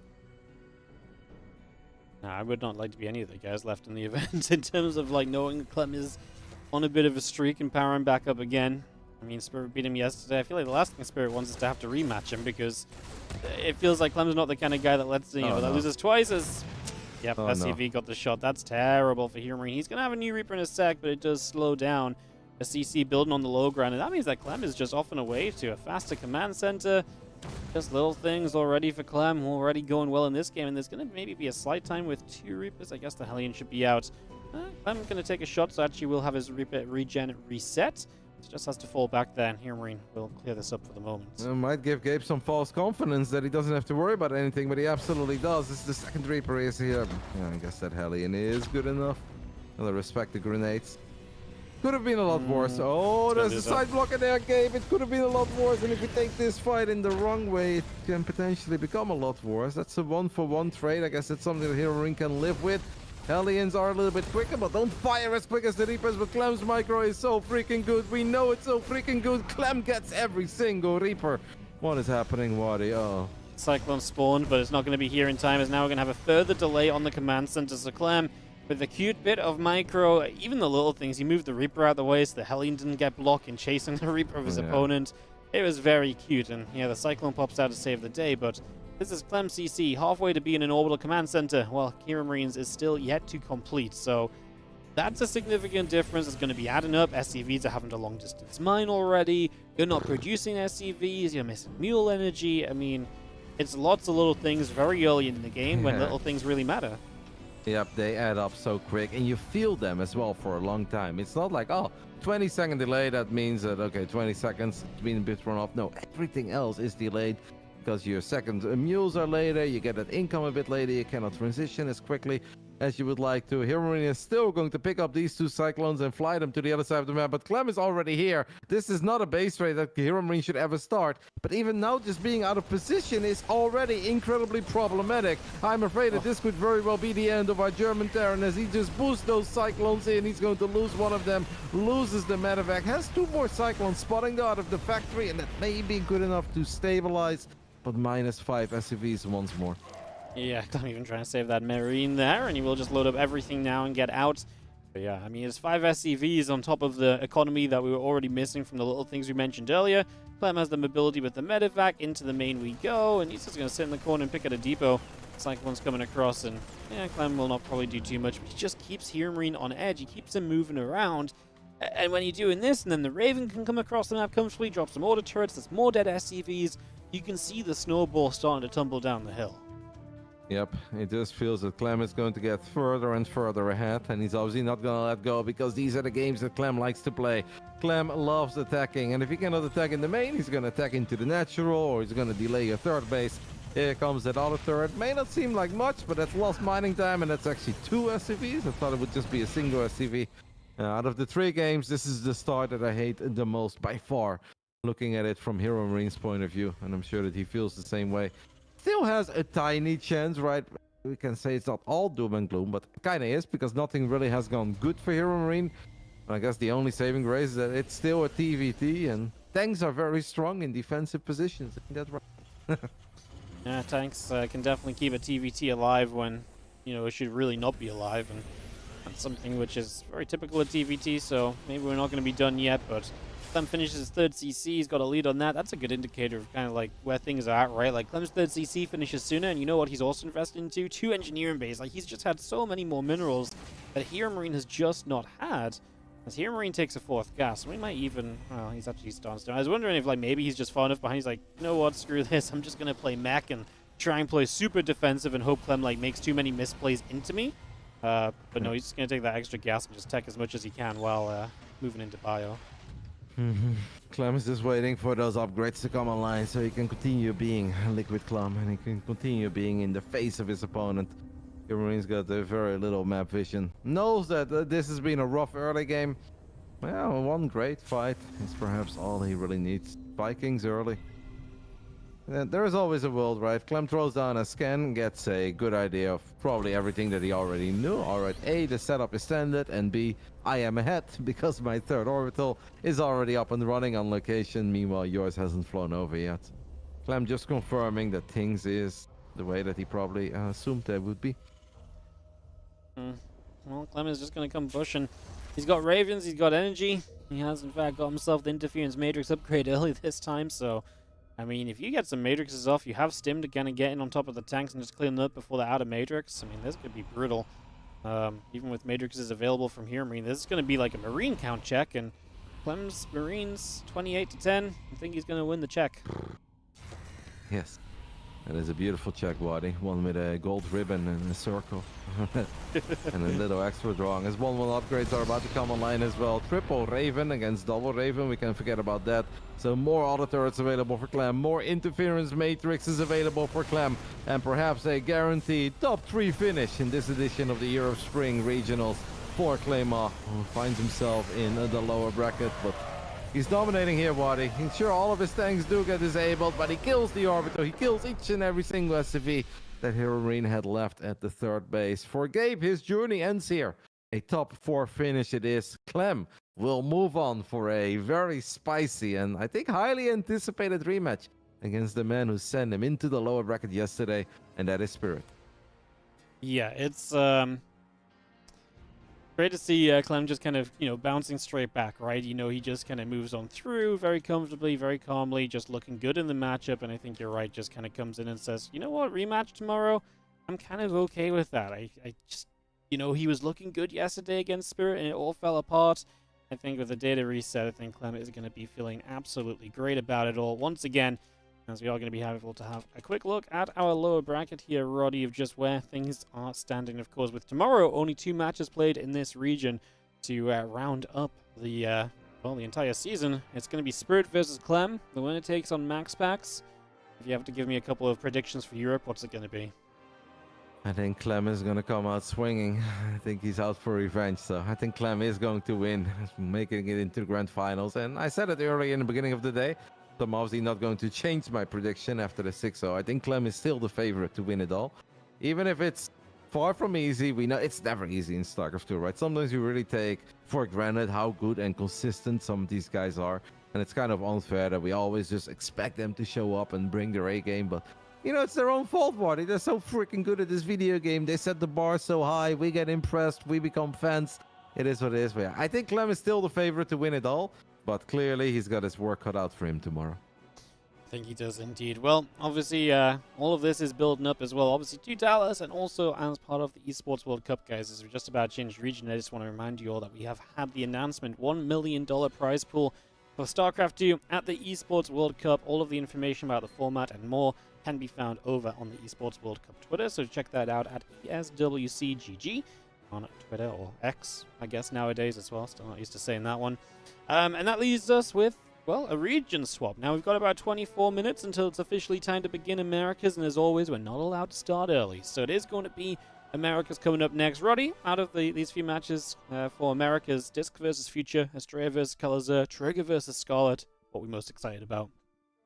Upper bracket finals for sure. Trigger is funny this season because against Shem it wasn't all that clean and impressive, but yesterday he played so freaking good against Kalazur. And I think we all rate Kalazur very highly, and we thought Diego would be very strong coming into the season, and he has been. I mean, he's already in the top 6, but yesterday Trigger was amazing, so I'm incredibly excited for the all-Canadian upper bracket final. Kalazur, Australia, Future Disc. Kalazur, Australia is maybe the slightly more appealing matchup there. It's almost a shame that one of them is actually going to get eliminated here already, but that's just the way it is, right? We're deep into a tournament. Fan favorites, great players. Not everybody can go all the way. So, I don't know. Maybe it's Kalazur Australia as the absolute highlight because that's do or die. While Scarlet and Trigger, whoever loses, will at least have another chance to redeem themselves. So I'm going to go with Diego versus Max Angel. That's the highlight. Just great matches, right? I mean, Kalazur Australia fighting for their life, Trigger on a roll. Yeah, and Future Disc, one of these guys going to get to move into top 4 as well. You know, not necessarily the guys you put in the top 4 because I might have typically gone to Scarlet, Trigger, Kalazur Australia. Maybe you throw a special in there as well. Yeah. You know, cool storylines all around. Like I said, guys, we are going to have a little bit of an extra time delay until we can get into Americas. It's about 20 minutes simply for the fact that we just got to wait to make sure that the players are ready. Go on, Roddy. I have a question. Hit me. Could we make it plus 2 minutes? So instead of 20, we'll make it 22 because I have to be silent for 2 minutes. Yeah? Special day in the Netherlands. Oh, it's King's Day? No, wait. On King's Day, we're not quiet. On King's Day, we drink. I don't know what's going on. What is it today? It has to do with the Second World War, mate. We're honoring veterans, people that passed away, all the heroes from 8 to 8:02. So 8 to 8:02. Okay. We'll be back at 8:02 then, guys, upon Roddy's special request. There you go. That's nice. A little bit of respect doesn't hurt, Waddy. All right. Well, out of respect, we will be back at 8:02. We'll see you guys there.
ESL StarCraft 2 Masters is brought to you in part by Monster Energy and the United States Air Force. Welcome back, everybody, once again to the ESL SC2 Masters Regionals, as we've swapped region from Europe over to the Americas. It's been a fun region, and we've got some crazy matches coming up today. Roddy, you've obviously watching a lot of these and stuff. How's the Americas been for you? What you're looking forward to seeing today, basically? I had so much fun watching the games yesterday, actually. It was wild, it was crazy, it was everything that we know and love about NA StarCraft. One result truly stands head and shoulders above all the others, and that was Future 3-0ing Australia. Like, that's just something you can't even make up. There was a day and age where I kind of felt the Future and Australia were simultaneously rising through the ranks, and perhaps one of them could become the next big thing in NA. Australia absolutely became the next big thing in NA. Future has always just been really good, like proper playoff contender. The fact that he would show up here, 3-0 Australia, I think that surprised many people, including myself. And the way he did it too, like, I don't think anything went wrong for him. In 3 straight games, from start to finish, it was all Future. Yeah, no, it's cool to see Future just here. Obviously, he lost to Scarlet in the end. We do have Scarlet versus Trigger in that upper bracket finals later. But we're going to be starting the day off with Future versus Disc, and then that match we talked a bit about before we went, which is Kelazir versus Astral in the lower bracket, is just crazy as well. So, yeah, just looking like good fun all around. Really excited for today's games. I've actually not really done, I think I did like 1 day of Americas in this entire event. Like, I just must have got all the days that were just Asia, or like maybe I did like 2 days of Americas groups, but like really not a lot. So this is a region I've not been anywhere near as in touch with as I wanted to be. But obviously here for the most important part is we go from the top 6 today to the top 3, and that obviously then gets concluded tomorrow alongside Europe. Our players are readying up, Future versus Disc. This feels like probably one of the the most 50-50s you could find here, Roddy. These two historically very evenly matched. Is this something where you feel as though Future's just in better shape than Disc though right now? Yeah, I think that's the best way to put it. If you would have asked me 9 months ago, 15 months ago, I'd be like, yeah, pretty 50-50. Maybe there was even an era where it's a slightly Disc favorite when he was grinding Europe ladder 24/7 and streaming every single day. But Disc hasn't totally moved on. Otherwise you wouldn't be here in the playoffs. But it does feel that Disc is taking care of a lot of other things in life, and his priorities has shifted a little. Well, Future just seems to be really good. Maybe he loves the map pool, the patch. I don't know what it is. Reignited passion. But I actually think today Future comes in as a pretty sizable favorite, especially after that 3-0 victory over Australia. I mean, you don't just 3-0 Australia and then suddenly you're 50-50 against all the pros players in the region, right? Like, not a thing. No. I'm with you there. Right, well, let's get this going. Let's get this one underway as we kick off into our first matchup of the Americas. In the bottom right-hand side, our blue Protoss player is going to be Disc. Bang a series yesterday against Gem. That was really fun. And in the top left side, we're looking at the main base of the Terran, who more often than not builds his barracks on the other side of the map, and he's damn good with Reapers, Bunkers, and any other sort of aggression that's just annoying to deal with. Representing Matcherino Esports, it's Future.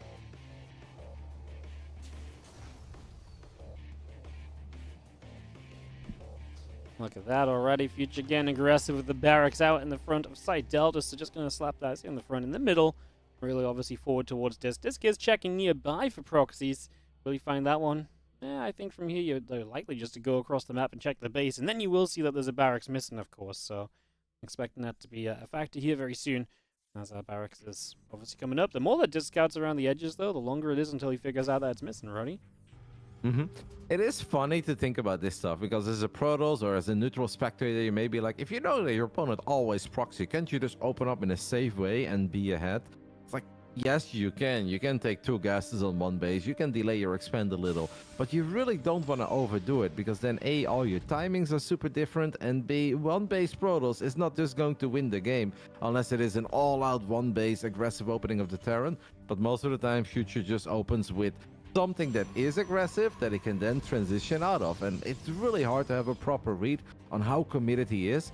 You're kind of still forced to take a little bit of risk as a Protoss and be like, all right, I know you're proxying, I know this is going to be annoying, but I do still need to get the expand up, because if I don't, I'm also behind. Hey, this is nice, by the way, getting the SCV that early. And gets rid of that, just removes some of the potential complications of just kind of you know, having the SCV there, able to build a bunker and everything as the Reaper hops up and is going to get into the main where there's a Zealot here to try and help zone it, so it can't just focus as easily purely on the probes, which it might have liked to do otherwise. And that's going to be where we sit for the moment, just with this Reaper trying to deal some damage. Yeah, Adapt is out. That's a dead Reaper. Oh, jeez. That isn't fun. No, I would say that's not worth it. Future really wanted that probe, but this actually all comes down to the Zealot. You said it. That Zealot is zoning that Reaper away.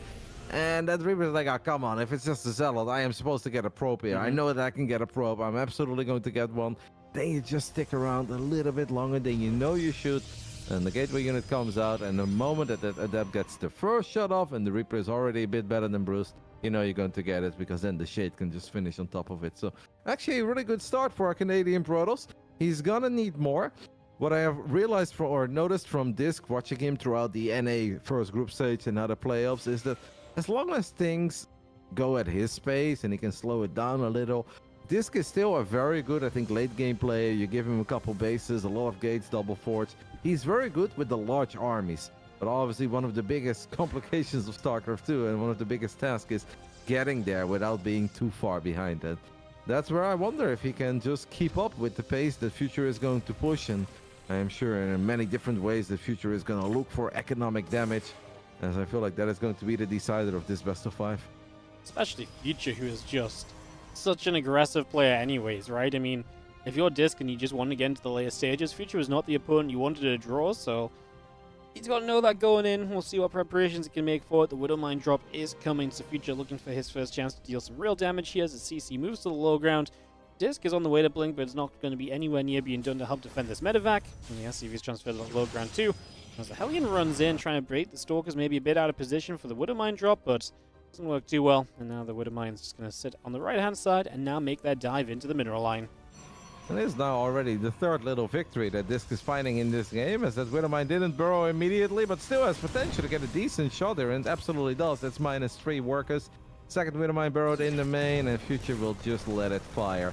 Maybe distracted by that Adept, actually, that was in the back of his main, but he does save both Widowmines, and that's absolutely worth pointing out. This is not something that's very common, especially not when they open up with the Blink Stalkers.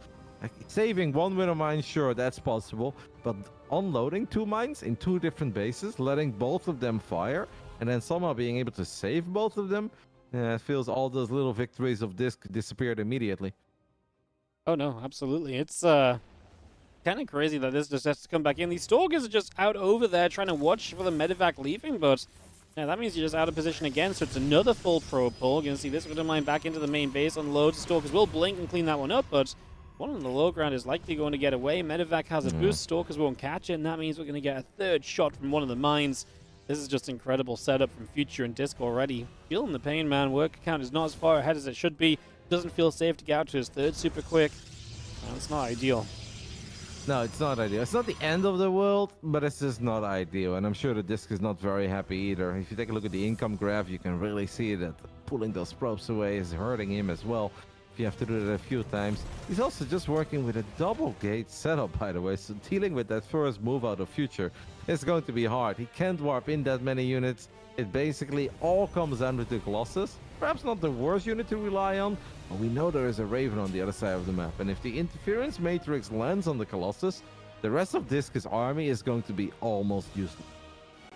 Yeah, no, it's going to be absolutely potentially brutal here, depending on what Future can do. He's got this Widowmine going to try and come in onto the third location, but the probe was moving back, so he decides just to lift it back up. Just keep it there, right? Just, if nothing else, it's going to be an annoyance. It's something that has to just drag on Disc's mind, that has a possibility. It's something you've got to be aware of, watching the minimap for. It drains your attention over the course of time, so something to look at as charge and extended thermal lance coming through from Disc. But you're right, this first push of Future could be fairly deadly. And that is kind of trademark Future. I think Future is a bit similar to how HeroMarine used to play, where the first move out is often the only move out. And it's just so well thought out, it's well timed, and it's incredibly difficult to defend as a Protoss. Gabe doesn't really play like that much anymore. I asked him about it once, and he said, oh, that's because everybody started copying me, and the Protoss players got a lot more practice against it. And I was like, yeah, that makes sense, right? If you're no longer the only one who's going for those incredibly sharp timing, deadly lethal move outs, Protoss players will get better against it. Future is still a big fan of playing like that. Not too worried about those quick transitions into a third CC, goals, double starport. It's like, yeah, if he has to do it, he's good. He can absolutely play like that. But I feel like he's often banking a whole lot more on the first move out. And hey, why make StarCraft complicated when you can keep it simple? Yeah, keeping it simple is obviously one of the easier ways to kind of play it. As we do get the feedback on the Raven, and that is huge. We're talking about the importance of a Matrix. Well, goodbye that opportunity, and no energy Raven now. And that means that Future has to think twice about taking a fight here, and right now he's definitely thinking about maybe not taking the fight. I still think if the tank siege, his army is actually very powerful. I understand the frustration of seeing your Raven get feedback. You were banking on an Inference Matrix, but as all these tanks fire, well, 2 Colossus are going to have a very difficult time dealing with 3 tanks. And if you're Disc, if you ever run in range, you kind of got to stick around. You just got to go for it. He was already there, but he decided against it. Wants to go back to that safety of the overcharged battery, but that battery is not going to last forever. It has now ran out, and now I feel like we're in even a worse spot than if we would have just taken that fight. Colossus just about living, but we're almost out of battery energy. The one in the back is gone as well. Third Colossus shows up, but with no battery energy, they just die so quickly. There are going to be Zealots flanking onto the tanks, and the Colossus still gets to stay alive. Well, tanks are staying alive as well, and there's still bio left, and now we're going to dive through the Colossi, not looking too pretty at the moment as we get a single Zealot warping in to protect them. I don't think that's going to do it. A single Zealot is not going to do it. This, by the way, while being under this immense amount of pressure, is like double Forge, you know? 1+1 attack, +1 armor. It's like, don't we have to worry about a couple of tanks, mate, that are shelling away at our Nexus? Well, we may have a second overcharge in the near future. I believe it's ready already at this point. But there are so many Widow Mines in the mix. So running a couple of Zealots forward is no longer going to be all that intimidating for those 2 tanks. Even if the tanks are low on HP, how do you kill them? I don't know. Maybe like a crazy Stalker blink on the left, so you can actually gun that 1 tank down. Disc is gonna go for it, but it's Widow Mine galore, Wardy. Yeah, every single Zealot just gets melted. And again, it's these Colossi that are just about holding their own. They are the only thing that's really staying alive in this. We're about to hit a 4th Colossus as well if none of them die. I mean, that might be difficult to deal with for Future, but there's a point at which there's just not enough protection. He actually gets one of the Colossus. A few Vikings showing up as well, and there's not really anti-S. These Colossus are just going to be taking free shots, and the Vikings just get to pick their way through them. Now, the tanks do go down, but again, at what cost? As we go lose 1 more Colossus, we're now stimming in towards some Stalkers. You have to warp in Stalkers to deal with the Vikings, but then the Stalkers are not as good against the ground army. We lose the Pylon, we lose the Warp, and we lose the Colossus. Might have to lift and get out, but Future is setting himself up to win this game with reinforcements. Yeah, +1 attack obviously done as well. Disc has 2 forges, but he never really used them. Did also warp in a Templar Archives, because we saw that feedback early on the Raven. And you kind of think back, hey, some of these fights were close enough that maybe a single Archon could have changed everything. Colossus number 4 gets sniped. Now it's just Archons and Gateway units without any upgrades. Future may have to just go back and kind of recollect his forces, group up properly, because this is not that much, but it does still seem like it's going to be enough. Disc is just running out of steam here. Stalkers without any upgrade. Yeah, they can blink away, they can buy some time. It just doesn't really feel like a fair fight. The only thing that I think Future needs to do is just wait. Instead of attacking with like 8 units, just attack with like 20. And if you now attack with 20 buy units, there really is no way for the Protoss army. Yeah, this is going to be, I mean, also Ghost popping out as well, so you're going to have an easy answer to the Archons, which is the only splash that really remains. And so if you can shut down those Archons, life is going to be good for you. You obviously have the upgrade lead for about another 45 seconds or so. As you just, again, see the Stalker's going to blink in. Widow Mines are going to start putting some work in against the Zealots. Like I said, the Ghosts have been popping, so just waiting for those to arrive across the map, because a couple of EMPs could just be game-ending at this point. Yep, the Archons are pretty much the only thing that are keeping all these buy units at bay. This did manage to go up to 4 bases. The battery gets EMP'd. Big Zealot warp in. Not every single Widow Mine has burrowed. Good split up there on the Zealot, by the way, so that Widow Mine only fires at a single Zealot. And that double forge that I was chuckling about earlier may actually come into play, as Disc is still pushing Future back. I mean, Future has been maintaining a 25-30 army supply lead for a little while, but he just can't seem to get Disc out of this game, who has rebuilt another Colossus, so that is the 6th Colossus already of the game body, and the 7th is on the way. I mean, all memes aside, Disc, if he holds on a little bit longer, he's battling. I mean, he's going pretty heavy on the Archons now, and that feels always like a bit of a questionable move if you know Ghosts are already out, but just gotta hang on a little while longer. Well, we will see if he can. Wouldn't mind field. He is going to get an Archon splash onto some of these Zealots as well. We do start split away. We obviously take out the Nexus. That's a big deal because we were starting to be on 4 bases as Disc. The Nexus will not only be an economic loss, it's also going to be a supply block for Disc. So a double whammy there. And we do go running. Would not mind seeing the Ghost here jump into a medevac because I was going to say they're going to die if they just keep on being chased by the Zealots. It just starts to turn back around again. He's about to have 2-2, so for the double forge helping Disc catch up, which is about to retake that upgrade lead once more. Kudos to this though, because it kind of felt like this was it for the last 3 minutes, and this just keeps on warping in units, keeps on finding cute little angles to make sure that the fights aren't all that bad. Microing well against all those Widow Mines that have been in his face. He's still on the ropes, but he's sneaking out Disruptors now, and not everybody has the micro of Clem. Disruptors can be very difficult to deal with, especially if you got the 3 different units, right? You got Marines, Marauders, and Ghosts to worry about. They all move a little bit differently. If this can somehow get a few Disruptors out, I'm willing to believe a tiny bit. It feels like he's been on the ropes for the last few minutes, but is this a rope-a-dope? Or is he on the ropes because he just is in trouble? Yeah, no, honestly, I feel as though you're right to have a bit of hope. Like, you know, there's still things stacked against him, the 2-2 upgrades, for example, but with Disruptors, they don't care about upgrades, so, you know, I kind of like it as that Bioforce just going to come across and just going to get ready to run up here, move in towards this base, and there's going to be a pylon, a Nexus that we can get rid of very quickly. Let's just have a couple more Colossi firing away, and the Widow Mines and everything just going to try and fire up some shots to splash through. The Colossi are becoming a problem again, so Future will need some more Vikings to help deal with that. As the Stalkers blink through, that is a dangerous drop. It looks as though we're going to get away with the move into the main, and Disc is not moving. Okay, he had a few Stalkers that came into position, so he shoots down some of the medevacs, but he's going to need more here to truly stop this. Now he recalls, has to make sure that this recall is on point, and it is pretty much just everything, so it's going to make it, it's going to make it difficult for Future to get away.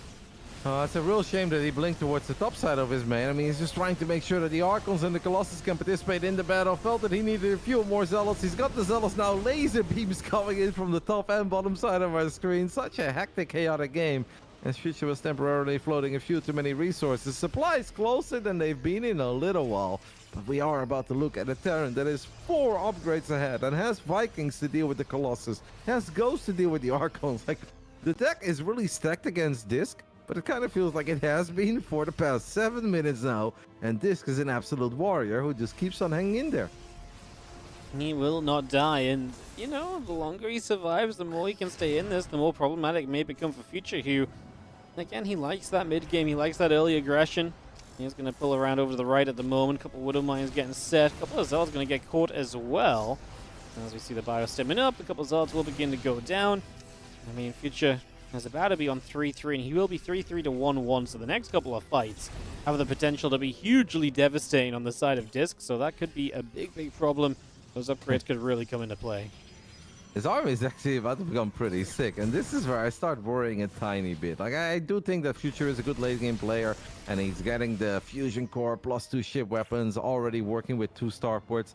There's technically still no reason to be worried about Future's position, but if you are Future, these are the kind of games that just become really annoying, where you're like, come on, man, I had 4 Vikings shooting at your Colossus, you had 1 Stalker, that was your army. 1 Stalker, 2 Colossus.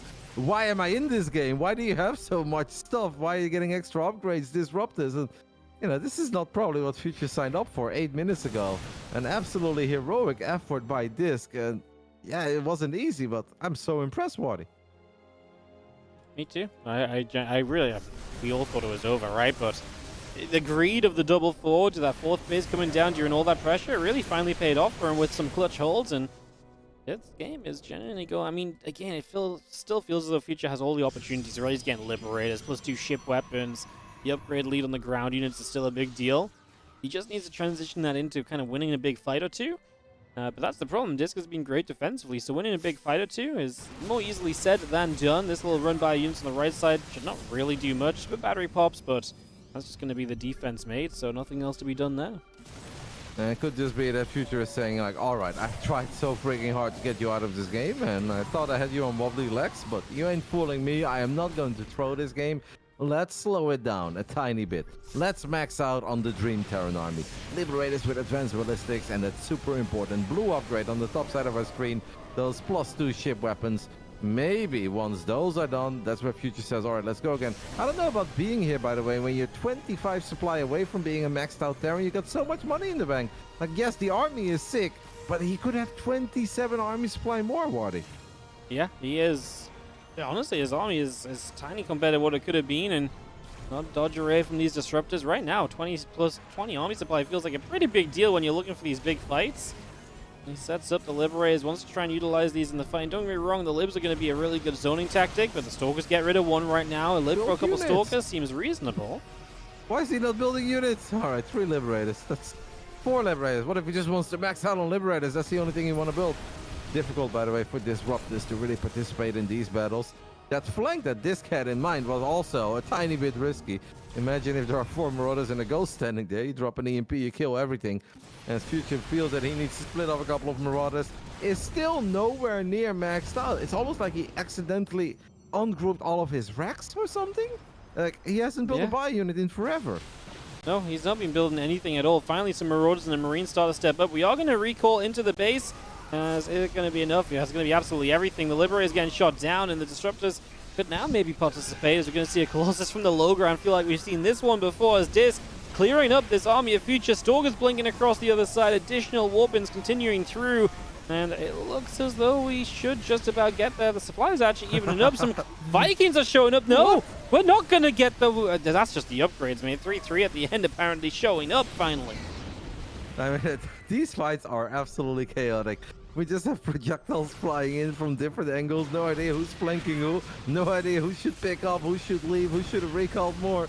In the end, the Disc will get each and every single Terran unit, but Future is a 5-base Terran, who was already sitting on money before this fight started, and during that fight gathered even more. That was expensive, lost every single ghost, by the way. He's got orbitals for days. Maybe some Liberator harass, as these Libs, though, are maybe in danger of floating over the Protoss army. 99 arms play against 99 arms play. Liberator's gonna siege up here. Make it impossible for the gateway units to walk off that ramp. What? See, this is NA. Haven't you missed NA StarCraft, Marty? Oh, you know I've missed it, Roddy. There's nothing quite like it. Nothing hits the same as this region is. Yeah, the 20-minute mark. We did not think we'd be seeing this in the game, and it's as competitive as it ever has been. As the Bioforce jumps into the upper right, trying to deny Disc from seeing a 5th base would be obviously pretty darn huge. It's a lot of Liberators. Tough to move into that. Probes went down here as well. Disc may be starting to have a bit of an economy problem, right? Stuck on 4 bases, made in natural money now. These are issues which generally, present themselves at this stage. And these Libs are really holding this army here. So many orbitals, by the way. We have 6 orbitals, and we're building a few more command centers. We got safety planetaries. Basically have a little bit of everything. As Disc is keeping an entire army busy with just a few disruptors. This is risky, but hey, there is no ghost. And maybe he just feels that if you cannot drop an EMP on them disruptors, you can't really stim into that. No medevac support for these Marauders and Marines. This is just the most awkward little Terran army. Kind of felt that they went out with their friends, but throughout the night everybody went home, and these are the boys that decided to never go home. They stuck around till the bitter end, and in the end will get swallowed up. Reinforcements have arrived. Couple of EMPs land on the disruptors. One of the Novas was decent. The other ones haven't really found dream connections yet. One more decent one on the Marauders, as one of them connects with the Zealots. Is not a Widowmine is going to get some sick connections on the Zealots. And this will just run out of units. What a game. 21 minutes of what felt like Future attacking Disc. And Disc refused to say die, but in the end could just never secure an extra base. That was wild. I mean, Future was just in such a good spot for such a long time. The fact it went on for so long was kind of wacky in the first place, but yeah, I mean, just credit to Disc showing that Future's got to be careful, man, because any worse of a start, and Disc could be the one absolutely just completely controlling these games, so it's definitely a statement made as you get ready to hop into game number 2. It's going to be Oceanborn for our second map already, so and playing some of the more kind of the older, the more compact maps here, maps that we've seen a lot of over the past season. As Reddy and Jill at Chef is called, these guys are very ready to dive into game 2. It must be wild to be Disc. It's like, man, I just fought for 20 minutes. I was dead the entire time, but like, at certain points I wasn't quite so dead. Like, how do you dissect that game in such a short period before game 2 starts?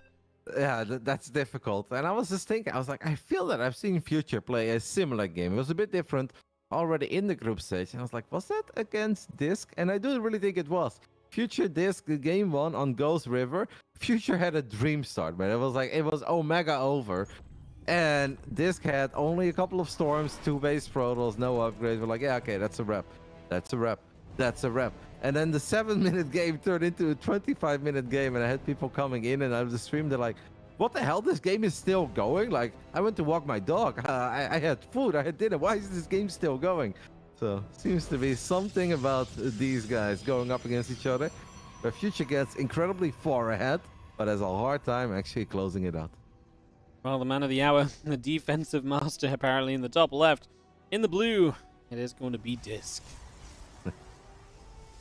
This is like Shield of Fire, give me that title. Stats, I heard that you're attacking these days. I'll be the defender, mate.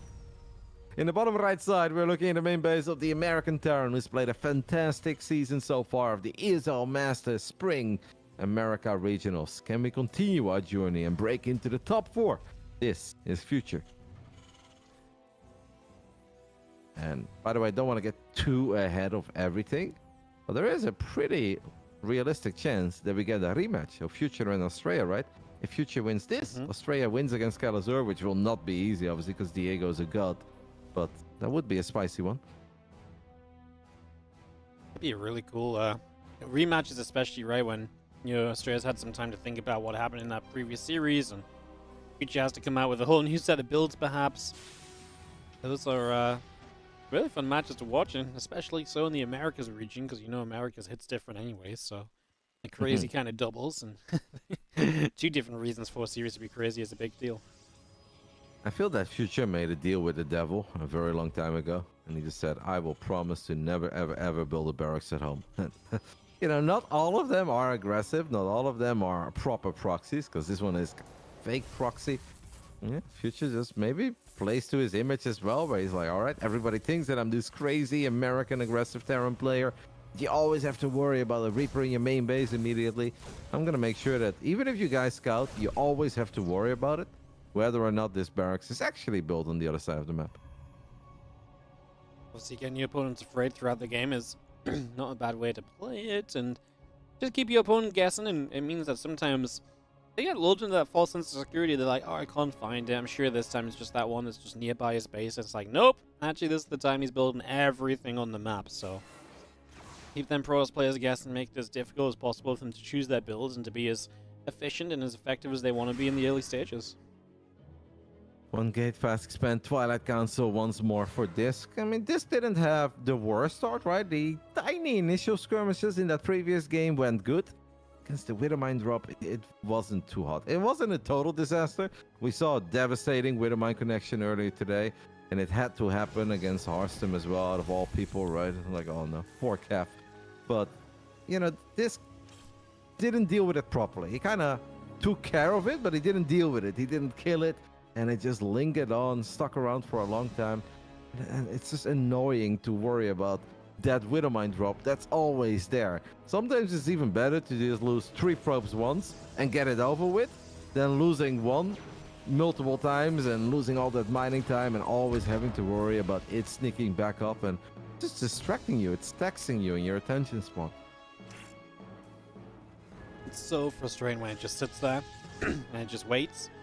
And you, like you said, it just drains your attention away. It just keeps you busy the whole time as our Widowmine's going to load up. They're going to begin to move across the map as Future. So to the top left he goes. And we'll see if this can handle this a little bit better this time around, because it definitely feels like he will need to, because that was just the first step of the game falling apart for him last time. Yeah. As a scouting adept, good job there by Disc, by the way, moving this around immediately, because if you lose track of all those Marines, that sucks. I love this by Future. Kept this Reaper alive this time around, so that Reaper is there to pick up the probe. Now that Widowmine actually does need to really go in. Disc has to be paying attention here, and he is. He's going to pull all the probes. Wait, this time around, Future is going to show some of that burrow on burrow and maybe target, retarget micro. Waited a long time, and is only going to be able to shoot at that probe.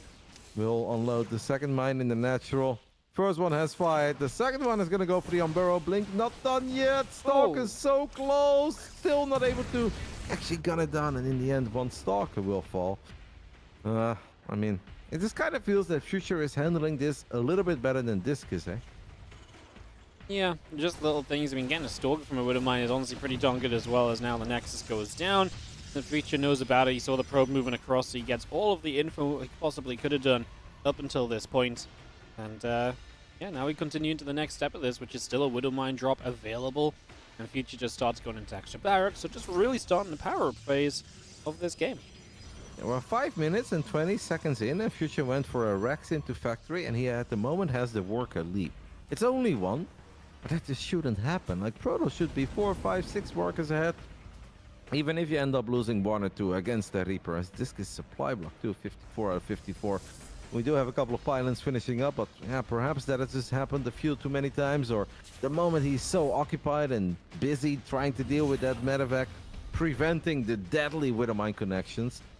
His macro has not been flawless, and if he really wants to make life hard on Future, he's gonna have to step it up a tiny bit in that department. We're kind of at the level, right, where you just cannot be making too many macro errors. You know, a couple slip through the cracks, some of them are forced, but if it's a consistency, you're just going to have a bad time. And that could just be where Future gains the lead, and especially someone as like Future who will add Barracks 4 and 5, who will go and attack. If you're miss-macroing against that and you just don't have the setup you're meant to by the time the attack comes, you're going to have a really bad time. So, yeah, definitely things to consider here for Disc. As we do have the Widowmine's been annoying yet again. You actually got. I would take the probes, no? I mean. Yeah, that shot. Oh my that god. One, I guess somehow got the Stalker, the one that you shouldn't have. Yeah, I was with you. I think that one probe at the bottom, that would have been an alright shot. I think you get 3, maybe even 4. And you've already done more than enough with it. Raven takes a couple shots, but Future is going to maybe bring some SUVs so we can actually repair that Raven, repair the tanks. There are 3 medevacs as well. I mean, this is a terrifying Terran army.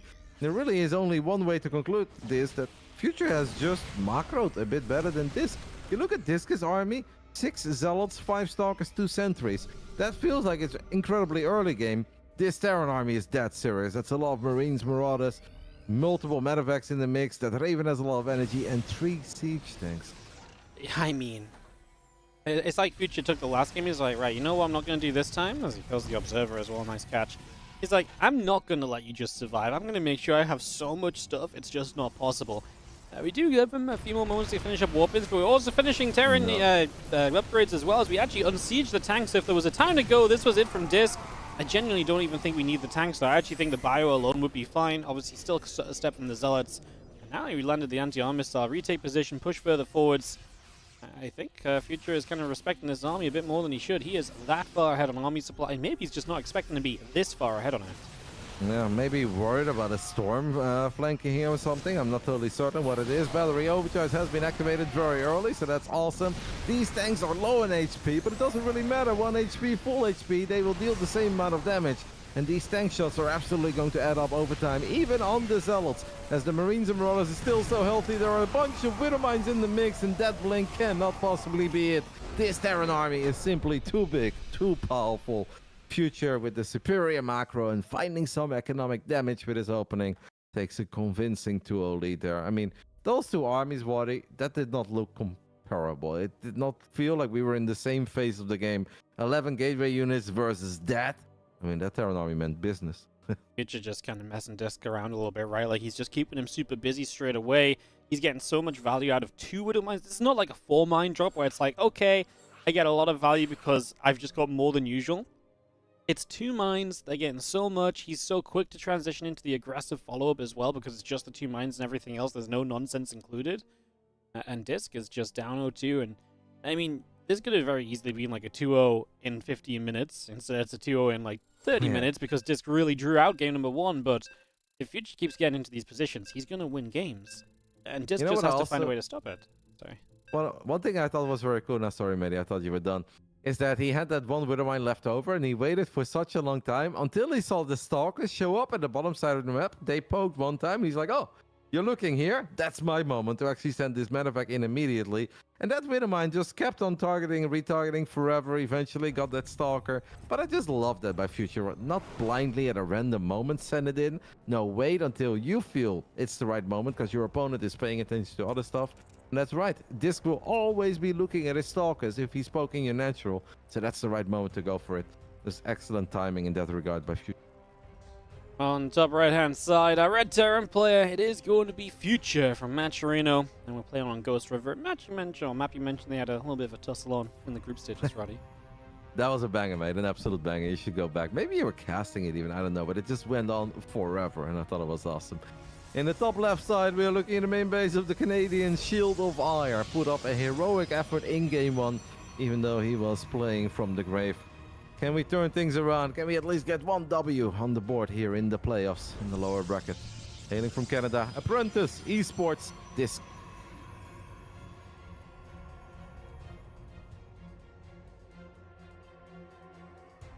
Double gas from Future. So Yeah. aggressive setup, barracks in the main, but double gas. Shocking, mate. Barracks in the main. If I was Disc right now, I'd be ultra paranoid. I'd be sending out 3 more probes. I'm like, oh, how many barracks are out there? Like, are you marauder rushing me? Is this where you build Marines at home and you're building marauders on the other side of the map? Like, It's definitely like concerning where it's like, oh, it's finally in the main. Like, am I ever safe? Yeah, you're not going to see this probe continue to scout the corners. He's definitely doing his due diligence. He is just double checking. The orbital timing coming in instantly should tell you, okay, well, he can't afford the orbital if another barracks has been built here, so that at least is a little bit of, peace of mind for Disc for the next moment or two, if nothing else. yeah. I mean, count SCVs a little bit, even if you don't get the exact number. If you see that many, you're like, yeah, okay, I guess everything is normal. You're going to build a factory as well. What do you think of Ghost River, Wadi? Because at first when I saw this map, I thought I was going to have so much fun on this map. I was like, yeah, this map is weird. This is a map where I can be creative and do silly stuff, and it's actually going to be kind of decent. But the more I played on Ghost River, the less I enjoy it. And the more professional games I see on it, I have to say it's not really growing on me either. Like, the pros definitely deliver some spectacle here, but it's not turning out to be my favorite map by any stretch of the imagination, which I kind of thought it was going to be. So, I guess I was kind of the other way around. I saw some really dumb stuff on this map in the TLMC when we had it in the contest. People killing the rocks and stuff and going through the top of the map, and pretty sure Thermal killed Showtime with his Zerg on this map and stuff. I was just like, okay, this map ain't it. So actually, I feel like I went into this map kind of feeling the worst about it, but then I wouldn't say I love it. Like, it's limited bases. It's very kind of, a strict setup on what you do. But it does kind of allow you to kind of take 3 bases and just sort of kind of macro, and then your 4th base goes behind. I guess it just kind of naturally develops into kind of less interesting games because it doesn't really encourage you to be aggressive, right? Like, everything about it says small map that you can't actually do anything on. So it's kind of weird. It's so hard to kill somebody, especially if a Terran wants to defend here with a bunker, a sensor tower, and a tank on the high ground, low ground. It becomes incredibly hard, and I don't mind long games. I do mind it if it's forced, right? And it's just like almost no way around it. It's just such a weird way for it to be forced, because usually the forced long games are like, hey, here's an in-base expand, and everything's on the high ground, take 4 bases. This isn't quite that, but then, like I say, like the elements of it feel as though it shouldn't be like that, but then it kind of still is. It's weird. There are obviously a couple of cool aggressive builds early on, but they often include some SCVs, and then we're just all in immediately as well, which is not necessarily a dream scenario either. Double Reaper hops into the main base, -3 probes. I think Future's already going to be pretty happy with that. Sure, it's a bit of an investment. We can't say that that was for free, but 3 Reapers killing 3 probes. 5 probes have gone down in total in a 4-minute game. And you obviously know what you're playing against as well. If your Future spotted the Twilight Council, knows about the Robo, don't think there's any reason for him to be too unhappy. 4 minutes and 25 seconds into the game. No, I'm with you. I'm just going to drop that 3rd base down. There's going to be the medevac moving through the top. That's going to show up in a second. The double Widow Mine drop. We've seen it be very good in this series so far. Just got a little bit better at dealing with it kind of in terms of initially moving probes last time. So that's why we're going to see Future once again doing that burrow and unburrow micro. Don't give up a Stalker this time. It's just going to get 1 probe as we drop in the main base as well. At least this Widow Mine should. I mean, don't unburrow it too much because I actually feel like you just lift it up and evacuate it if you want. As the Stalkers blink in, that's not enough, and that is a dead Stalker once again. Yeah. Could have also gone for the retarget there, even if you then don't guarantee yourself the Stalker kill anymore. What you will do is make it impossible for the probes to come back, and then Disc would have to leave have to move everything away, only leave a single Stalker behind up to the point where you can finally blink again. Kind of curious what would have been the better play there, but in the end, Future said, I'll take the guaranteed damage, I'll take a Stalker. Stalkers are expensive and they are important for you to control my eventual move outs. We know that the move outs will be coming. We have a Raven out. The Observer, by the way, is in danger, but I don't think it's gonna die. That's a tiny win for this. I'd feel good about it, seeing my opponent drop an auto turret, and I keep my Observer alive. I already feel concerned though, like the work account's better for future, the army supply is starting to get there. It just feels like, again, Disc is not quite winning the macro kind of portion of this game, and maybe eventually he can drag himself to kind of staying alive and all the rest of it, but as of right now, I'm again just kind of already getting worried for him in these early stages, Roddy. Like, the setup just does not seem as strong as it should be. And okay, we see 6 extra gates coming online, but you need to start pumping probes to hit this third base, otherwise you're not going to be able to afford to produce out of all of these gates. You know what I would love? That he sends out a probe to the bottom right side, builds a pylon there, builds one gateway there, or just a pylon. And then the first time the future is moving out, if it's the same move out as Oceanborn, the moment he's down that ramp, you click 5 Zealots into the natural, and it's difficult as a Terran to figure out if they truly want to commit to it or not. I do think that Disc wants to go for a Templar Archives, by the way, in the near future, but still on 2 gases. And affording a Templar Archives on 2 gases is hard, and this is obviously not for the feedback, but I know he loves Storm. He's always been a Stormy boy in this matchup. And that is how he had an absolute banger with Future earlier in this tournament. So I'd love to see it. I understand not taking the gases too early, because then you slow down your own economy. It's always a scary moment. When do I want to tack up? But if your opponent hasn't moved out yet at minute 7, then it's time, buddy. Like, yes, we want Zealots, but we also need something else other than Zealots eventually. Yeah, pure Zealot is... I mean, it's it's kind of a crazy comp to try and play. It can work if your opponent just walk into it. Maybe Future will do. But this is also a map where the entry points are very choked up with ramps and so on. So actually finding a way for the Zealots to get a fight might be kind of difficult as well. Stalker's doing a good job of trying to delay this. We drop an order turret just to try and support the move out here. As we nearly get a Widow Mine, Future is going to get here in a second. Fighting's been very good. Got like 5 Marines there. Hasn't lost a Stalker yet. Disc is thinking of just going for it. I mean, he's been pumping out nothing but Zealots. 8 gate Zealots. We have 21 Zealots out on the map. And as long as we don't need the biggest Widowmine connections, I want to say we should be fine. There is a hallucinated Phoenix there. Would love to activate a Widowmine shot, and it doesn't. Disc's army is great, but you imagine now, buddy, a few Zealots storming into the natural, or at least we need a flank, right? Because that is a lot of Widowmines, and I am worried for this kid. And it doesn't matter how many Zealots you have against this many Widowmines, you're in trouble. Yeah, I mean, the Widowmines melt the Zealots on the top, but then the Zealots on the bottom are all the ones that are anti-armor missile, which means that this is going to be huge for Future.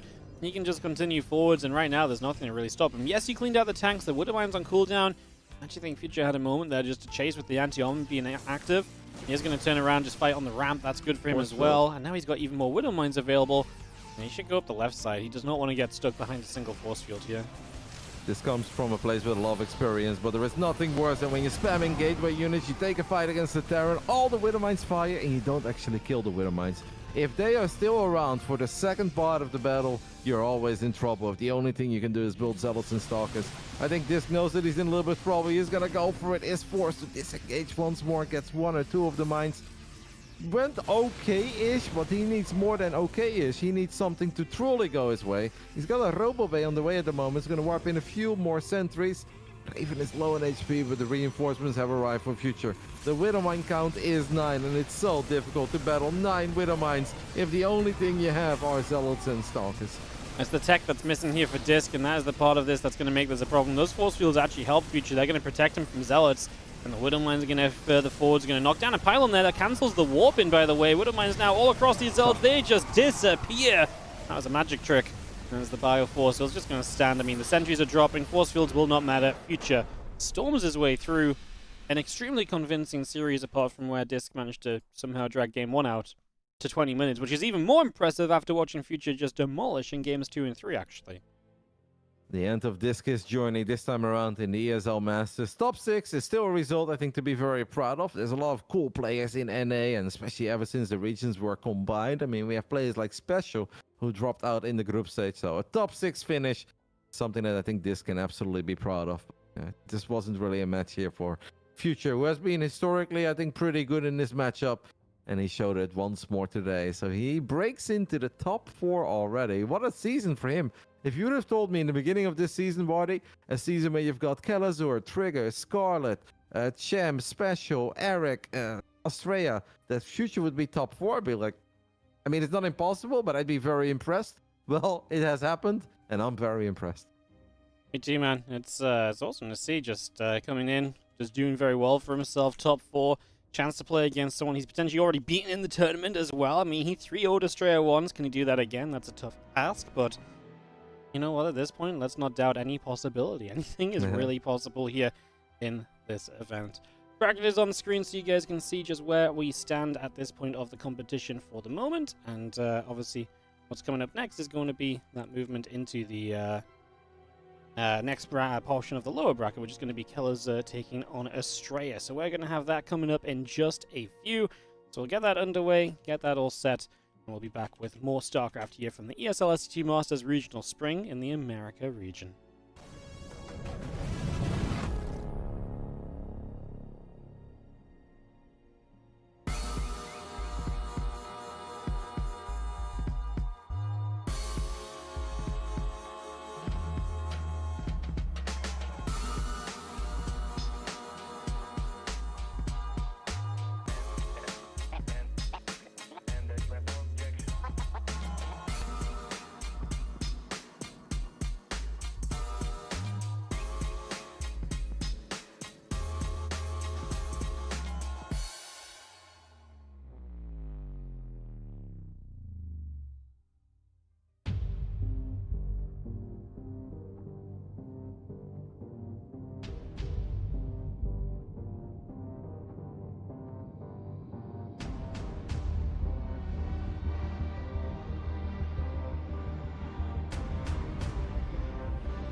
ESL StarCraft 2 Masters is brought to you in part by Monster Energy and the United States Air Force. Hello, everyone, and welcome back to the ESL SC2 Masters Regional Spring. We're deep into the Americas now, as Future 3-0's disc and more TVP sits on the horizon with Kalazur versus Estrella here, Roddy. What kind of series do you think this is going to be? Because it's two players we expect to be probably top fouring, and only one of them will. Yeah, if this would have been our upper bracket semifinals or even the upper bracket finals, I don't think that would have been a massive shock. People would have said, like, yeah, Australia historically performs incredibly well in these region-locked American events. And Kalazur, we know what he's capable of. He's been one of the best Terran players in Europe for a long time because that's where he lives. To see it here is a bit surprising. Unlucky for Kalazur that Australia obviously lost against Future, especially the way he did. Was surprising. I think Kalazur and Future are somewhat similar, except for the fact that I think Kalazur is a tiny bit more comfortable in slowing a game down and is very confident in like 5-6 base Terran scenarios. I don't know. I love Australia. He's incredibly fun to watch, but what I do often feel is that he makes this game even more complicated than it has to be. Where he just like, all right, I'm going to do the craziest thing. I'm going to go up to 3 bases of 1 unit. And I'm like, oh, come on, Australia. You're so good at all the normal stuff. There is a time and a place to experiment, but I don't know if playoffs in America is really one of those places. Astral always kind of lived and died by being the kind of weirder guy. You know, he did a lot of stuff that used to be kind of seen as weird, but is now a bit more normal. But then he's not the kind of guy that then settles in on that, right? He's the kind of guy that keeps on pushing the envelope. And, well, let's figure out what we got ourselves here, as we have in the top left-hand side. From R8, the blue Terran player is going to be Kalazur. Sending out the boys incredibly early. In the bottom right side, we are looking at the main base of the American Protoss. Historically, one of the most accomplished American Protosses out there. This is Australia.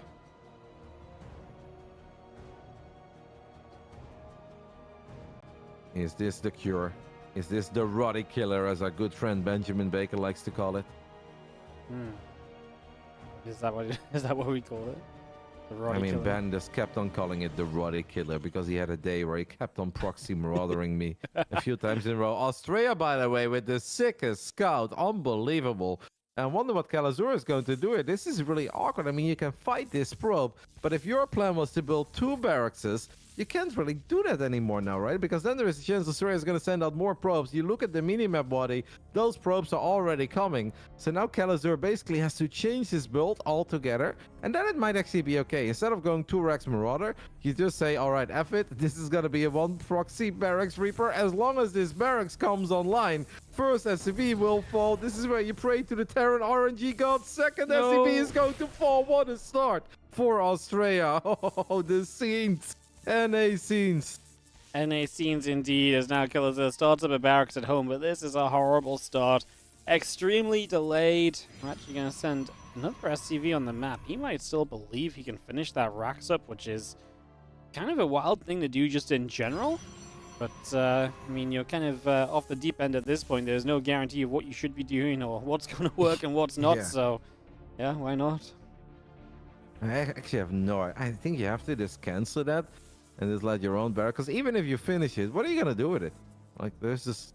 I feel like nothing you can really do with it. That makes a lot of sense.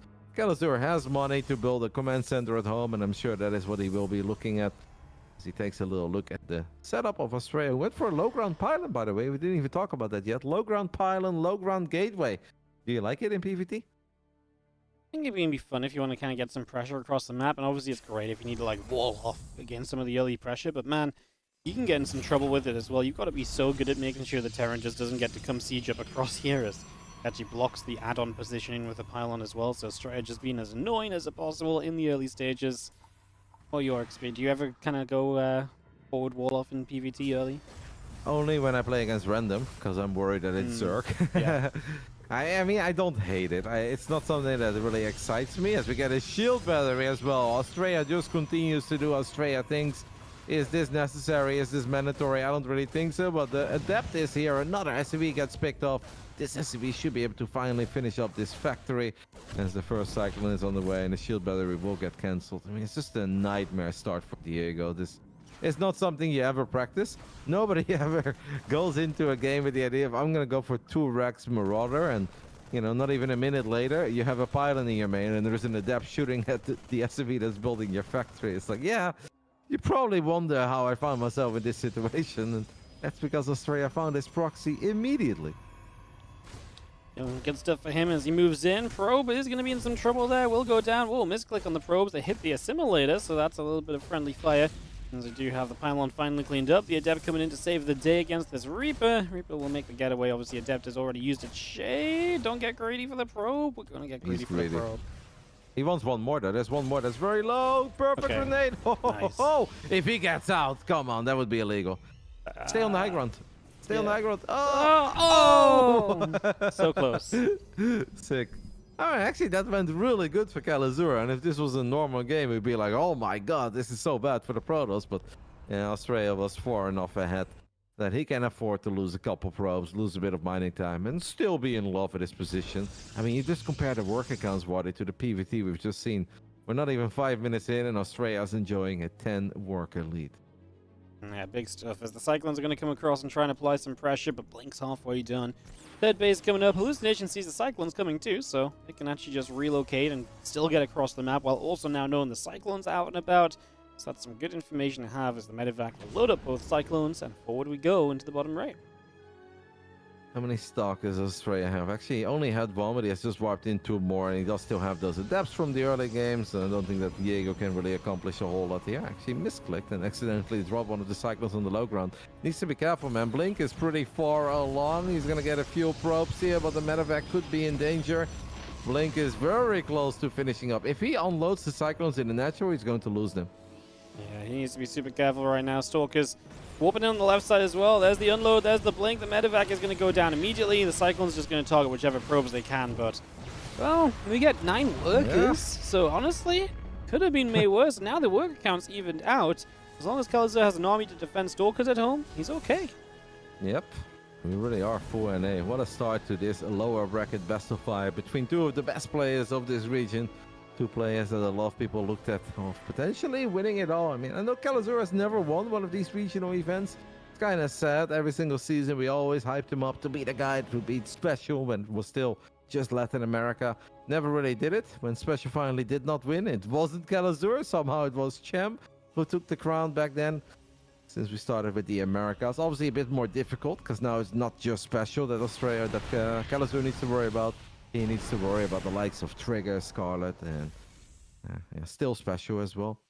Makes it harder, but he's still a top contender. Off to a rough start here, but playable. You know, Australia has not really tacked up. This is not one of these scenarios where we look at an invincible Protoss army and there is just nothing that the Terran can really do. It does feel that we're going to have a crazy amount of gateway units and probably 1-1 upgrades kicking in, but there is hope for Kalazur after what felt like one of the absolute worst starts imaginable. I mean, from the worst start, he was the one to find all the damage, right, and to really open the game up and, you know, get the possibilities flowing again. So, yeah, you know what? I would take it from Kalazur. From the way it started, I'd be okay if I was here right now. I mean, at least it feels like there's something of a chance, if nothing else. Raven is going to fly into the main, drop another turret, should always get 1 worker, maybe a second. He's absolutely going to get a second, maybe even a third. And nope, this one, assist. Actually, that first Raven, or first auto turret, gave an assist to the second. Yeah. It's actually insane, man, how many workers Kalazur has already killed now. 17 probes in a game that started off with him trying to go proxy 2 Rex, never even getting any of the Rexes online, and he still kills 17 probes. Strategy in the micro here with the Stalkers. We do scan the obs as well. Kalazur just going to try and move out, clear out this 3rd base location, but this is realistically a push. Stim, Combat Shield, +1, all the upgrades finishing for the Terran Force, and the medevacs are coming across as well. So Kalazur wants to get down the map and into position and try and catch Estrella being a little bit too greedy. He is going to have upgrades done, charges available on those Zealots, and warp-ins are happening. That's going to be the important part as well. Oh, that Siege Tank's going to be in trouble. The SCVs are coming too, Roddy, so we are going to fully send this. Really nice catch from Estrella to already get rid of the Siege Tank in the back there. Now the Zealot's going to come in, but this is where the SCVs can tank at least, but another tank going down. Estrella just never letting Kalazur get into position. This is so chaotic. There are still a couple Widowmines and a lot of SCVs. I mean, Kalazur obviously needs to get the job done almost immediately. There are maybe some force fields to worry about, but these fights were chaotic. There is absolutely still a world where Kalazur's army is good enough, but it needs to take a great fight against the Zealots. This is where the SCVs really need to form that line, but they are not tanking. They're battling probes. That's not what these Zealots these SCVs are supposed to do. And that should actually allow all these gateway units to just get on top of the Marines Marauders, the tank towards the tail end of this fight. And that will do it. Australia is going to take the 1-0 lead. It was far from pretty, but he was having fun, Wardy. And I always feel that Australia is the guy that's not just very good at StarCraft, he also wants to have fun. And I'm sure that he enjoyed this game, even if it was a bit of a clown fiesta. It was definitely a bit of a clown fiesta. I mean, he lost. I mean, again, you mentioned how many workers he lost. Kind of ridiculous from the start. As he lost about as many workers as if Kalazur's build had been successful. Kalazur did a great job trying to bring it back as we just set up to maybe attacking the natural. That's a little bit of a scary proposition. It'll be a lot less scary very soon with 2-2 upgrades on your side against the 1-0. So I think if Australia just waits for the Prism, he'll naturally have the upgrades. And maybe then you kind of just send it. Because obviously you're working off 4 gateways back at home still. So you should, not 4 gateways, sorry, 4 bases back at home. So you've got economy for days. You can probably afford to take a bit of a bad fight into the natural.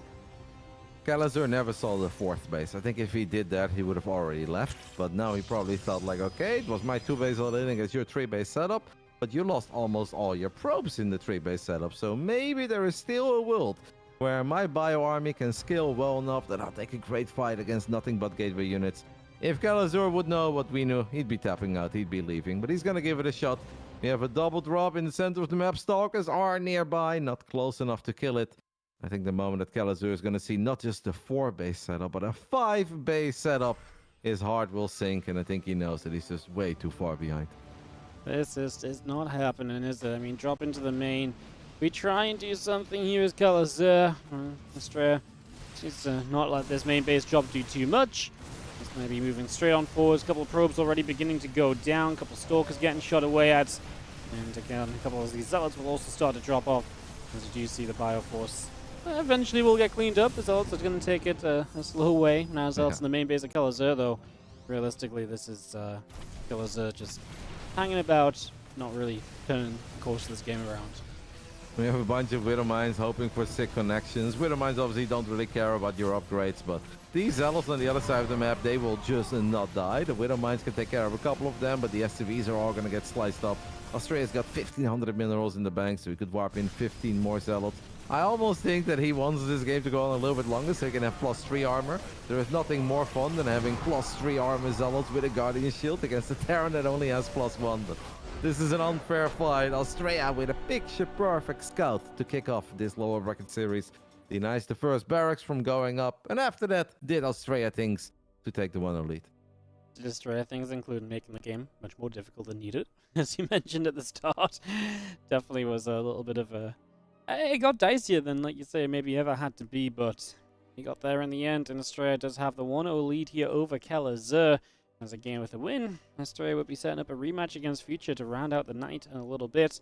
We've got Scarlet versus Trigger coming up as well from the upper bracket. Kind of hoping, though, that we get Australia Kalazur with some even footing in the early game, because this should be a great matchup. Obviously, it's not quite so great when one guy, entire build comes crashing down in the first 5 seconds of it. Yeah, I felt like we had a backup plan, right? Just complete at least one barracks, go Reaper, and if that barracks would have finished up, and then you can still build a quick Reaper while there are 4 probes out attacking a single barracks, then it's not great for Kalazur because he still made an initial investment of grabbing 2 SCVs, sending them to the other side of the map. Build is ruined a little, but it wouldn't be that bad. Yeah, with the first barracks not even coming online, it was almost impossible to play. If that's the latter game, I think a lot of Terrans will just tap out, wave the white flag, get ready for the next one. You don't do that in the playoffs of the ESL Masters. I think Kalazur already knew that it was going to be difficult. Sure, got a tiny bit of hope, and I actually like the call of going for the SCV pool. If Australia's not tacking up, pure Marine, Marauder, couple mines, couple tanks, and then a lot of SCVs to maybe create that buffer for your bio units, it can actually win you some impossible games, even if Protoss has better upgrades, even if they have a better economy. Well, Australia did a good job in making it an incredibly chaotic fight that basically scratched across like 3 screens, and yeah, that's not really where an SCV pool shines. Oh, it's really not. As in the bottom left-hand side, going into round 2 with the 1-0 lead, the red Protoss player is Australia. Top right side of Post Youth, we are looking at the main base of our Brazilian Terran who grew up in America, went back to Brazil, and eventually found his happy place in Europe, living in the Netherlands for the last few years, now also working for Liquipedia. This is Calazur, representing Team R8. Early probe. Just gotta make sure nothing crazy going on this time. Straight across the map works. Confirm the barracks is here, and you can start to harass it as well. So a little bit of an annoyance as an SCV pulls off the line. We'll go after the probe straight away. If it is Australia, you're always worried that he does something very weird. Yesterday, I was so ready. I was like, all right, Australia, PvP, lower bracket. Nina is a damn good PvP player. Australia, I think, got a little too creative for his own good in the upper bracket. I was like, I do think we're going to see a very serious Australia today. And we're not even like 15 minutes in, and he goes for the proxy robo in the natural of his opponent. And I'm like, oh my god.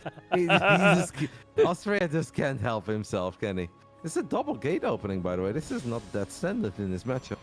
No, this really is not going to be units. Oh, he's going to mine out. He's going to mine out the minerals. Yeah.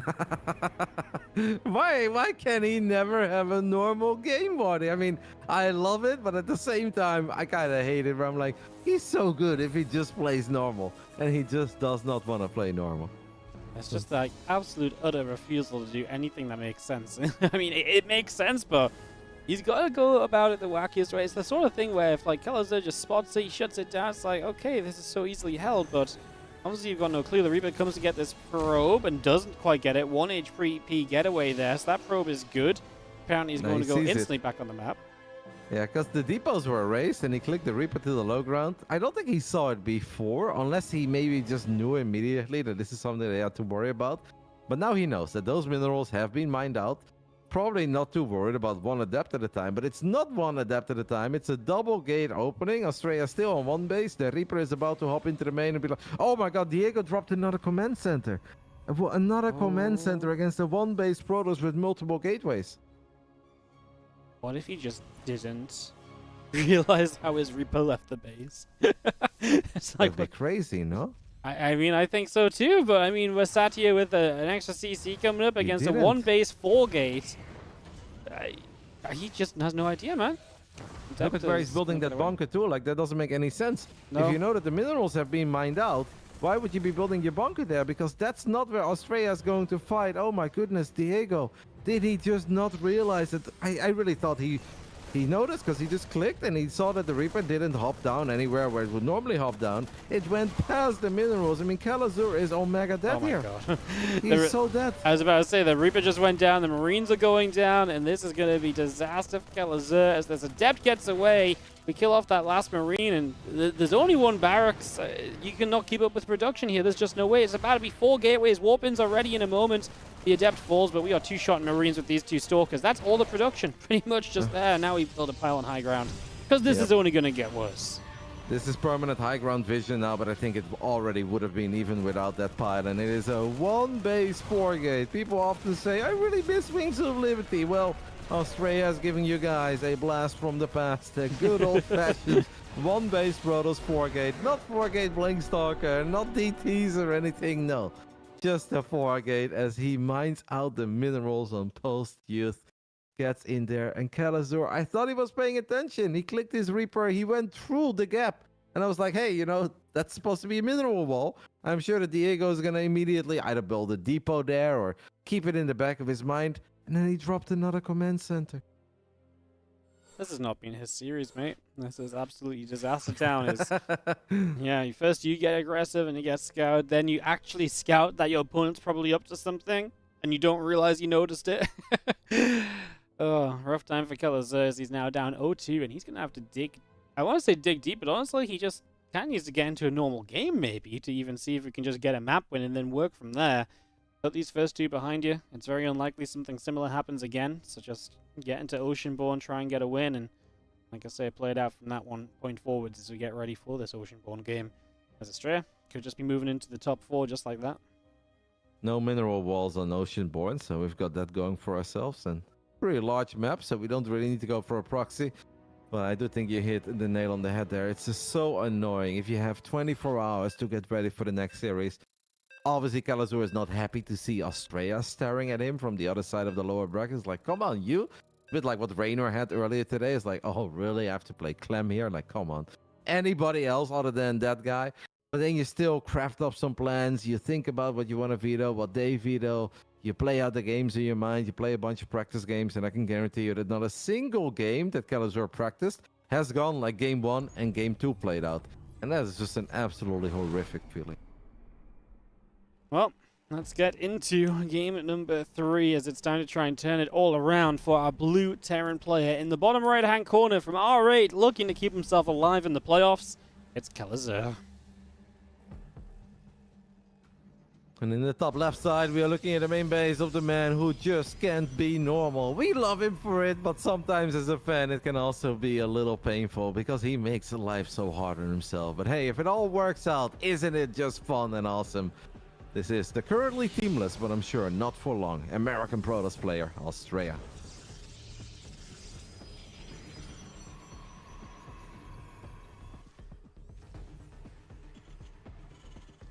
What a best of 5, Waddy. What a best of 5. It's been banging so far, Roddy. This is exactly the TVP I tuned in for. I would have loved to see some nice late game between these two as well, or just some Warp Prisms, some Medevac harass. Yeah. Anything that does not include Kalazur being dead 3 minutes into the game. 100%. I'm with you. I said it right. I was like, well, maybe now we just get a more normal game. Kalazur gets a macro. He gets to kind of play about. He's great at dropping. He's great at keeping the game extremely active. Compared to some Terran players. Well, he's just not had the chance to do so far. So most normal opening so far here, though, as Australia goes for a 1-gate fast expand. Kalazur is gonna go double gas, but we don't have any SCVs out and about. Just a regular Reaper into factory. And then I still expect a relatively quick command center to go down. Kalazur is a damn good player. I do believe that he's currently in America. That's what Thermal shared with me the other day. Reynor said he's in the Netherlands, but I think Reynor was wrongly informed. So there is no ping advantage or anything for Australia. They are just playing on the most fair server. Let's hope that Kalazur can just find something. It's always sad to see players that we like, and Kalazur and Australia have been around for so long, that we don't want to see anybody get 3-0'd. I feel like there is nothing worse than getting 3-0'd with nothing going your way, where just from start to finish, there was not one happy moment. I wouldn't wish that upon my worst enemy, so I hope, even if Australia wins this game, that Kalazur has something cool. A big Widow Mind connection, a great fight, some nice late game, anything, Waddy. Reaper just gets a probe. Yeah, I'm with you. I want to see the 10-minute marker with both players realistically being alive in the game. Is that so much to ask for? Kalazur, it really isn't. Surely. I don't think you're being greedy here, Waddy. I think that's reasonable. Reasonable ask.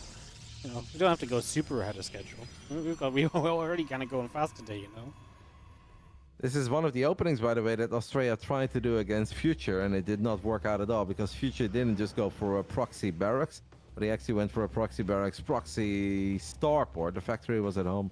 Starport was on the other side of the map. And seeing 1-gate fast expand Sentry first is like, yeah, okay. I know that Heaven, the American Protoss, really loves Sentry first. I just think it's very vulnerable to a lot of things. You don't have a mobile army. You don't have a lot of firepower. What you will have is a scout. But I often feel like you can just scout what you're in trouble against. Well, as you see, the Reaper Hellion is going to run by. We are going to get straight in.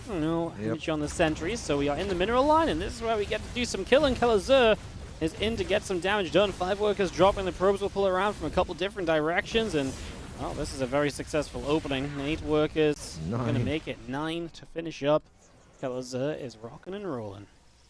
And he gets his first proper W of the entire best of 5, and that's exactly what I mentioned. It's like, all right, you go Sentry first, you scout, you're like, oh, it's Reaper Hellion, then it's there, then you take damage. Now, with the setup that Australia had, there maybe was a way to handle that a little bit better. Could have put units on hold position. If you only have a shield battery in the main, it should be in the natural, not in the main, then I guess the #1 priority has to be not allowing the Hellions to get into the main. If the Reapers somehow get up there, it is what it is, but you can't let the Hellions get up there. So Australia could have handled that a little bit better, because I think he kind of knew what he was up against.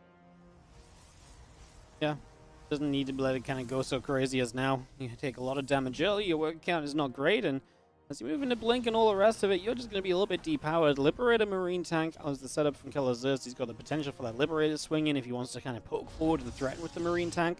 Doesn't even need to really set up fully with the Marine tank, just the idea of being like, hey, look, I'm on the map a little bit, and then the Liberator can dive in as the distraction. We're actually going to see a second Liberator, so a lot of investment into the harass here, with the extra racks finishing up right now as well. Surprised that Calazur feels... What?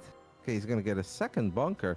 Diego is reading this as I'm getting 4-gate Blink Stalker all in. And... well, that's not exactly what it is, Wadi. We have a Templar Archives on the production tab. Yeah, he's not quite... And you know what it is? I think he's going to wait for this Liberator to move in to probably be like, okay, I'm waiting for the Stalkers to show up, then I'm going to move in. But the Stalkers ain't going to show up for a while because they ain't leaving. So he's built a Liberator or two that just aren't doing much right now. And now he starts up Stim, obviously extra production now coming online, the extra barracks ready so you can get the upgrade started. Stalker's going to find a Marine here. Just going to clean that out. Maybe that's time for Liberators to kind of get active because we're going to have both of them in position in a moment. So going to be a problem for Australia to deal with those. Yep, the few Stalkers are going to make it to the other side of the map, but Australia is obviously not looking to kill Calazur because he can't, and he's been investing in a lot of other things, waiting for Storm. The nice thing for Calazur is that even though he is misreading this, it's not that bad because Australia has still 2 base Protoss. And staying on 2 bases defensively as a Terran is not a bad thing. If your opponent's on 2 bases, now this Marine Scout is going to be so confusing if you're Calazur. Where you're like, mate, what the hell? Like, 2 bases, but there are still no Stalkers jumping on top of my tanks, killing SCVs, as he is going to set up the Liberators in the end, but both of them die. Not my favorite moment ever to send the Libs in, because I just don't feel anything else is happening.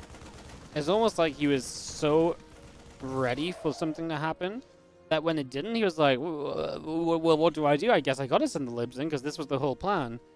And then they got a Stalker and a couple of probes, but far from what you want 2 Liberators to get. Storm now done from Australia. Late 3rd base, so in that regard, Kelazur is absolutely fine. But yeah, he's got to make sure he doesn't kind of die to these storms because they could be a little bit of a surprise catcher. Could be something that could be pretty scary if you let them get the right storms off. I mean, Australia moving on the map does not feel like he's got an army to be doing that with. He is kind of prism though, so he will be able to reinforce it as he makes his move. Well, he's got 4 High Templars, and imagine if those bunkers aren't there and you fly your Warp Prism forward, you drop a couple of big storms, that would be awesome. Calazur has way more battle units. He's got 2 full medevacs off by on the top side of the map, and he's actually still fine, as Australia is now going from 2 all the way up to 4 bases. As we have sent a couple of High Templars to the other side of the map, he spots the double drop with his pilot, and this is going to be such a mega confusing game for Calazur. I bet he's got absolutely no idea where he's at, where he's like, am I winning? Am I losing? I mean, like, 2 base Protoss, I must be winning, right? But then you start worrying about stuff like a hidden base too, because it just doesn't make any sense. Australia was 2 bases, but yet he did not attack Calazur, and that's going to be incredibly confusing for the Terran. Absolutely. Stalkers pushing their way forwards here, and they are going to go chasing those medevacs away. Some medevacs get punched out of there. A couple more orders still coming up, and oh yes, in the main base, big storm drop. 14 STVs going down. That's one way for Australia to reset the work count in his favor. However, he's got to survive against this army. Storm on those Widow Mines could be great. He hits the tanks instead, hits again. Widow Mines have all fired now. Still one siege tank left though, and the High Templars are struggling for energy. One more storm is kind of a warning storm. Australia loses the 4th base, and Calazur can stay around near the 3rd. There's one more storm remaining, maybe 2 storms, one on the low ground, one perhaps inside of that Warp Prism. Can't really check the energy on that one. Australia needs one insanely good storm. That's a painful stim. The storm is pretty good. Here comes the Warp Prism. That storm is not bad either. Widow Mine friendly fight tiny bit. Look at that Archon, by the way, holding down the line for the Protoss forces, trying to let the Stalkers do their thing. This is where Australia could really use a couple Zealots. We do have charge. The Zealot's going to show up a little bit too late, but Australia is enjoying a 13-worker lead.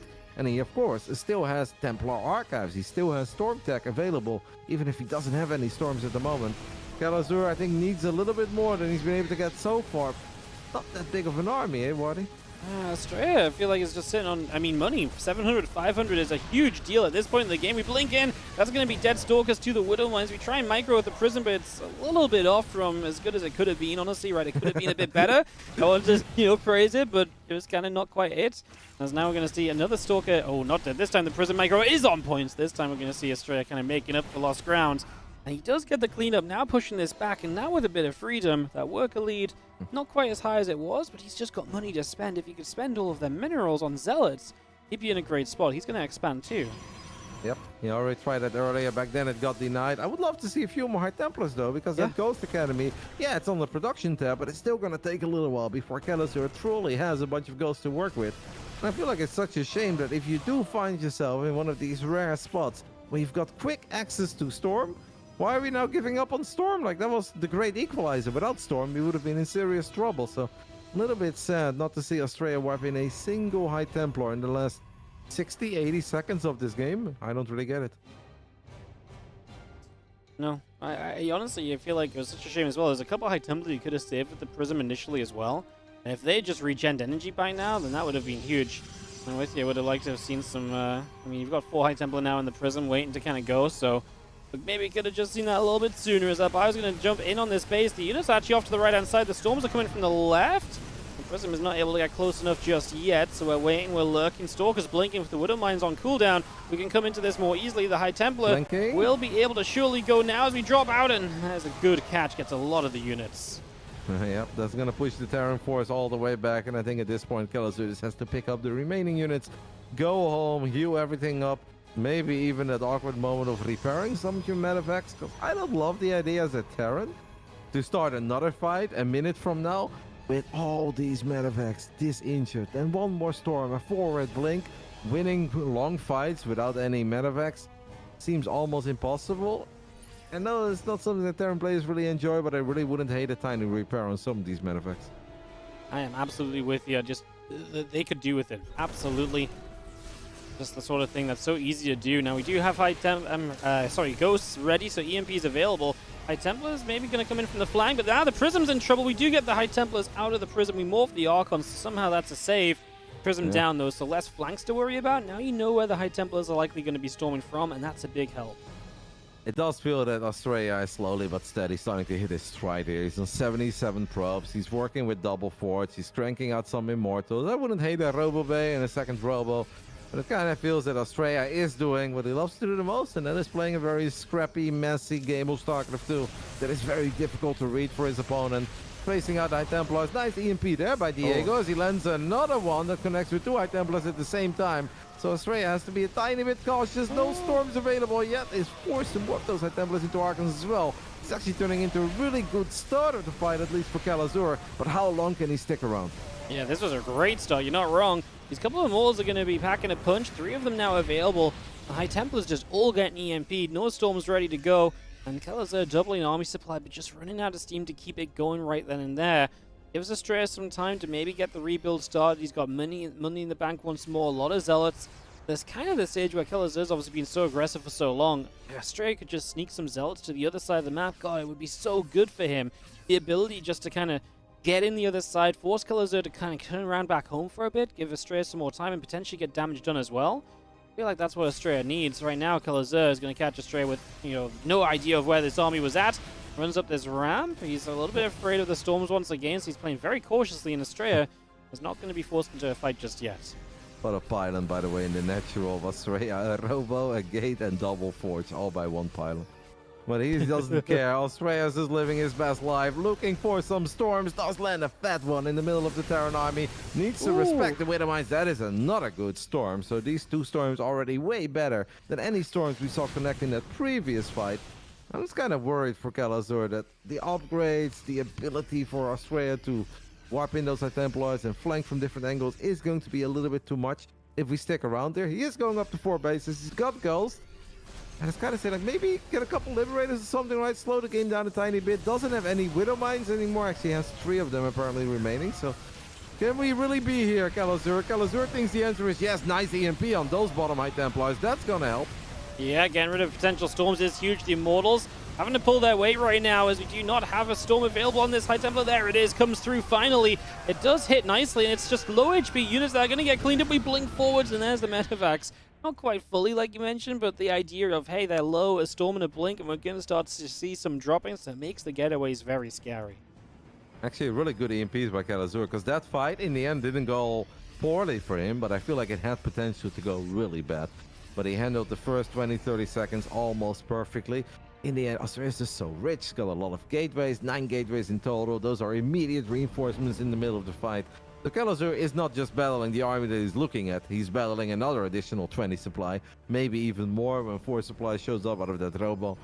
It's hard to imagine that you can stay around forever there with an army that's already a bit low on HP, Medivacs that are wounded, but he did about as well as he ever could. I'd love to see a second starport one. I really feel that at this point Kalazur is easily rich enough, as he does lose that Medivac with all the Widow Mines inside of it. Why not a second starport? Yeah, I'm with you. Just get any sort of additional tech ready to go. He has obviously been spending, I mean, he's got money right now as well. Now would be the time to do it, as actually see Widow Mines and everything actually starting to go to the right. Obviously, Astral does have somewhat limited vision around the center here. Doesn't quite see where this army is moving to. Stalker blink there. Just going to dodge away from that mine. Obviously, that gives Kalazur the idea he might be able to get up to the top, and that's going to be what Astral is going to start chasing down onto as well. Widow Mine shot goes off, we blink, and we actually get a couple of catches here as Astral. Not a bad start to the fight, as he catches the units on the bottom side of that quite nicely. Scans are important because you want to know what High Templars are, but there are 10 of them, buddy. There is 10 High Templars. There are 10 High Templars on the map. 20 supply in HTs. That's so difficult for Diego. No matter how good your EMPs are going to be, it feels that it's inevitable that a couple of these storms will connect, as Astral is now working with +3 attack, +3 armor. This is difficult, man. I do really think that Kalazur needs something else other than just these Marines, Marauders, and a few ghosts. There is our second starport. There is the fusion core. Seems that he agrees. He's taking the 5th base as well, which is something that's going to match Astral. Astral is actually going to make a dive down the map. If Kalazur is messing around in the upper right, Astral feels like he can do something, force a position here, jump on some SCVs. There's an army to this left-hand side as well. There's going to be the army now retreating in, but if you do land the storms onto that army coming in, it could have been great, but this is Astral kind of trapping himself now. He didn't get the storms on the army coming from the top as I feel like he needed. He's just going to go for a ton of SCV damage, but man, he's going to have to start rebuilding an army right now, because otherwise he's going to be in a ton of trouble, because he's going to lose a lot. But he actually does recall some of the Zealots out, so maybe this isn't so bad. The Stalkers get to live as well. Okay, much bigger fan of this than I thought I was going to be. No, I think it was bad. I think you're spot on, but he did a very good job immediately in splitting up the Zealots across 2-3 different mineral lines, making it really difficult for Kalazur to figure out what he needs to pay attention to. We have a High Templar waiting in the side blocker, lends the 6 Storm, lends the feedback too. Warp Prism died by, and that is just ridiculous, man. In the previous fight, it wasn't just the fight that we were looking at, but the Warp Prism died as well. So Australia lost a crazy amount of resources there, but he's just so rich, he's just so crazy. Alright, Australia, we'll give it to you. You're just so damn fun. It is High Templar galore. People ask us often, why don't we see more Storm? After this game, I don't know, man. You just gotta be more like Australia, guys. Look at this Protoss around. This is so incredibly cool. Oh, Max no. Angel is storming himself into the next round of the lower bracket, as that is one of the best Protoss engagements you're going to see in the entire regionals. I've never seen a 360 High Templars around. They came from all angles. Kalazur, I feel like, didn't even know where to split to or what to do. He sat there, he ate it, and that is absolutely huge. Wow, my goodness, that is some madness. Is Astral? So cool. Just cool, man, yeah. He's wearing sunglasses playing this game, I swear down. If you look at the units lost tab, 26 High Templars have died. That is such an unreasonable number. Most of the time we see a couple and then Protoss players are like, yeah, we give up. Not Australia. He doubles down, he triples down, and that really was, I think, the coolest fight we've seen in the entire regional so far. It is nothing but storms. Everywhere Kalazur goes, there are storms, and this is obviously really where some of those Liberators would have came in handy, but they were just a little bit delayed. By the time he finally built that second starport and the fusion core, he was stuck. And yeah, this is what we're looking at right now. One EMP does land on the Warp Prism. That is the 3rd Warp Prism that has gone down after the Marines fight at it, but Kalazur just feels that he is in serious trouble. The only thing he can really do is run and is try to kite to the best of his abilities. And he's putting up a really good fight against the Zealots. He's saying this ain't over yet, but every single time you get a bit of hope, you get stormed into the face. Yeah, those storms just keep on packing a punch, right? Like, there's not been a single storm where you come out of it and you're like, oh, that was okay. And the last few have just been brutal. Even just when it doesn't connect in a big way, it feels like it's doing so much to zone Kalazur back or to stop them fighting in. That's the problem as well. It's more than just the damage, it's the position they create on the map in those few moments. And behind this, Astra's just been expanding as well since we kind of really last talked about his expands. He's expanded down bottom left, upper right is now coming online as well. So we have a ton of bases coming through. And Kalazur is, well, he's hurting still, Roddy. He is hurting bad. The Ghost Gun at 5. Currently 5 Ghosts against 7 High Templars. Since Australia has never transitioned into the Robo and the Robo Bay, like, there is always hope for Kalazur. It looked incredibly dire. It almost looked like he was just going to get A-moved. That's right when he moves out now, by the way. We are looking at 20 Zealots storming into the original third base. It's very annoying as more SCVs will fall. And that's actually one of the only bases. He's got mining refineries. So that is extra painful, because that is something that Kalazur desperately needs right now, guys. Kalazur does still have a good army, and Australia does not have an invincible army. So, tiny bit of hope for Kalazur, but it just feels like he needs something a tiny bit better, a tiny bit more, you know, diverse than what he's currently working with.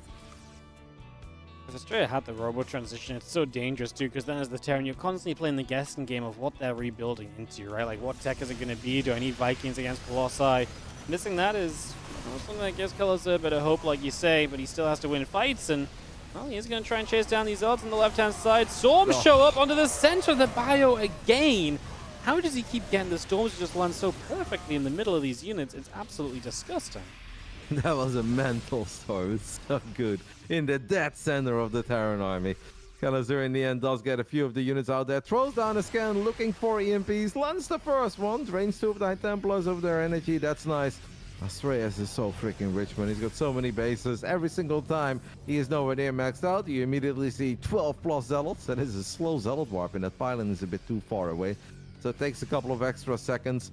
Wouldn't hate more run-bys, right? If we're only working with gateway units, I think a few more run-bys is nice. It's also a couple of Immortals, and we know that it's just a matter of time before another storm will find its way into this Terran army. As that is an ambitious blink, but I guess Australia can get away with it. He's knocking down so many of the medevacs, there's basically no healing left, so every stim now is going to be costly, and storms even more so. You mentioned there'd be storms coming, Roddy. Finally, we see one. There's only 2 High Templar currently left on the map, so that's why it took a while. They just were not here.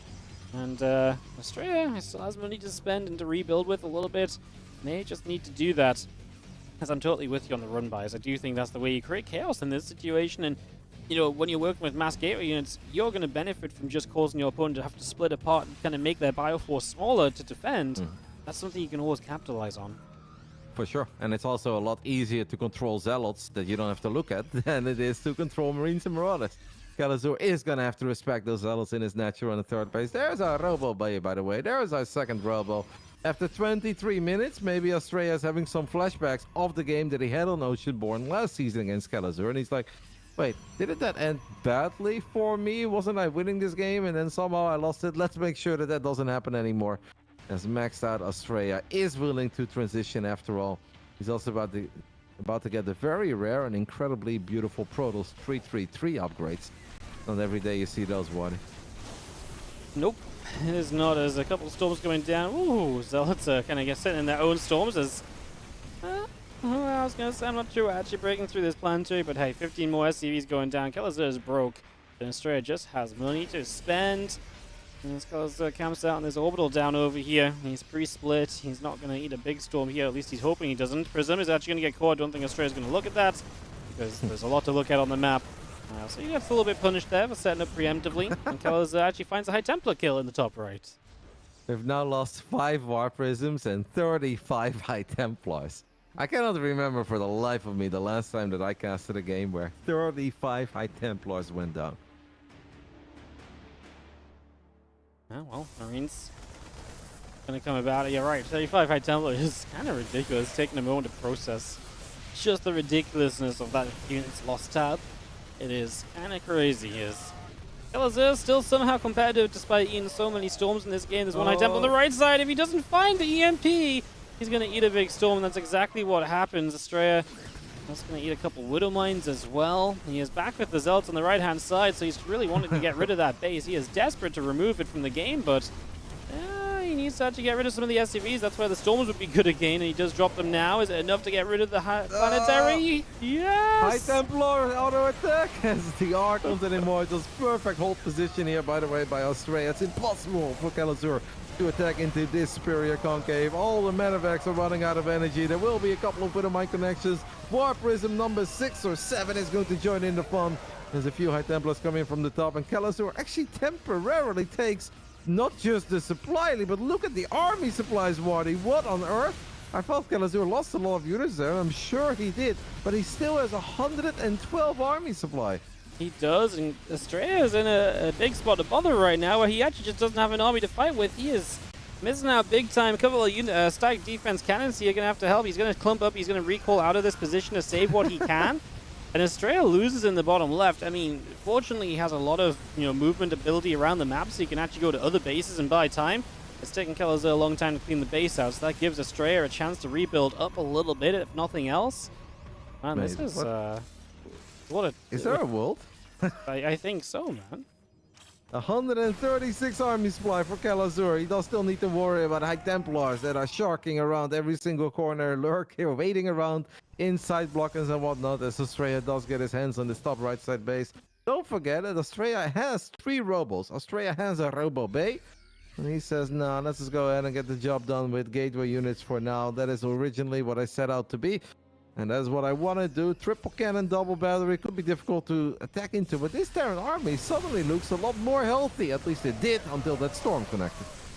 Yeah, that was a nice storm, but we're going to need more than just one nice storm here and there now. Now we actually need that cacophony of storms to come back and to hit big and true once again. All these probes running away, that's kind of the eco advantage of Astrea, just disappearing as it runs off. Over to that side, and Kalazur just moving around the map with 150 army supply. It's insane. I mean, Australia finally building a Colossus, by the way. This is something which I think if he'd done a while ago, Kalazur could have never really recovered from like 3 or 4 Colossus being in the game. But obviously now, like, the army supply is so low for Australia, taking a fight seems very, very difficult. He's got to basically rely on cannons to help supplement his forces. Yeah, if he gives up this base, by the way, then he almost has no income anymore. I think Kalazur could potentially attack into it, because this looks better for him than that fight did in the bottom left side, where we had a perfect concave of Protoss units, Archons, Immortals, cannons, batteries. The longer he waits, the more intimidating Australia armies becomes. Obviously, Kalazur at this point is maxed out. Throws down a scan, is wondering, can we land a couple of sick EPs? Snipes the High Templar. As the other High Templars come in from the bottom left, we land the feedback, land the zoning storm, and the first Colossus has arrived. But this Colossus, of course, does not have extended turbulence. Yeah, I'm going to go, actually now building 3 Colossus at once, so we're going to go to 5, so Kalazur does kind of need to free up some supply and get some Vikings, because 5 Colossus without Vikings is actually a pretty big issue. Astrea, 27.5 minutes in this game. We thought he had it all wrapped up. Kalazur's army supply currently terrifying, but just difficult to justify an attack in.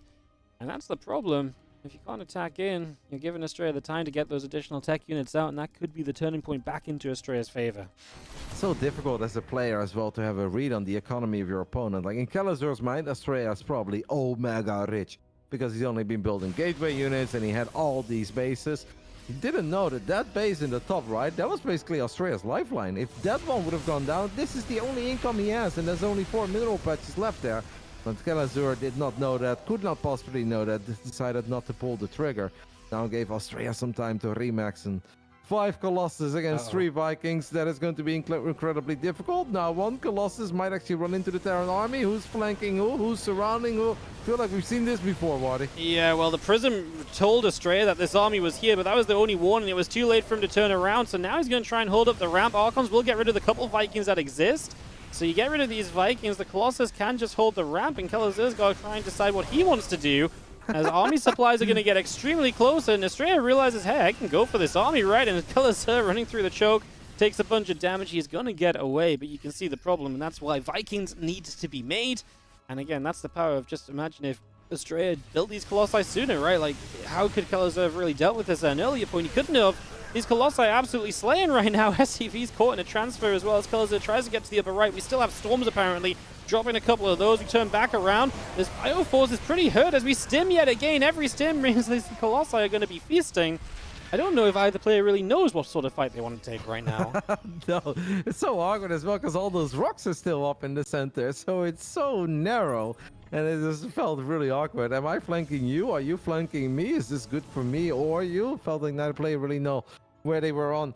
Australia's gonna try to send the probes all the way back to the bottom left side. Getting on top of this base, by the way, is big. In the end, that went very well for Australia. Look at the amount of Archons we've got, by the way. And after that big skirmish we just had in the center in this 30-minute game, almost all the goals went down. Kalazur was very quick to replace those, and he's now back up to 7. But for a second there, he only had a single ghost. And that's where 4 or 5 Archons in a 30-minute PvT actually become a really big problem.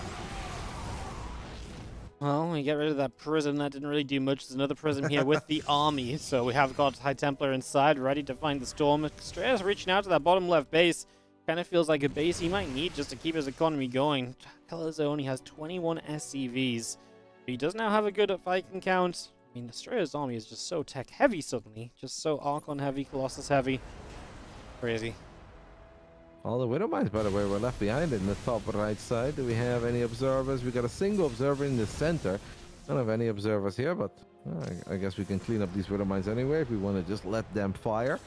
Australia's got a lot of probes long distance mining on the bottom left side. Looks a little bit silly on the minimap as he's figuring out where do I get a new base? How do I get a proper economy? Neither player maxed out at the moment. Finally, some of the rocks have been taken out. They have been incredibly kind to the rocks here on Oceanborn. Yeah, they're just like, you know what, they're part of the map. Let's just accept them for what they are. 13 workers as Australia needs to stop transferring these probes around. I mean, all the ones at the bottom left are going to be in trouble, so there goes Australia's worker lead. I mean, he didn't really have anywhere to mine from with these, so I guess it's not the end of the world. But if he did get a new base up, that's obviously now less probes he can then utilize. I mean, 3 Immortals now built, and I actually kind of love that because I think that's going to be the bulkiness in the army that he needs once again, just in case these Colossi do get overwhelmed. As there's more Vikings, realistically, more ground force actually just becomes better and better again. Yeah, it's also very important who stands where when they do finally end up clashing. I think both armies have potential to win the fight, but it really comes down to just who has the better spell casting, who's got the superior concave, perhaps an easier time reinforcing, and make sure that you don't walk yourself into a corner or you're back up against the wall. Kalazur splits off a few of these units. 3 more Immortals, so we're going from 1 all the way up to 7 Immortals. And I do like it as well. There are 22 Marauders on the field. Australia might want to actually wait for it, but no, they are just going to send it, Wardy.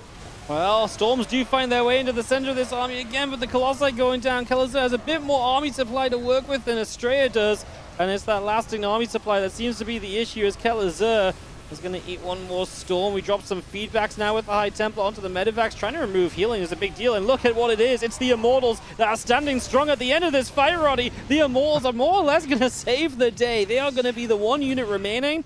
39 versus 42 army supply. A little bit more now for Australia with the warping, but that is huge because basically no mining left on the map.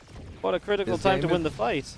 This game is bonkers, and this base is incredibly important here for Kalazur. He knows it, so all the Vikings have landed, but Vikings don't do that well. More High Templars show up, cannot land any storms. Do we have a storm? We've got feedback, and feedbacks may be good enough for Australia to win an absolutely epic 33-minute game on Oceanborn and finally advance into the top 4 of the ESL Regionals after losing 52 High Templars, killing 119 SCVs, and 72 Widow Mines. What a game, Waddy. Remember the part where Astral advanced half an hour ago or something, or what felt like he did? Yes. What an absolutely crazy situation is, I mean, made up for, we were asking for it, Roddy, something to make up for those previous games that were a little bit lackluster, a little bit, decided too soon. It kind of felt like this one was all about Astral. At some point he was stabilizing, he was getting on track, and Kalazur turned it around. His army was huge. The Colossi saved the day. Then the Colossi looked like they were in trouble, and then the Immortals saved the day. You love the late Immortal switch. I loved it. I felt that if Kalazur had access to the numbers that we had, and once more, it's impossible to keep track of the exact place that your opponent is at economically in a game where you take damage, they deal damage, they're spamming a lot of units that you don't normally face. Like, you face some High Templars, not 35, not 40. he didn't know. If he would have taken out that base in the top right side, and I think he had the army to do it, I actually think he could have still won this game. But that was an epic game. That is exactly what we asked for. We said if it is a 3-0, at least let it be a 3-0, where Kalazur has his moments, wins a couple fights, and he won more than just a couple fights there, Marty. You would think so, yeah. I think in the end, I think it's a pretty fair set of fights that he got to win. He really got to drag this game out. I honestly really felt as though we were heading into a game 3 for a little bit of this game, or game 4, sorry, for a little bit of this game. It was not quite meant to be in the end, and that does set us up with the rest of the day now scheduled, because now we know what that final match of the day is going to be. It is going to be Astray taking on Future, so look forward to that if you enjoyed Astray's PvT just then. We also have Trigger versus Scarlet up next. That's an exciting one. It's the upper bracket final. One player's about to lock themselves into the grand final and top 2 of Americas. So we'll be back for Trigger Scarlet PvZ after the break.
ESL StarCraft 2 Masters is brought to you in part by Monster Energy and the United States Air Force.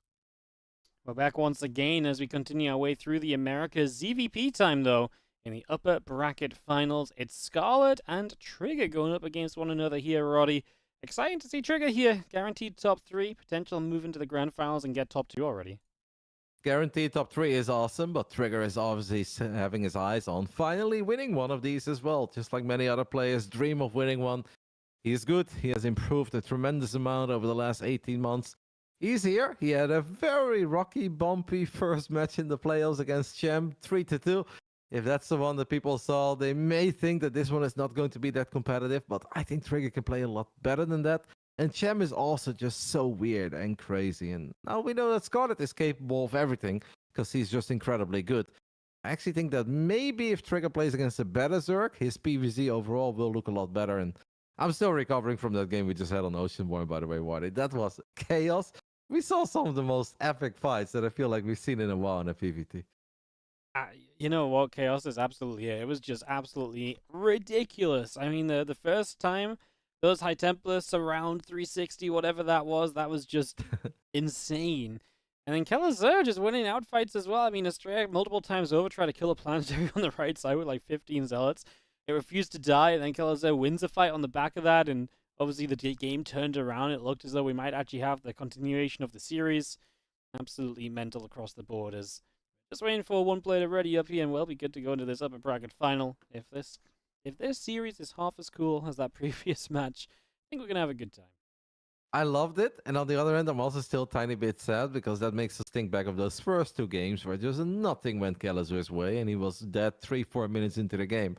If that is just the stuff that we could have seen, imagine if that would have been a 4 or 5 game series that could have gone to distance. We would have had one of the most epic best of 5s ever. But it is time to move on, and it's time to get ready for this very important upper bracket match. Because in America, it's not the same as in Europe. Europe, it's top 4 that you get seeded into the winners stage. When it comes to the offline event in Dallas, in America, it's top 2. So if you win the upper bracket, you guarantee yourself a top 2 finish. And that makes this an incredibly important game. Not just because of the guaranteed more money and the chance to take the 1-0 lead in the grand finals. No, it's being seeded into the winners stage, which is really going to change your entire weekend in Dallas. Oh, yes, it is. It is going to be super important. In the bottom right, from Basilisk and looking to, well, have a great run this Americas, it is Trigger. And Trigger already practiced a lot with this lovely Zerg in the top left side when he was still just an up-and-comer. And, you know, he wasn't good, but he wasn't quite there yet. At this point, Trigger is there. And I'm sure he always knew that by the time he would reach the upper echelons of American StarCraft, this lovely Canadian Zerg would still be there. After all these years, representing the Shopify Rebellion, it's Scarlet.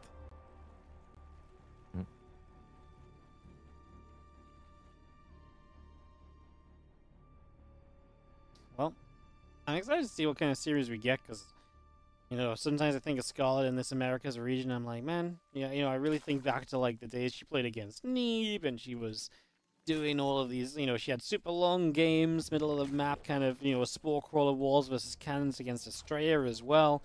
I think of a lot of times that Americas went late with those two playing ZVP, but I'm not sure if that's quite the Scarlet as of late, who plays, to me, a bit more of an aggressive game generally. And I think Trigger is... I can imagine Trigger trying to go along as well. Like, to me, this is a very interesting series, especially because I haven't gotten to catch up with as much of Americas this season as I would have liked. So, you know, just kind of fun, because I haven't really caught up in these guys in a while. I'm with you. I do think it's very interesting, but it's also incredibly difficult to predict because Scarlet, what has stood out to me is that her mechanics are still on point. Her creep spread is as good as ever. Her ability to go for one-buy, set up good engagements while having good transitions and solid macro behind all of it, it's all still there. But Scarlet, like many other Zergs, does not love playing late-game ZVP at the moment. You know, a lot of the Zergs have given up a little bit on the Broodlord. They just feel the Broodlords don't deal enough damage. Stalkers can just blink forward. And dealing with a Protoss that's on 4 or more bases, has double Robo, has Storm, Archons, Immortals, is not something that any Zerg seems to get very excited over at the moment. And that includes Scarlet, So that could mean that we get to see a very aggressive Scarlet, but not one-dimensional aggression. It doesn't just have to be, oh, we're going to go for a Roach Queen attack, or we're going to go for a Nidus, or it's going to be Roach Swarmos. Like, Scarlet is really flexible and is just capable executing all these different builds at a very high level, which will make it a difficult series for Trigger to get ready for. Because you know stuff is coming, you know it's very unlikely Scarlet is just going to let you sit there, expand, and build up a terrifying army. You've got no idea what's heading your way. Yeah, that's very true. It is, the unknown is going to make this a difficult series for Trigger, as he does open Stargate and expecting a lot of that throughout the course of this series. Safe, standard ways of opening and getting set up into just, you know, reasonable positions where you can defend if necessary. You can kind of deal with, you know, move into mid-game if you would need to. All of that goodness. As Ling Speed is going to be finishing up in a moment here from Scarlet. A couple of Adepts come through and a couple of Lings getting hit. Queen is there to push the Adepts back out the center. Yep, really good unit positioning so far by Scarlet. Trigger does find a creep tumor. That's something. A little bit of damage on one of the Adepts, but it is just nice to get in there. And even if these scouts may seem completely pointless, they're not pointless. Because if Scarlet would have been on just 2 bases, or do something crazy like make no Lings or make a crazy amount of Lings, your Adepts need to be there. They need to give you the heads up immediately that that kind of stuff is happening. 9 out of 10 times it's standard, but the one time it's not standard, you need to see it ASAP. And that's exactly what Trigger is doing. Trigger should go, oh, I love that pylon. I love that pylon. Trigger is actually playing really good so far. In the end, we'll finally lose 1 Adept. But that was 1 Adept body for 10 Zerglings. I mean, you got to be happy with that if you're a Protoss. I would say so, man. That was a lot of Lings going down. You sneak in here at the Oracle. We get a drone. Take a little bit more than just shield damage, but nothing too major. Let's just have the couple of Queens. The drones also still coming up from Scarlet. Just continue to get set. Now the Ling's going to come in for round 2. This time the Adept is caught quickly, and that will go down. These Lings will get a wraparound on the next Adept as well. Pylon can still be used to kind of block the next warping in a little bit. But yeah, Scarlet obviously wants these Adepts. She wants some revenge for earlier on, and she's going to kind of get it. Still at a cost of quite a few of these Lings. Finally the Oracle comes back. That is going to be go time, but a lot of Lings dead in the end. Yeah, so now it's 21 Lings that have fallen and 3 Adepts have gone down. Trigger definitely was forced to make a few more Adepts there. I think he was planning. The timing of the Lings showing up was perfect, because that second Oracle was more than halfway across the map, and Trigger didn't really want to turn it around, but then he saw extra Lings. He's like, okay, I guess I have to send the Oracle home. In the end, by the time that the Oracle finally made it home, it's just the Adepts that took care of it. It's a bit annoying, because as a Protoss, you don't just want to make sure you go up to 3 bases and take out a couple of Lings. Your Oracles want to be on top of drones on the other side of the map. And Scarlet has lost a lot of Zerglings, but at least he has not a lot of loss of drones. Only a single drone in a soon-to-be 6-minute game. And that is something that will spark joy to the heart of every Zerg out there. Well, more Lings. Lings. Just so many. And going into that melee upgrade, it's going to be very Ling heavy continuing into the next stage of the game as well. We'll continue with them Lings as we do wrap around these Adepts. The Queen's here for some extra damage. The Adepts actually melt pretty quickly. Gonna get 1. I think if the Queens didn't stop to creep, they would have probably had another, but Adepts get away. To be fair, the later this game goes, the less effective Adepts are going to continue to be, so not the end of the world. These Lings do sneak around and just going to keep a check on what's up. The Adept is out of position. That was a moment and a half that Scarlet just missed out on. Yep, that could have been incredibly painful for Trigger with one of the Oracles on the other side of the map as well. Bit of a strange start overall by Scarlet, by the way. Maybe just prioritizing getting a quick 4-base setup, focusing a lot on these melee upgrades, because the lair was quite late. Scarlet was working with only a single gas for a very long time. Now we went from 1 all the way up to 6 gases. A Roach one has been dropped. Could be Mudalisk, right? With 6 gases plus 1 melee. And Trigger has actually gone a Robo first instead of just Twilight. So we don't have Oracle into Blink Stalker. It was Oracle into a quick Robo. Now we have a lot of gateways coming online, Templar Archives. And Scarlet is even going up to 5 bases already in the bottom left side. I'm incredibly curious what Scarlet builds here. It could be just a Hydra then, but I was thinking the Spire, and it will be the Spire in the middle of all these bases. Yep, big map. Honestly, good map for Mutas in general, so something that Scarlet will look to utilize as Trigger sets up with the attack right now. A couple of Mortals, a few High Templars going to morph into Archons, so this attack has a bit of potential. 14 Roaches, though, is going to be the investment that Scarlet needs just to make sure she's not really in trouble against something like this. Well, let's see what Trigger can do. He's still going to move forward with this. He's going to test the waters, move on to creep. Doesn't have a way to clear it just yet, though. The drones will evacuate, so Scarlet not sure about fighting on the low ground. Will be up on the high ground instead. But she has Queens and Roaches, and also the Spire is right there, so that's a scout for Trigger, right, if he notices it. As the Lynx come around the back, but that is going to be where the Oracles are, so they can help. The Archon will go down. No Prism here, Roddy. So we are just going to lose these tech units. Yep, it took a long time before Trigger saw a lot of Zerg, and by the time they saw the right amount of units, it was already too late to save some of these key units. There was some good potential there, I think, in the Archon. Immortal settled attack, but Scarlet did a really good job in being patient, waiting for the right moment for these Lynx to show up. And yeah, you said Trigger was right next to the Spire, but is that something you're really looking at? Looking at the production tab, since he's dropping his second Robo and he's just cranking out Immortals, I don't think he saw the Spire, as silly as that may seem, because he was standing right next to it. He didn't know. Yeah, no, I'm with you. I kind of realized in mid-sentence, I was like, well, actually, would you actually notice that that's a Spire? Like, I don't think you'd be paying attention, especially when you start losing the tech units. Prism loads up there, but that, those units are going to be in trouble as well very soon as Mutas are popping out. This is looking bad for Trigger. He has no preparation against Mutalisks right now. This is a game where he has no Blink, Storm on the way, but that's about it. Oh no, this is not it at all, Roddy. Yeah. Or well, I say 2 more Robos. This is 1 more Robo, right? Because we already called out the second one. But yeah, triple Robo, Immortal Zealot. That's going to be really good against everything that's on the ground. And it's just not good against the Mutalisk. Trigger was so focused on that battle, trying to target down some roaches, trying to make sure that, I guess, the reinforcement would show up in time, that he didn't click on that building. And if you take a look at his vision, yeah, that could have been a spine, right? That could have been a spine or a spore in the middle of the battle. You may not necessarily think that that is the place where there will be a spire. Now he knows, but I'm afraid it's just a little bit too late. At the moment, we've got 0 units that shoot up. Nothing. Absolutely nothing shoots up. Nothing at all. Phoenix on the way, which is obviously something, but it's obviously not a lot, as the Mutas are already going to be diving through. This mineral line is just completely exposed. I mean, probes will start to pull away just as some other probes are showing up. They didn't realize that they were about to be under attack. Nobody told them as we move. I mean, just across. Storms do come in, but the High Templar goes down. Obviously, the Phoenix is going to be a pretty easy target here as well, because there's only one of them. There's just too many Mutalisks for this situation, and we're warping in Stalkers, but we can target down a few of those. Remember, there's no Blink to keep them alive or to maintain them. So Scarlet is able to do very well with these Mutas as she now comes up, plays up these Zealots, and just gives the Roachling more longevity in the game as well. Look at the macro. Scarlet always spending every single penny, even though she's working with 5 bases and 84 drones. That will do it after 10 minutes of Golden Aura, but Trigger had an alright start, even if he didn't find a lot of economic damage. And that is often what you look for as a Protoss. It felt that Scarlet made so many links that that's the economic damage you're dealing, because those links could have been drones. It's not drones, and if you take out that many while barely losing anything, you gotta be happy with it.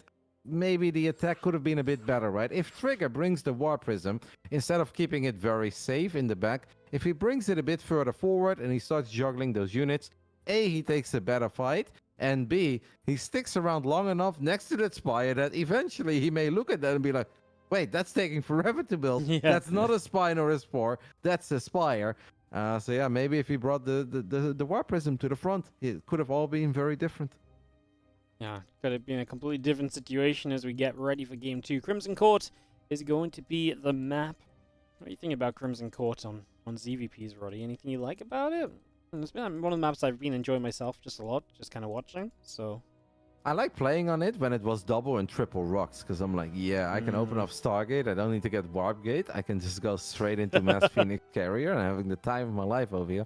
But now that it's a single set of rocks, there are just too many rocks to worry about, and you kind of do need some basic units to deal with stuff like Lynx. I feel in this matchup, we've seen a lot of very aggressive builds from the Zerg. I think any base or any map that has a base with a rich Vespian geyser in the center, Zergs like to take it. And it becomes a bit hard to play against it, because as a Protoss, you know it's there, you know that the potential is there of roaches, queens, ravagers walking to your natural almost immediately is likely, but you can't be overly passive. You can't just sit there and already start building cannons, because if you then don't need them, and it's something like Mutalisk, it's like, alright, well, now I'm kind of screwed, because I just don't have anything that's mobile, so... I think it's a fun map for us neutral spectators, but it's incredibly stressful to play from the Zerg and Protoss point of view, because Zergs, they did have to deal with some weird 2-base Protoss all-ins, and that can also be annoying, so fun for us, maybe not that fun for the players. Yeah, no, it's definitely a weirder map. I've enjoyed watching it, though. Like, I say this a lot, but like the choices of expansions, like, hey, do I go down the side? Do I take the center? You know, obviously in this matchup, sometimes you take that rich Vespian gas early on as well, with Zergs kind of getting blocked on a natural, so the opportunities for kind of different games kind of spout from the very first few moments, which I always think is very cool, very fun. As in the bottom left, it is going to be our blue Zerg as we get to resume this series. This is going to be from the Shopify Rebellion, Scarlet. Just want to point out, by the way, that Scarlet has been on an absolute rampage so far in the regionals. He went 2-1 against M. Canning, but that's the only map that Scarlet has lost this entire regional so far. And then it was a 2-0 and a 2-0 in the Swiss format group stage, and 3-0 into 3-0 in the playoffs, and now a 1-0 lead in the upper bracket final. So incredibly strong run by Scarlet. That makes for 11 map wins in a row, or even 12 at this point. That's pretty impressive. Top right side, it is our Canadian Protoss player representing Basilisk, down 0-1. Played a sick best of 5 yesterday against Kalazur. This is Trigger. Try and find a bit of that momentum once again, bit of what he was bringing yesterday in the PVT applied to this PVZ. It did just feel like he got a little kind of ahead of himself. He's like, stepping on creep, hey, there's no Zerg. Whoa, she's given up the 4th base. Run up this ramp, I don't think there's going to be anything here, and how wrong that actually was, so a little bit of a disaster in the end. Wow, look at this. That is a proxy hatch and a half, Roddy. Oh, has Bly been DMing Scarlet again? Like, you know, Bly on fire, Scarlet on fire, Neep on fire. It was a thing for a long time.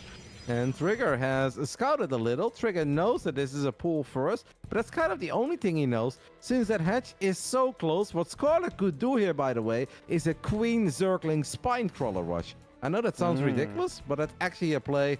Unfortunately for us, Scarlet is going to go ahead and drop the Roach Warren. And yeah, that's also a play, because then you can just take that Rich Vespian Geyser. So your gas is late, but yeah, then you have double gas income, so that's going to make up for it. This is a cool build by Scarlet, and Trigger really needs to start figuring this out. We'll see drones heading to the other side of the map now. I don't know if he immediately realizes what this is, though. If I see this, I would be worried about spines. But okay, now he has confirmed it, by the way, so he knows what's up. Zealot is out, Stalker is in the production tab. I guess the best defense here is just a whole bunch of Stalkers and shield batteries. Yeah, batteries are huge because they can just make single gateway units so much better. There's our first battery going down. On cue here from Trigger as Scarlet. I don't know about this, by the way. I don't know if this is the play. Yeah, I don't understand. I mean, we're no pressure to put pressure on the Zerg. You know, there's no reason to be here kind of being the aggressor. And these are just probes off a line, not, you know, helping out at all, really. A little funky. Yep. Some people may think, like, shouldn't Trigger just go for a Stargate here and then you build a Void Ray and then you win? It's kind of awkward because Void Rays just don't kill queens very quickly. So then it's one queen, then it's a second queen, then there might be a Spore Crawler, and you just find yourself in a really uncomfortable spot. Robo would definitely not be a bad choice. Immortals are just always good. But I like the idea of just getting a couple batteries, a couple Stalkers at first, because every single time Trigger shoots at these Ravages, that's almost permanent damage until the queens can actually transfuse a couple units, but they won't be able to transfuse that many. Meanwhile, the Stalkers, they can tank damage because you have the shield batteries to heal them up. So I'm absolutely loving the defense of Trigger so far, other than that little pro pool. I don't know what that was about. Yeah, well, we are very nearly going to get a Ravager there. That's such a good transfusion. As we are going to see these Stalkers, going to drain the first battery. Now Overcharge is going to pop. Good. Biles love the position of them. Stop the Stalkers kiting back, but I'm happy to move forward instead. Extra Ravagers coming in. We are still building some drones behind this. The Scarlet is going to have, honestly, not the worst economy of all time. It's going to be better than perhaps expected. She's taking another gas at home as well. So she's going to have Extractors for days, gas for days, as many Ravagers as physically possible. This is all going to be about that high damage output of the Ravagers and Corrosive Bile ability. She put some Biles onto the Cybercore there as we lose a Stalker. Obviously, Trigger's got to be careful to not let that go too far, as Biles on these batteries would be huge, and that's what we're going to get this time to knock one of them down. Yep, that is -1 battery, and obviously minus a Stalker. Finally, the first Ravager goes down, but Trigger is about to go up to 4 gateways. May have to rebuild his Cybercore, by the way, as another battery does fall. You don't want to lose your Cybercore, because then the only thing that Trigger could warp in are slow Zealots. And slow Zealots will just never ever get on top of Ravagers. If Ravagers have creep to work with, one Stalker is in a very awkward spot. Scarlet is microing this incredibly well, and Trigger, okay, does get a battery overcharge, does find a few Ravagers. Cybercore needs to be healed up right now. The battery's not doing anything. Trigger realizes, and he is gonna at least bring that Cybercore back to full shields. Couple of Ravagers, very low HP. Still think there is a chance for Trigger, but he needs to stop bleeding out all these units. Yeah, the unit losses are going to hurt. I mean, he did just clean up a bunch of the Ravagers. That helps a lot. Trying to get the Queens in front to absorb damage right now is a big part of Scarlet's plan to just keep these Ravagers protected.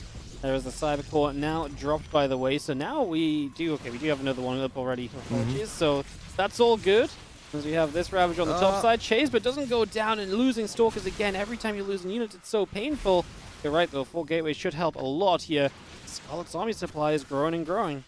It is growing, but I actually think losing that Cybercore in a weird way helps out Trigger a little bit, because now it's a bit easier for these Stalkers to dance back and forth, get in and out of range, fire a couple of shots, and then run back to the batteries. I think having a slightly bigger wall here helps you. You don't have to worry about the link flood. There is no Zergling speed. That is the 3rd overcharge of the battle. He's been very Trigger happy with these overcharges, but hey, it's kind of working out as we are trading Stalkers for Ravagers here, but Ravagers are a little bit more expensive. Scarlet, her army supply is indeed ridiculous. Trigger, I don't think is doing a lot of things right, but since he hasn't built probes, it's not like he's economically ahead. And we can't really say that every second that goes by is a good one for Trigger, because Scarlet, if anything, is mining more because of that rich Vespian geyser. And it's actually starting to look like Scarlet will just get the job done here with a good old mass Ravager rush, Waddy. Just more and more Ravagers. I mean, they are really just getting rebuilt faster than the Stalkers are at this point. Another nice transfusion as well, just as the Queens get energy back. The Ravager is saved, and that's a heartbreaker for Trigger, because every Ravager you kill feels so good, so to get so close and then be denied is not brilliant. We're going to see Stalkers again here in trouble, as they're just not close enough to the batteries to get the healing immediately. That pylon's powering a bunch of those batteries, right? Yeah, 2 of them on the top get depowered immediately there, and that's obviously a concern. Losing pylons is not pretty. As our Ravagers keep coming through, going to jump on top of these Stalkers. Biles onto the Super Battery. We can actually bile the Stalker that was warping in as well. Super Battery disappears, and the Ravagers just believe they've got enough damage output to kill Stalkers now, and they are not wrong. No, they absolutely do. Don't even think the Trigger handled this all that poorly, but Scarlet, her micro was just top tier. The transfuses were clutch. He kept all those Ravagers alive for about as long as he absolutely could, and in the end gets the job done after 7 minutes of Ravagers fighting versus Stalkers and shield batteries. What would you have liked to see different, Waddy? Because I kind of think the double gate battery setup initially is good. Maybe after 2 gates, you can build a few more probes, try to either go for something like a Twilight Council or a Robo for some Warp Prison potential, but I don't even hate what Trigger did, and yet he lost in a pretty one-sided way in the end. I wonder if it's just like a very fine difference. Like, even, you know, when those probes are just not doing anything, it's like, well, if you guys just go do something and he has a couple more units and saves an extra Stalker here or there, is there a tipping point? Because there was a moment or two where I thought Scarlet was about to lose too many Ravagers to really be scary anymore, right? And I think you mentioned it, you know, at some point too, is like Scarlet was doing an amazing job microing. Like, she was keeping Ravagers alive on low HP all of the time. I think it just comes down to that. I think the setup in general is correct. Like, the time it takes to get actual tech online takes way too long. I think gateways, batteries, it's the right idea. Just, it's a control factor, maybe. Yeah, maybe taking out the Cybercore or rebuilding the Cybercore earlier would have actually really helped Trigger, because then it's a bit easier for those Stalkers to stand in a line. It's very annoying if you have 4 or 5 units, but then they have to basically go in a little train to go through a choke point, and then only 1 or 2 of them can fight while all the Ravagers are standing there in a perfect concave and they can get all their shots off. So yeah, maybe it was a bit of micro and a bit of the wall working against Trigger. But I also do think, though, that you need to crank out a few workers. As scary as that may seem, I feel like if we're going 2 base, there should always be a moment where you can get a couple workers, and then once you have a few more workers, you're gonna end up with more units, right? That's the basic idea of StarCraft 2, where you get a slightly better economy and then you get more units. So yeah, fine line, I guess, but we can definitely say that Scarlet microed her units incredibly well.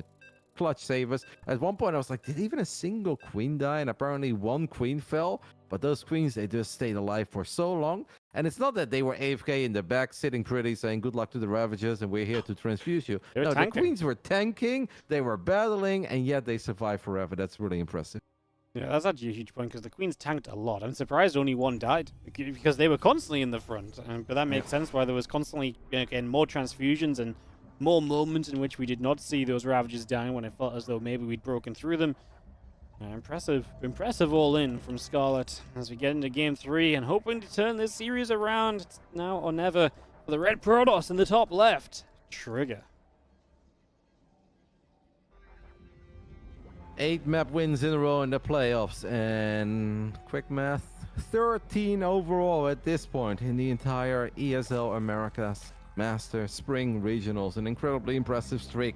Can we get a 3-0 in the grand final, or in the upper bracket finals as well? It is the Shopify Rebellions Scarlet.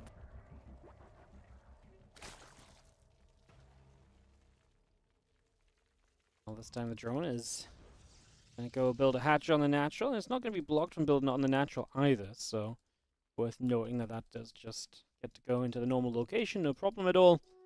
Scarlet gets a hatch started, waiting for Trigger to obviously get expanded up, obviously see what tech choice he wants to make.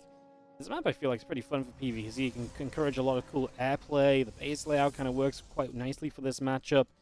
Would be a fun one, but I also am a little bit afraid that Scarlet's up 2-0 and she might just be like, okay, cool, I've got a couple maps to just kind of, you know, throw, you know, attacks at you with and see if you can hold. Scarlet is not the player to shy away from that. Swarm hosts are pretty popular on this map as well from the professional Zerg's point of view, and there's a lot of great spots for Swarm hosts. You can do it with Nidus, but if you get a couple Cryptoists through the left side, they can actually just walk back and forth as well. And of course, down the line, you can add in the Nidus to make them a bit more mobile. But yeah, Roaches, Ravages, Queens, and Swarm hosts, they tend to be pretty popular here. To double check, by the way, but it is indeed 13 map wins in a row for Scarlet in the Masters. That's pretty crazy. I would not have predicted that. Obviously, Scarlet comes into this season as one of the top-tier favorites. We all look at Scarlet. We look at Australia. Trigger is the dangerous outsider. Special, Calazur. For Scarlet to win 13 maps in a row and now be up 2-0 in the upper bracket finals, pretty insane, man. Wouldn't have, no, you're right, I wouldn't have guessed it. Just not the expectation at all, right? You think it'd be like Scarlet is up there, but even if C is in the upper bracket final and C's taking the lead or C ends up winning the upper bracket, you'd be like, yeah, but I'm sure C had to work really hard and fight for it. And I'm sure C did, but 13 map wins in a row. Yeah, that's numbers don't lie. That's incredibly impressive. Scarlet, the low-key, the most dominant of any player in any region so far. Seems like it, as we do see a little bit of a curveball from Trigger. He's going to drop down that Twilight Council, so we're going to be moving ourselves in towards a Blink upgrade. Not Blink, sorry. Glaive's upgrade. Apparently it's been a long day for me already, even though we've been speeding through the matches. So most likely, a long day, mate. Glaive's coming through. 8 best of 5s is long, even if the games are quick. Oh my god, it is Blink. I'm just a genius, Roddy, that's all. Yeah, that's sick. That is... I feel like Goblin... Didn't Goblin have a build like this a while ago? Well, like, that he's super aggressive and then just go, go. Just 2 base, like 6-7 gate Blink Stalker all in. I don't know if he did it with a robot though, so maybe that's not it. I'm the feeling that that's the build that Goblin used a long time ago to eliminate Elaser from the group stage. Where Elaser needed a win, Goblin was already eliminated, and then he hit him with a 2-base Blink Stalker all in on Everdream, or, you know, one of those maps from a long time ago. I actually remember that. Yeah, that was a irrelevant win for Goblin, but an incredibly painful loss for Elaser, who was then eliminated based on maps, because we used round robin back then. Anyway, 4 gates, Blink, a Robo. Trigger is at least thinking outside of the box, and I'm very happy to see that. Maybe this is something that is specific to Amphion. Yeah, maybe there's some sort of setup and Blink across position that you really like. Is we do take gas at the front, try and... do we really need a 4th gas here, or is this just faking it for the Link Scout? No, well, maybe that last one is indeed fake. We're going to take a look at what did the Overlord see, because Scarlet, her Overlord, was in the main base, did spot the 2 extra gateways, and even if Scarlet may be a tiny bit confused about what's happening, I don't know if she will be confused, but you're always going to build units here, right? Because she's checking, like, hey, you're a 2-base Protoss, and you have 4 gateways, so I don't care if this is DTs, Zealots, Stalkers, or Glaive. I need units here, and yeah, that is exactly what Scarlet is going to produce. Trigger is going to blink across the minerals here. Scarlet already has a Zergling, will spot a lot of these Stalkers, and yeah, at this point, it is just job for Scarlet to crank out as many units as humanly possible. And if she does that, she's going to be fine. Yeah, obviously, have to still take good trades and everything, but this is a great start, because if you just start cranking units, it's going to be difficult for the Protoss to overwhelm you. Obviously, with very good blinks and good micro, perhaps there is a possibility there. Oh, Observer, don't lose it. Oh my god, it goes down. Wow. That's bad, man, because it's so nice to have that permanent high ground vision and obviously push back the creep a little bit as well. Now we still have that creep tuber on the right side. Like, that's low-key a disaster to lose the Observer there. You may not think that the Observer is that important in a Stalker against a Roach Link fight, but I think it truly matters. I'm with you. Just it's so unnecessary as well. It did not need to be where it was. Scarlet's already dropping transfusions. Using these Lings to tank, letting the Lings kind of take the damage while the Roaches deal the damage from behind for the most part. And if she can keep the Roach Ravager alive while the Lings are kind of those sacrifices, I think that's the real key for Scarlet. If she just gets enough Roach Ravager up, she's going to be golden. That's a scary corrosive bile for Trigger to have to dodge from. Oh my goodness, he is walking into these piles, but so far okay. The Blink Micro has actually been really good. Scarlet has already lost 32 Zerglings and a Roach. Trigger has lost nothing. The only unit he's lost so far in this entire game is the Observer. Now, of course, he is a 2-base Protoss. He does finally bleed up the Protoss, so he needs to find crazy good trades, and he needs to keep this up for a little while. It is so painful that we're still battling on creep here, right? There should have never been creep. Does pick up one of those active creep tumors there on the top side. I think it's the creep that's really saving Scarlet here, because Trigger's Micro was actually excellent. I kind of like the build, and he has only lost a single Stalker, but you have to respect the Zerg unit so much more on creep than you do off creep. And he's realizing it, and he's rebuilding the Observer now, but that's just painful, Waddy. Just so far down the line from what it would have been, right? Is now extra Roach is still pouring out. A couple Stalkers over here. Well, I mean, I guess why not? A few Lings. I love that Scarlet doesn't overreact to it, but at the same time, it looks as though Trigger is going to go over here. So he moves in much more aggressive than he has been. Obviously means a few Stalkers go down, but it looked as though he got a decent amount of Roach Ravager for it. These Stalkers are still about over there, so just going to have to go deal with those still as Scarlet. And the army supplies are now dead even. Yeah, I mean, kinda. Yeah, I mean, the Queens don't really have a lot of energy anymore. New Observer is about to show up. We have a Zealotosaur in the mix as well. Stalker still microing incredibly well. Trigger has only lost 8 Stalkers during the entirety of this battle. Meanwhile, Scarlet has now officially lost over 100 units. Sure, many of them were Zerglings, but these numbers are going to start adding up. Can Trigger deny a couple of these Roaches that are so low in HP of morphing into Ravagers? I feel like that'd be a very big deal, right? Just 1 or 2 shots is all it takes. The first one gets denied, the second one finishes up. I think that's a big deal for Scarlet. Yeah, every single Ravager counts. Biles are so important to stop this Stalker force being able to kind of come up the ramp easily. I mean, this is the only access point for the Stalkers, right? So if you can consistently bile this ramp and stop the Stalkers moving up it, you give yourself time. The problem is Scarlet's inefficiency is adding up, and she's been mining the same amount as Trigger all this time as well. So that's a big problem too. As we do see the Roach Ravager, at least now in a bit more of a concave, and it feels like Trigger can't really break up the ramp any longer. Has Scarlet finally got a stop on this, or is Trigger still going to find more? He's still coming through again, utilizing that Blink Micro to be able to move up and get rid of a few Lings for free. And now we're going to go blinking in, so Trigger believes he does have enough to make this fight happen. Corrosive Biles are going to be dodged away from, and Trigger full sending it in right now. He's going to have Blink off cooldown in a second. These Queens have lasted a lifetime, but now we blink on top of the Ravagers, and this feels as though Trigger is getting it done. Can Trigger warp in a few more Stalkers? Yes, he absolutely can. 4 more Stalkers have been warped in. We blink forward one more time on top of the Ravagers, and absolutely fantastic Blink Stalker Micro is going to carry Trigger to a victory, and he stops the streak of Scarlet. What a win. The 2-base Blink Stalker are in. All right, make some notes, Waddy. Trust Trigger with your life when it comes to microing Stalkers. Don't trust him with an Observer, because I don't know how we lost that first opt and then just microed Stalkers almost to perfection for 2-3 minutes straight. Madness. Absolute madness. And we do get to go to a game 4. It's been a while, Roddy. We have had, I think, 1, 2, 3, 4, 5, 3 zeros in a row. The only 3-1 we've had all day was HeroMarine Harstem. That was our first match of the day. So it's been a little while, but we're going to finally get to a game number 4 once again. Trigger forces it with the blink all in and gets it done. So we're going to go to Alcyone. Bigger map here for this 4th map. Yeah, I didn't really want to mention it, mate, because I've been a total jinx in that regard. My first cast was last Sunday. I was with Bio, and it was a shorter day. We had 6 series, all 6 3-0. One of them was a 4-0, but started off 1-0 in the upper bracket, so that was a 3-0.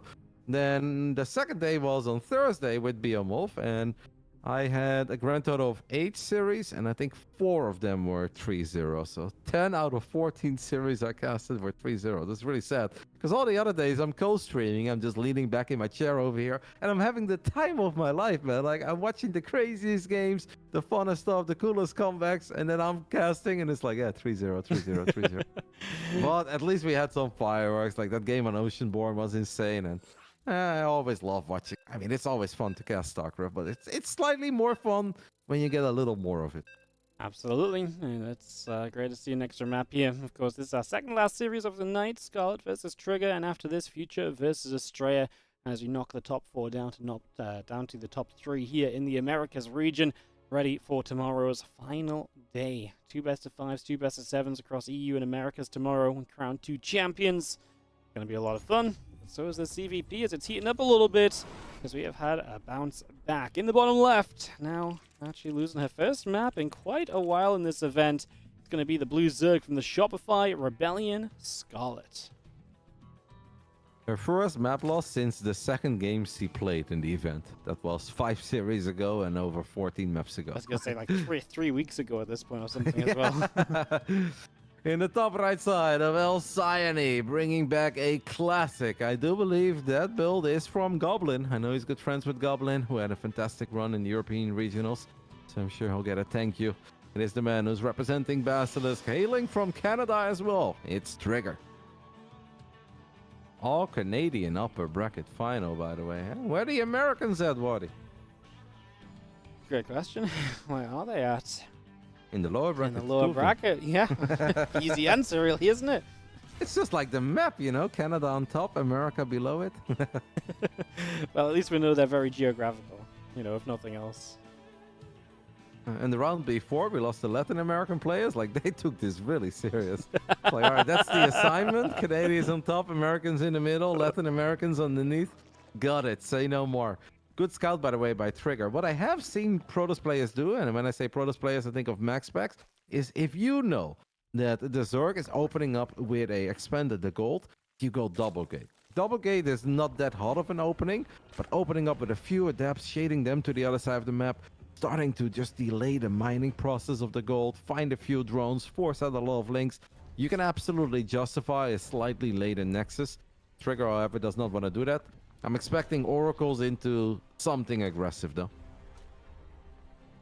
Yeah, I'm with you. This is kind of the expectation, I think, at this point. I don't think Trigger's going to be super comfortable. I mean, Scarlet playing a long game is kind of scary, right? So, yes, we'll see. It's been an interesting series from a Proxy Hatch, the Blink all in. Everyone's bringing out the builds. Of course, this is the time to the upper bracket finals. I mean, this is, you know, guaranteeing your slot in that winners stage in Dallas, which is a big deal. So, you know, it's time to bring out anything and everything you've got. Yep. Probe is going to check. Scarlet, by the way, unlike some of the other Zergs that we've seen, doesn't transfer that many drones to the gold. Eh? You've seen some Zerg players that if they do take this hatch as their first hatch, that they immediately grab 8 drones that by the moment that hatch is done, you can saturate the gold. Scarlet has not done that. Left 16 drones in her main, and she's just going to play the game from here on out. It's funny because they both have reasons to be aggressive. Scarlet can be aggressive because you can say it's very difficult to defend 3-4 mineral lines if this is where your natural is. Trigger can also make a case for being aggressive, where it's like, it's going to be easy for me to find damage, so I should actually be aggressive. Not totally certain where this game is going to go, Waddy. Link count already up to 12. That is worth keeping an eye on. Yep, it may very well just keep on increasing to be aggressive with, but there's a handful of drones, so just going to stop that link count for the moment. A couple of adepts make their way across. As link speed finishes, these adepts do need to be careful. They're going to shade backwards right now. Hopefully they don't get baited into sticking around. Doesn't look like they will. Looks like they're being nice and safe, backing away. Well, I don't know if they're safe, though. That's a lot of Zerglings in the center of the map. Could absolutely surround it. Scarlet is on the chase, and I do think she's got more than enough units. Maybe Trigger can cancel the shade and recall if he wants to do that. I mean, it's annoying to use recall this early, but it's also annoying to lose 2 adepts. Yeah, adepts are nice. Oracle misses those lings, doesn't turn around for them or anything, as the lings are going to get there just as the 3rd drops down. That is a cancel in the making, so already Trigger having a bad time. 3rd will be cancelled, and this investment from Scarlet into extra lings early currently paying off. Adepts are now going to get into the main. The Oracle will support as well, so these lings are not going to have the easiest time fighting. The Queens are going to stay on the Adepts, just going to focus fire these down. We are going to get 1, we're going to get 2, and now the Oracle gets pushed back as well. Good defense from Scarlet thus far. Yeah, excellent defense. Trigger really not getting a whole lot there. He's going to try to go up to 3 bases one more time. Has a relatively quick Twilight Council behind this. Scarlet doesn't really have any spores yet, though, so it's still going to be difficult for her to keep all these drones safe. As 2 drones hatch in the natural. First one gets zapped down. Second one gets becomes the Spore, cancels the Spore, becomes an Evo Chamber. At the same time, Link's looking for the surround on the Adept, so Trigger finding a little bit of damage. Scarlet also finding her damage on the top side of the map. It's Chaos once more, Waddy. What is this? Spore Crawler Forest is again shut down as the Oracle and they retreat away. 6 drones die, a lot of minerals spent on spores. Trigger going to keep the third base alive this time. I mean, Scarlet's only on equal work account. More lanes, melee upgrade starting, but Glaive's on the way now from Trigger as a switch up from him. Glaives could be sick, right? If Scarlet doesn't have a Baning Nest. I mean, like, Links with +1 melee in right amounts can obviously fight Adepts. All comes down to the engagement. Who has more surface area? Adepts obviously want to be very close to each other. Want to make sure that ideally they have their back up against the wall as well, so only a couple of Links at a time can fight. It's going to be fun to see. But in the end, if you make this many Adepts, you want to shade them out. Trigger is going to try to hide it. He doesn't really put units on hold positions very well. He's now feeling that he is forced to reveal these Adepts because Scarlet just has a few too many Links here. The Adept shade will finish up. And I hope that Scarlet is paying attention. Took her a little while to move those Links away. Immediately drops the Roach Spawn. I'd say that's a nice choice. I personally don't hate the idea of a Baneling Nest, but every other pro Zerg just seems to believe that Banelings are not the way. It's just too risky, too gimmicky, too expensive, and you can't count on the Baneling like you can count on the Roach. Yeah, I feel like this is one of the times Baneling Nest would be okay, because the Adepts have quite a long distance to come to reinforce. Usually the issue with Banes is you use them up and then the Prism warps in more Adepts already. Glaives is done though, Rotron's not ready, neither is the Spineclaw. The Lings do not really want to be part of this fight. The drones have to pull away, and this is the damage just adding up. Scarlet invested into a bunch of Lings, but they're not going to help now, and yeah, this is the problem. Just the gold base is going to get wiped out, and Scarlet has a bunch of drones and queens over here that can't really do anything. Roach is on the way. Can we actually save this gold? It's kind of feeling like a no at the moment. It's not looking pretty, as Adepts are going to shade across to the natural, and there's nothing over here. Not yet, but a bunch of Roaches are in production. Scarlet still has a few Lings walking around. I actually think that maybe Trigger could have gone, as he leaves a couple of Adepts behind at the goal, but those Adepts get picked off immediately. So now these Adepts absolutely need to do a little bit more, because it looked like potential game-ending damage, and it might still be as that shade gets cancelled. And a lot of these drones are in danger. A couple of them will fall immediately. -12 so far, Waddy. And Scarlet is just trying to recollect her forces. How many queens are remaining? Only 3. So that actually means dealing with these oracles is going to be really difficult too. Well, Adept's going to get back on the gold. Even more drones going down, and Trigger is on 60 workers behind it. +1 in Blink on the way. You know what this means. This means that Trigger is absolutely looking at a beautiful position in this game. The Adepts are still being annoying. Drones are still moving around between bases. These are all the things you don't want to have to be kind of sit and deal with still at this point, as, well, Adepts jump into the main, drones pull away from the main. So much mining time lost. I mean, by the time we finally come across the map with Stalkers, I don't think Scarlet has much of a way to fight. I mean, this is going to be a nice run by because there's nothing over here. The Adepts warp in, but as soon as the Adepts are there, it becomes so much easier. Adepts on the gold as well. Just so many drones going down. It's just absolutely non-stop here from Trigger. Yep, Trigger might actually have to chrono boost his gateways a little bit, but if you have 4 gate resonating glaive Adept, it shouldn't be that scary to deal with a few Lings on the other side of the map. It is impressive that Scarlet managed to find 11 probes there. Where are these oracles at, by the way? I feel like they've been chilling for a little while. They've kind of just been bouncing between bases. Did the Adepts take out any of the Spore Crawlers? No, that did not happen. So impressive Link counter by Scarlet. Kind of keeps her alive. I mean, I'm not loving her position. I'm sure that C's not loving her position. Does get one of the oracles. Without the Link counter, it felt absolutely game over. The Link counter gives her a little bit of time to maybe get out one more big army, and at least Scarlet has +1 melee. That's true. The Lings are going to be a little bit better than you might think, and Scarlet's army size is, I guess, reasonable, but it's 2 Immortals here. Some Corrosive Files drop down. Is Trigger just going to run forwards?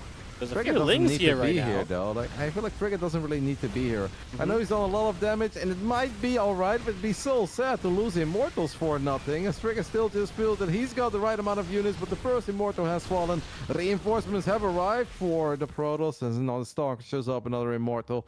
Trigger's up 17 workers. Being there without a War Prism feels a little crazy to me. I guess that's what it is with the young kids, Waddy. They just always want to battle, they always want to move out, and Trigger gets away with it for now.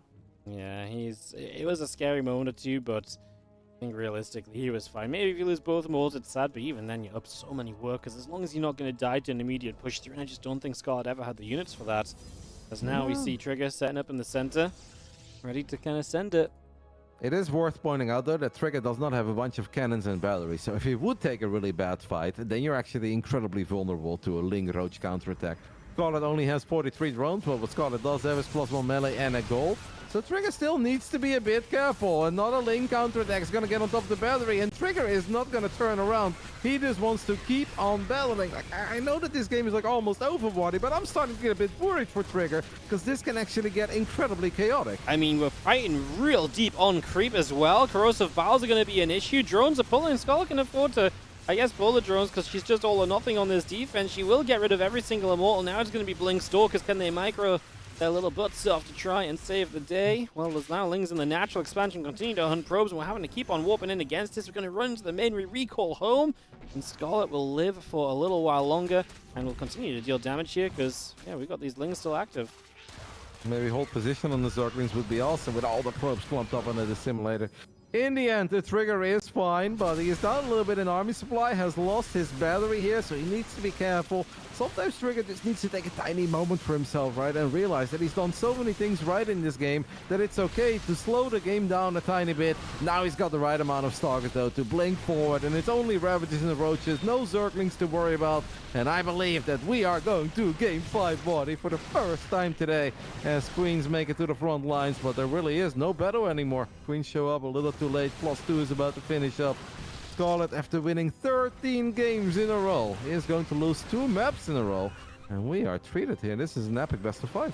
Yeah, fast-going games, but with a whole bunch of different ways of it playing out, loads of different strategies, and Game 5 it will be as Trigger ties it up. Scarlet looked so good games 1 and 2, but Trigger mixing it up big time for games 3 and 4. Great composure to bring it back in the series, and now we get to go to a final map. You're right, for the first time today, a game number 5. That's freaking exciting, man, because we were just talking about all the 3 zeros, and now we get to go all the way to Game 5. Amazing. So and that's awesome. And it's such an important series, right? This is not one of these series where it's like, oh, okay, even if you win, then the next opponent is going to be so strong that, yeah, you get a bit of extra money. No, the winner here gets a guaranteed seat into the winner's stage of the ESL Masters in Dallas, and that changes everything. That means you don't have to start in the open bracket. Means you don't run into Cerro and stuff too early. You just have a few more lifelines. You get to play games on stage. And we know that the lower bracket in America, it's obviously not going to be easy. The loser of this series is not guaranteed to just be back in the grand finals and lock up top 2. Because we still got Future there and we still have Australia there. So this Game 5 on Ghost River is a very, very important between these two. What a turn of events, man. It really looked like Scarlet was just kind of untouchable, so dominant, in control. And now all of a sudden it feels that Trigger is the one who is not untouchable, but is setting the pace and taking great fights, choosing the right build orders and finding great fights. Yeah, no, complete turnaround in the series from one way to the other. And you're right, it's so build order dependent. And going into Game 5, we're going to be playing on Ghost River. It's a map we've talked about a little bit. This could be fascinating. There's definitely potential for some cheesy kind of super aggressive things on this map, even if it becomes difficult to kind of defend, to kind of attack in later on. I mean, I think we're in for a treat of a Game 5. The way that these two have been bringing out the different strats, it's been a very intriguing series, and both fighting for that grand final position already. I don't know if it was you casting, Waddy, but I was co-streaming in the very beginning of Europe, and did you cast a game between Drogo and Lambo on this map? Ooh, I might have Drogo done. opened up with Tempest, double Stargate Tempest. Oh, yeah, I think I did cast that one. Yeah, I thought it was you. I actually loved that build, and when I saw this map, the first thing I thought of was like, I'm gonna build Tempest, man. This is such a good map for Tempest. And then every single game I play Tempest, it just fails horribly. Like, I can't battle my way through Queens.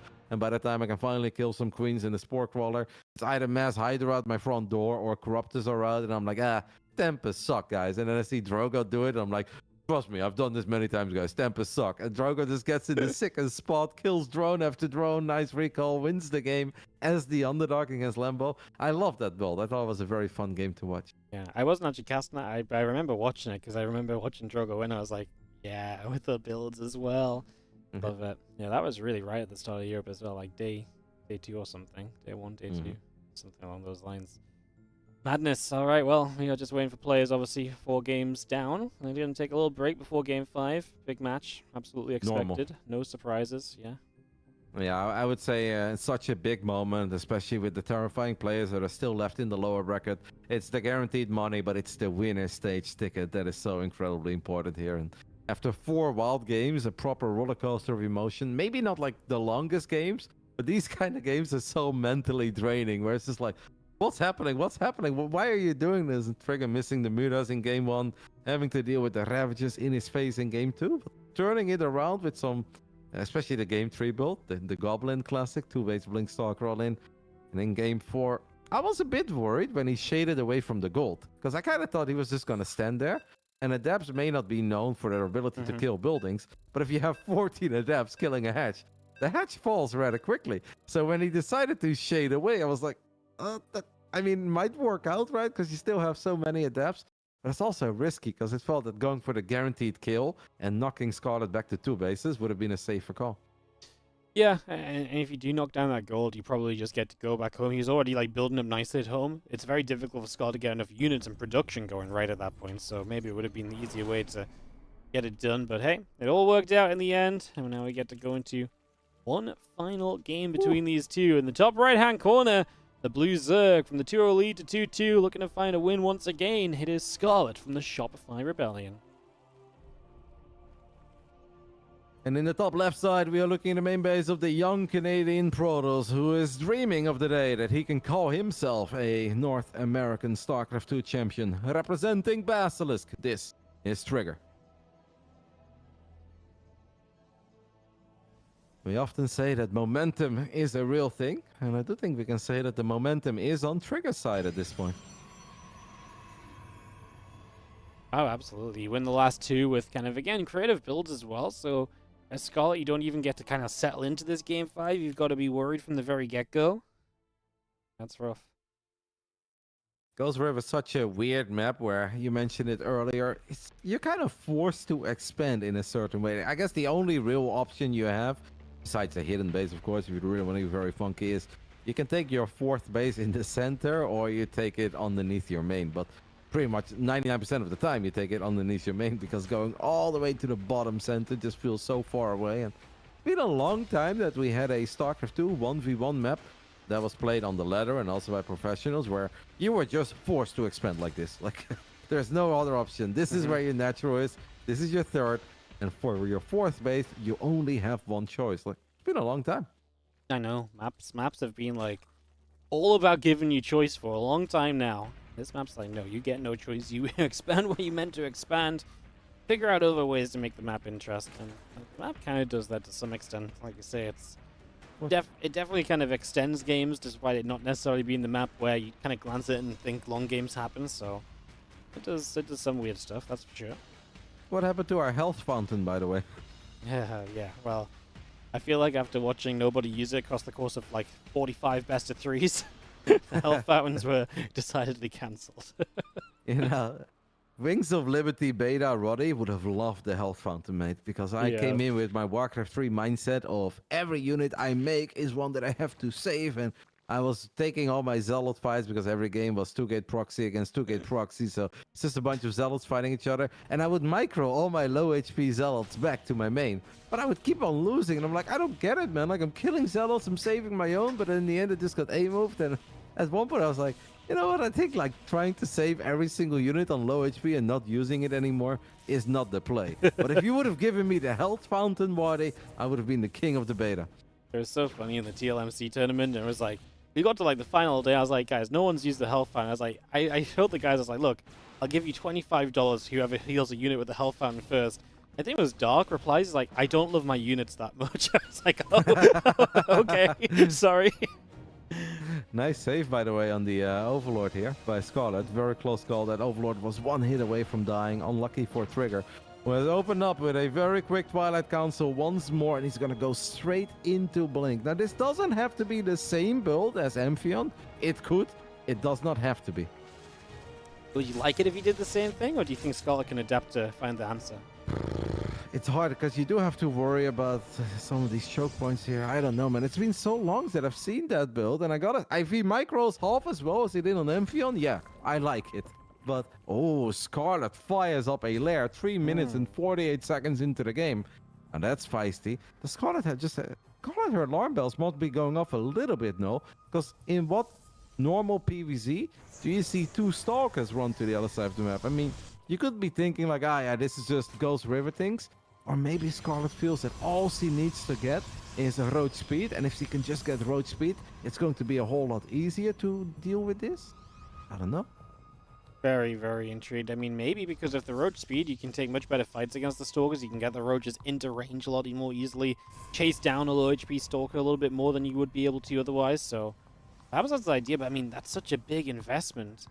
And takes such a long time to get up to as well. They're about to finish. Overlords are preparing, so she knows she's got to get ready to just spam roaches. Yeah. Yeah, this just has to be roach speed. Roach speed and roaches on the way. Do you think a spine or something, maybe some extra queens? It feels that queens are very useful in these battles because they just gather up all that energy over time.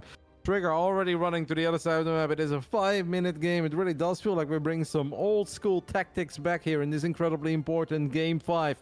Sniping that first creep tower would be massive. Trying to get a drone instead. Does not get the drone, but will get the first roach. Yeah, there goes the observer Wadi. As we said, Trigger 10 out of 10 micro on Stalkers. Not very good in keeping observers alive. No, observer's not a speciality with Scarlet. I mean, she's trying to get Roach Ravager up, but losing Roach Ravager, losing Queens already. These units are just... That's bad. I mean, the units just aren't here because she invested into the lair, right? So, I mean... Yeah, now she's going to get roach speed very soon, but she needs to be able to hold on against this. She also doesn't have Ling speed this game, Roddy, so the Lings are way worse than they were last time as well. We're not even going to build any Zerglings. I mean, the Lynx, it is kind of pointless. He does fire up 8 more. I don't know why. Maybe she was just out of gas because he was spending all of her gas on the Ravages. But yeah, the Lynx are completely worthless here. Slow Zerglings on the edge of creep against Stalkers with Blink. That's not going to help. The fact that she has a creep tumor, by the way, now creeping down that ramp on the left side is awesome. Trigger realizing that, hey, observers are very useful. I should go ahead and build another one. I feel like it's promising for Trigger, but roaches with speed, I mean, they are somewhat comparable to Stalkers, especially on creep. On creep, I really do like these kind of fights for the roaches, and that creep on the left side could really start making an impact. Scarlet is still building Lynx. Do you think she's aware of the fact that she never started Zergling speed? I don't know. She is slowly counter-attacking. They're going to arrive on the other side of the map and start hitting over there. So put some pressure on Trigger to look back home. He did get a full wall off up, but we're still going to start killing a gateway. Forces warp-ins there as well. His hatchery is extremely low, so Scarlet's potentially in danger of losing her production from this position. As again, just using this Roach Ravager best she can, dropping some transfusions as well. Corrosive Files gonna come in. Stalker actually kite to the right. The Lings break through on the other side. They're gonna start surrounding Stalker, so that's fun. Trigger's obviously microing his heart out over here, but doesn't want to let those Lings get too much done. The greatest slow Zergling counterattack as Trigger now uses a recall. I don't know how many units. That's actually a lot of Stalkers that he has recalled for a couple of slow Zerglings. The slow Zerglings kill 2 Stalkers and kill the gateway. But that will not help Scarlet, keeping her hatchery alive. And immediately her response is to drop the infestation pit. I'm feeling, what about the Robo Bay here? Like, what if you take your gases, you build a Robo Bay? Playing 2 base Protoss with a Robo and a Robo Bay against a 2 base Zerg. That seems like a dream spot. Trigger says, nope, that's way too complicated. I need more Stalkers, and I guess that's a play too. More and more Stalkers. Wait, he lost the second observer too, by the way, Wadi. Oh no, really? Didn't see that one. That's No, neither did I, but it happened. The Trigger observer micro is real, as we do have our Stalkers looking to fight. I mean, the army supply is good for Trigger. This is where Scarlet struggles because she doesn't have the extra hatchery of production. She's being pushed back into a corner. Slow Lings have been probably the most successful part of this for Scarlet, as Trigger eats a little bit of a supply block there, but we are just losing way too much on this other side of the map.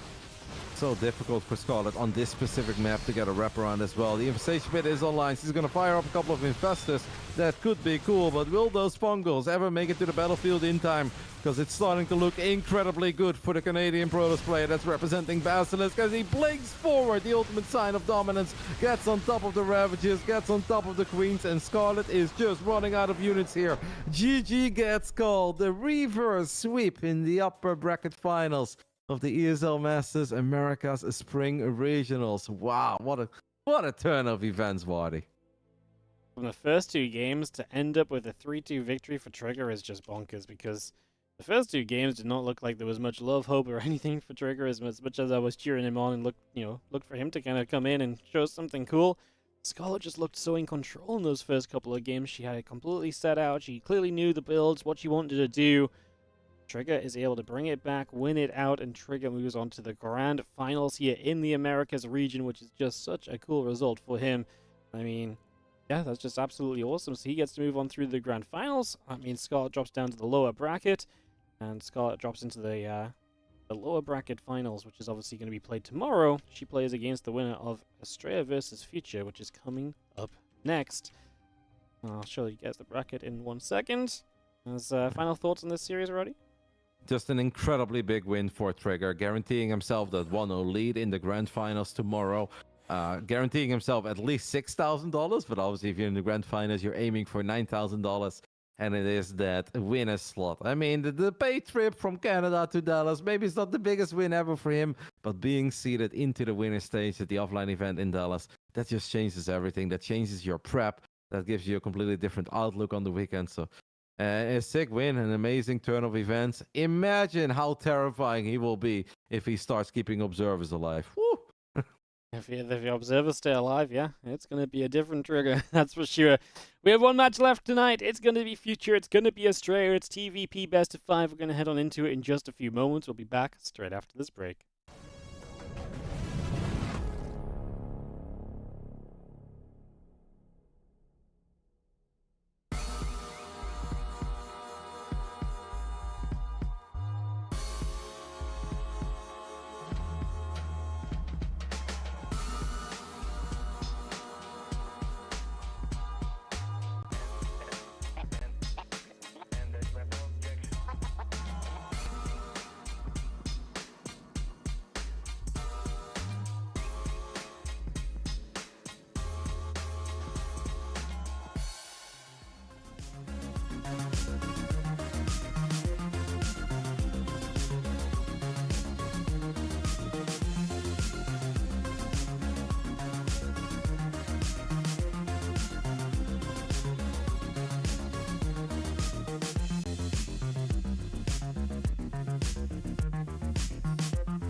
ESL StarCraft 2 Masters is brought to you in part by Monster Energy and the United States Air Force. One final matchup here in another day, the penultimate day of the ESL SC2 Masters Regional Spring. It's Estrella, it's Future, it's a rematch from the upper bracket, Roddy. And Future won the last time. Estrella is absolutely going to be out for revenge. Yeah, he didn't just win, he dominated from start to finish. 3 short games, 3 very aggressive games, including a 1 base all-in on Dynasty. But StarCraft 2 is a mysterious game. I mean, we just had Scarlet being on a 13-map win streak into Trigger suddenly winning 3 games in a row against her, and Trigger winning the upper bracket. So it could be a very different series, and we're expecting a different series. But I also thought yesterday, Australia's like, all right, lower bracket, this is going to be the most serious, solid version of Australia. And not even 8 minutes later, Australia's building a robo in the natural of his opponent. So it could still get weird. It could still get funky. Future looked damn good against Disc, but as good as Disc is not Australia. This is going to be tough, and I don't think that previous series matters all that much. If anything, I think Australia has learned a lot from it. I think unlikely to see kind of repeat, honestly, but we will find out. As in the top right-hand corner, the blue Protoss player, this is Astral. And in the bottom left side, we're looking at the main base of the American Terran, who's already had a fantastic season. I think coming into it, he would have signed for a top 4 finish. That would have been impressive. But if you're here, you always want more, especially if you go up against someone that you've already defeated. Representing Maturino Esports, can we continue the crazy Terran aggression? It's Future.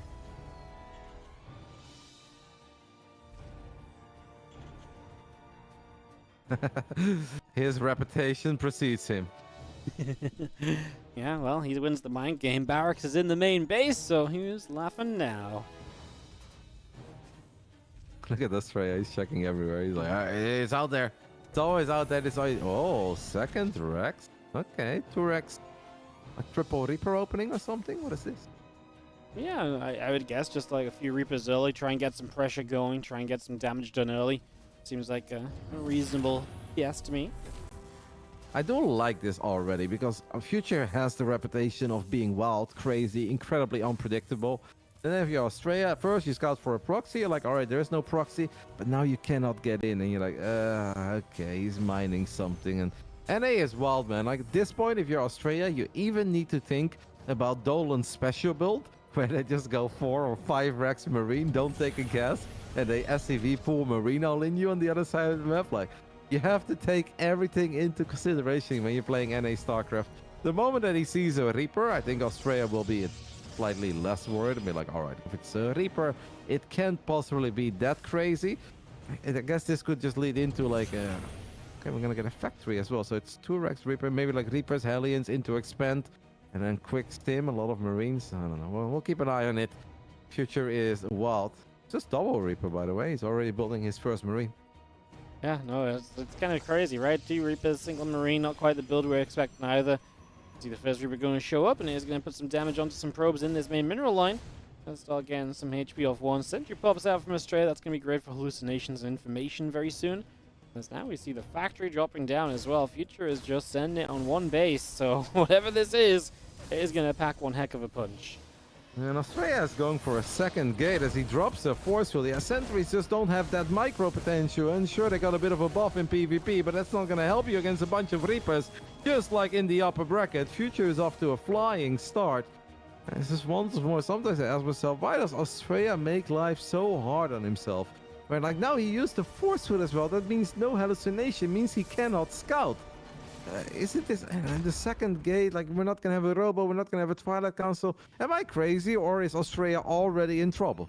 He's in tons of trouble, Roddy. He's just gonna pump out Stalkers against a tech all-in.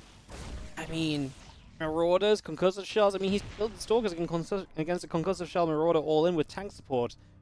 Nothing is good here for Australia. The robo is the best thing you can probably build right now. But even that feels very late for how aggressive Future is setting up to be very soon. Yeah, Future should not lose the second Reaper, by the way. Losing 1 Reaper after all the damage he's done is fine, but you don't want to lose the second one, because if you lose the second one, you make it very easy for Australia to at least move some units out and be comfortable. We can't forget, by the way, that Concussive Shells is close to finishing up. Australia, if he would lose one of his stalkers here early on, that would be problematic. He drops to the Twilight Council too, so it's a 2-base Protoss with a 2-gate opening, a Robo, a Twilight. I think now that Stalker caught a glimpse of SCVs leaving, so Australia knows that this is serious. He immediately builds 3 batteries, lovely grenade.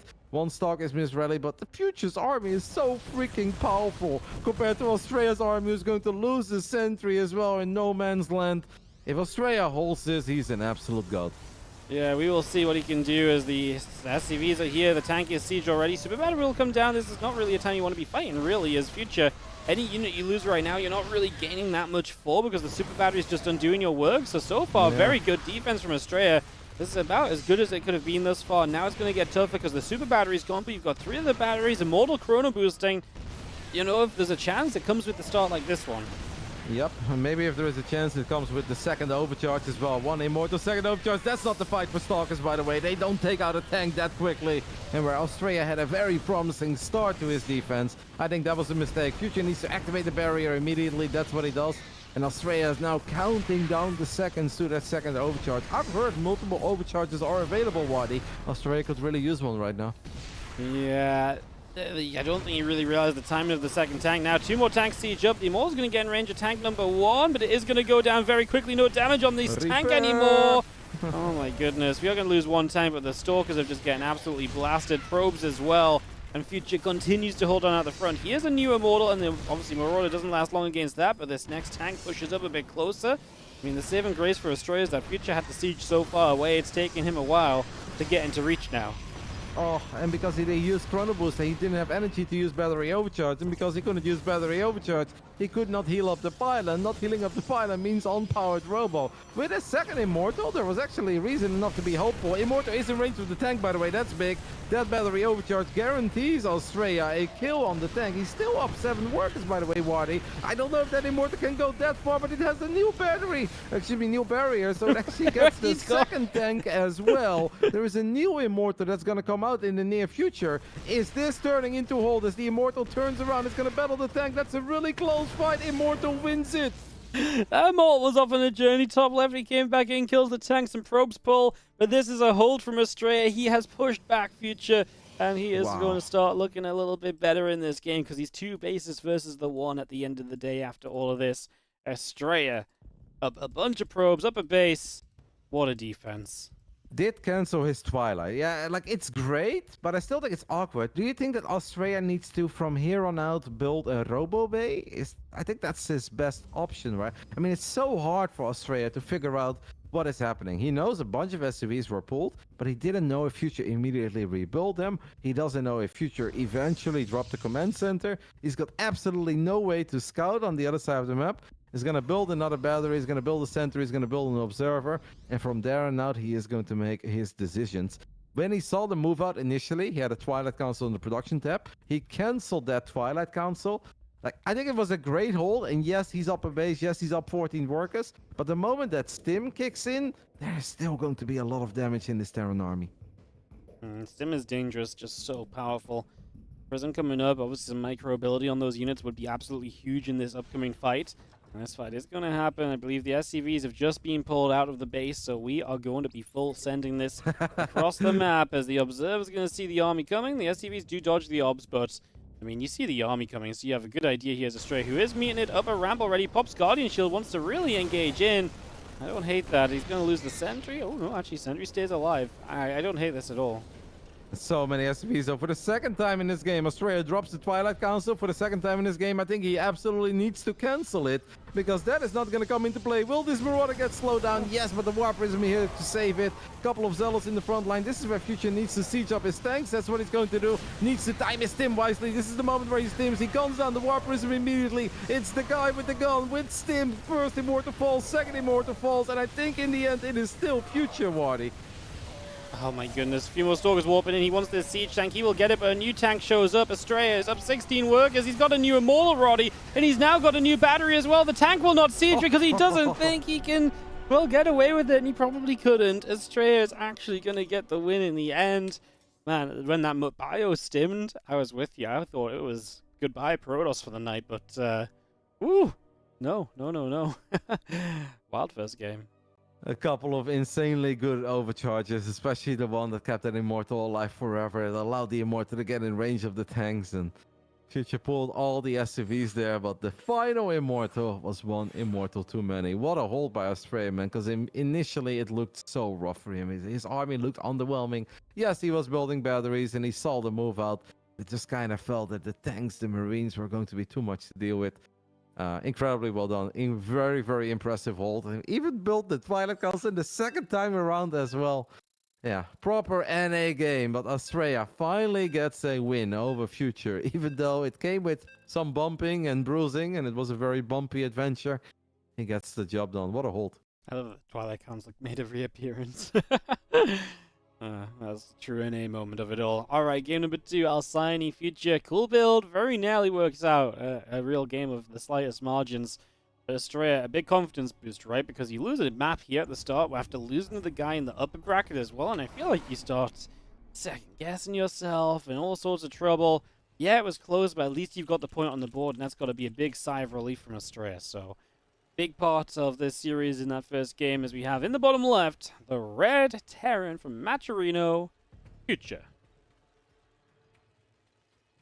What I think is really going to help Australia is that he had a rough start to that game, and he didn't really know what was coming. So if you have a bad start, and you're in the dark, and you're getting all in, and you still find a way to victory, yeah, that's got to be not just a little confidence booster, but I think a massive confidence booster. In the top right side, one of the top favorites coming into this tournament, taking the 1-0 lead here in the lower bracket. This is Australia. How many overcharges did we have in that game? 4? I think 3, 4, yeah. There's been a Sick. few times where overcharges have come in multiple times over the day. I was just saw it in that Trigger Scarlet series as well on Crimson. That was such a close game, properly on a knife's edge. Obviously, Future never had a starport, didn't have Medivacs, didn't have combat shield, so yeah, you've got one stim, right? That's it, because you cannot stim Marine twice without combat shield, without Medivacs. I did feel that he timed the stim well. I don't even think he really did a whole lot wrong. It's, killing units in range of battery overcharge is incredibly difficult. Well done by us. Such difficulty kind of reset from a game right, like that, and then just like going to game 2. And Future is looking to put down the most normal expansion of all time, and Australia's going to do a double take when the probe spots it. He's going to go, whoa, wait, what? Barracks is in home, the CC is down. That's like, did the wrong person load into the game? What's going on? One gas, a Reaper, fast expand on the low ground? Australia, like, what is this place? This only happens when I battle the Europeans or the Koreans. This never happens within my own region. What do I do? This is Australia's greatest weakness, the standard builds. Think Future is gonna do something weird as a follow-up then, where it all looks so normal. Is it truly normal? Or do you still think that he's got something evil up his sleeve? I think there's something too basey focused down the line. I think this is like a solid standard start, but I wouldn't be surprised to see like a big commitment of 3 racks or just add barracks 4 and 5 before third base. I don't think Future is clamoring to, play a long macro game against Australia. Future is actually good. It's funny because we've had some great Terran plays in the past where it's like, hey, on 1 base or 2 base, they are so dangerous and they know exactly what they can and cannot fight. But the moment they are forced to take a third, they completely fall apart. I don't think that's really the case for Future, but I do understand that it's probably still a scenario that he wants to avoid. Not because he's not good at it, but it's just because Australia is incredibly good in these long, drawn-out games. We have often praised Australia for his ability to always produce workers, no matter under how much pressure he is. He will always be on top of his pro production. He makes expanding look safe and easy. So yeah, it's 2 base or max a third base, and then we keep on sending it. Because you don't want to let Australia get set up on a 4 or 5 base setup where he can do stuff like losing 50-something High Templars and still win. That game is ridiculous on Oceanborn. Sickest fights though, mate. Those are fights that are going to stay with us for a long time. I'm glad that you said you've never seen that, because yeah, I've seen some sick storms and I've seen some sick engagements over the years, but a 360 Protoss army surrounding the Terran with ghost storms coming in from every angle.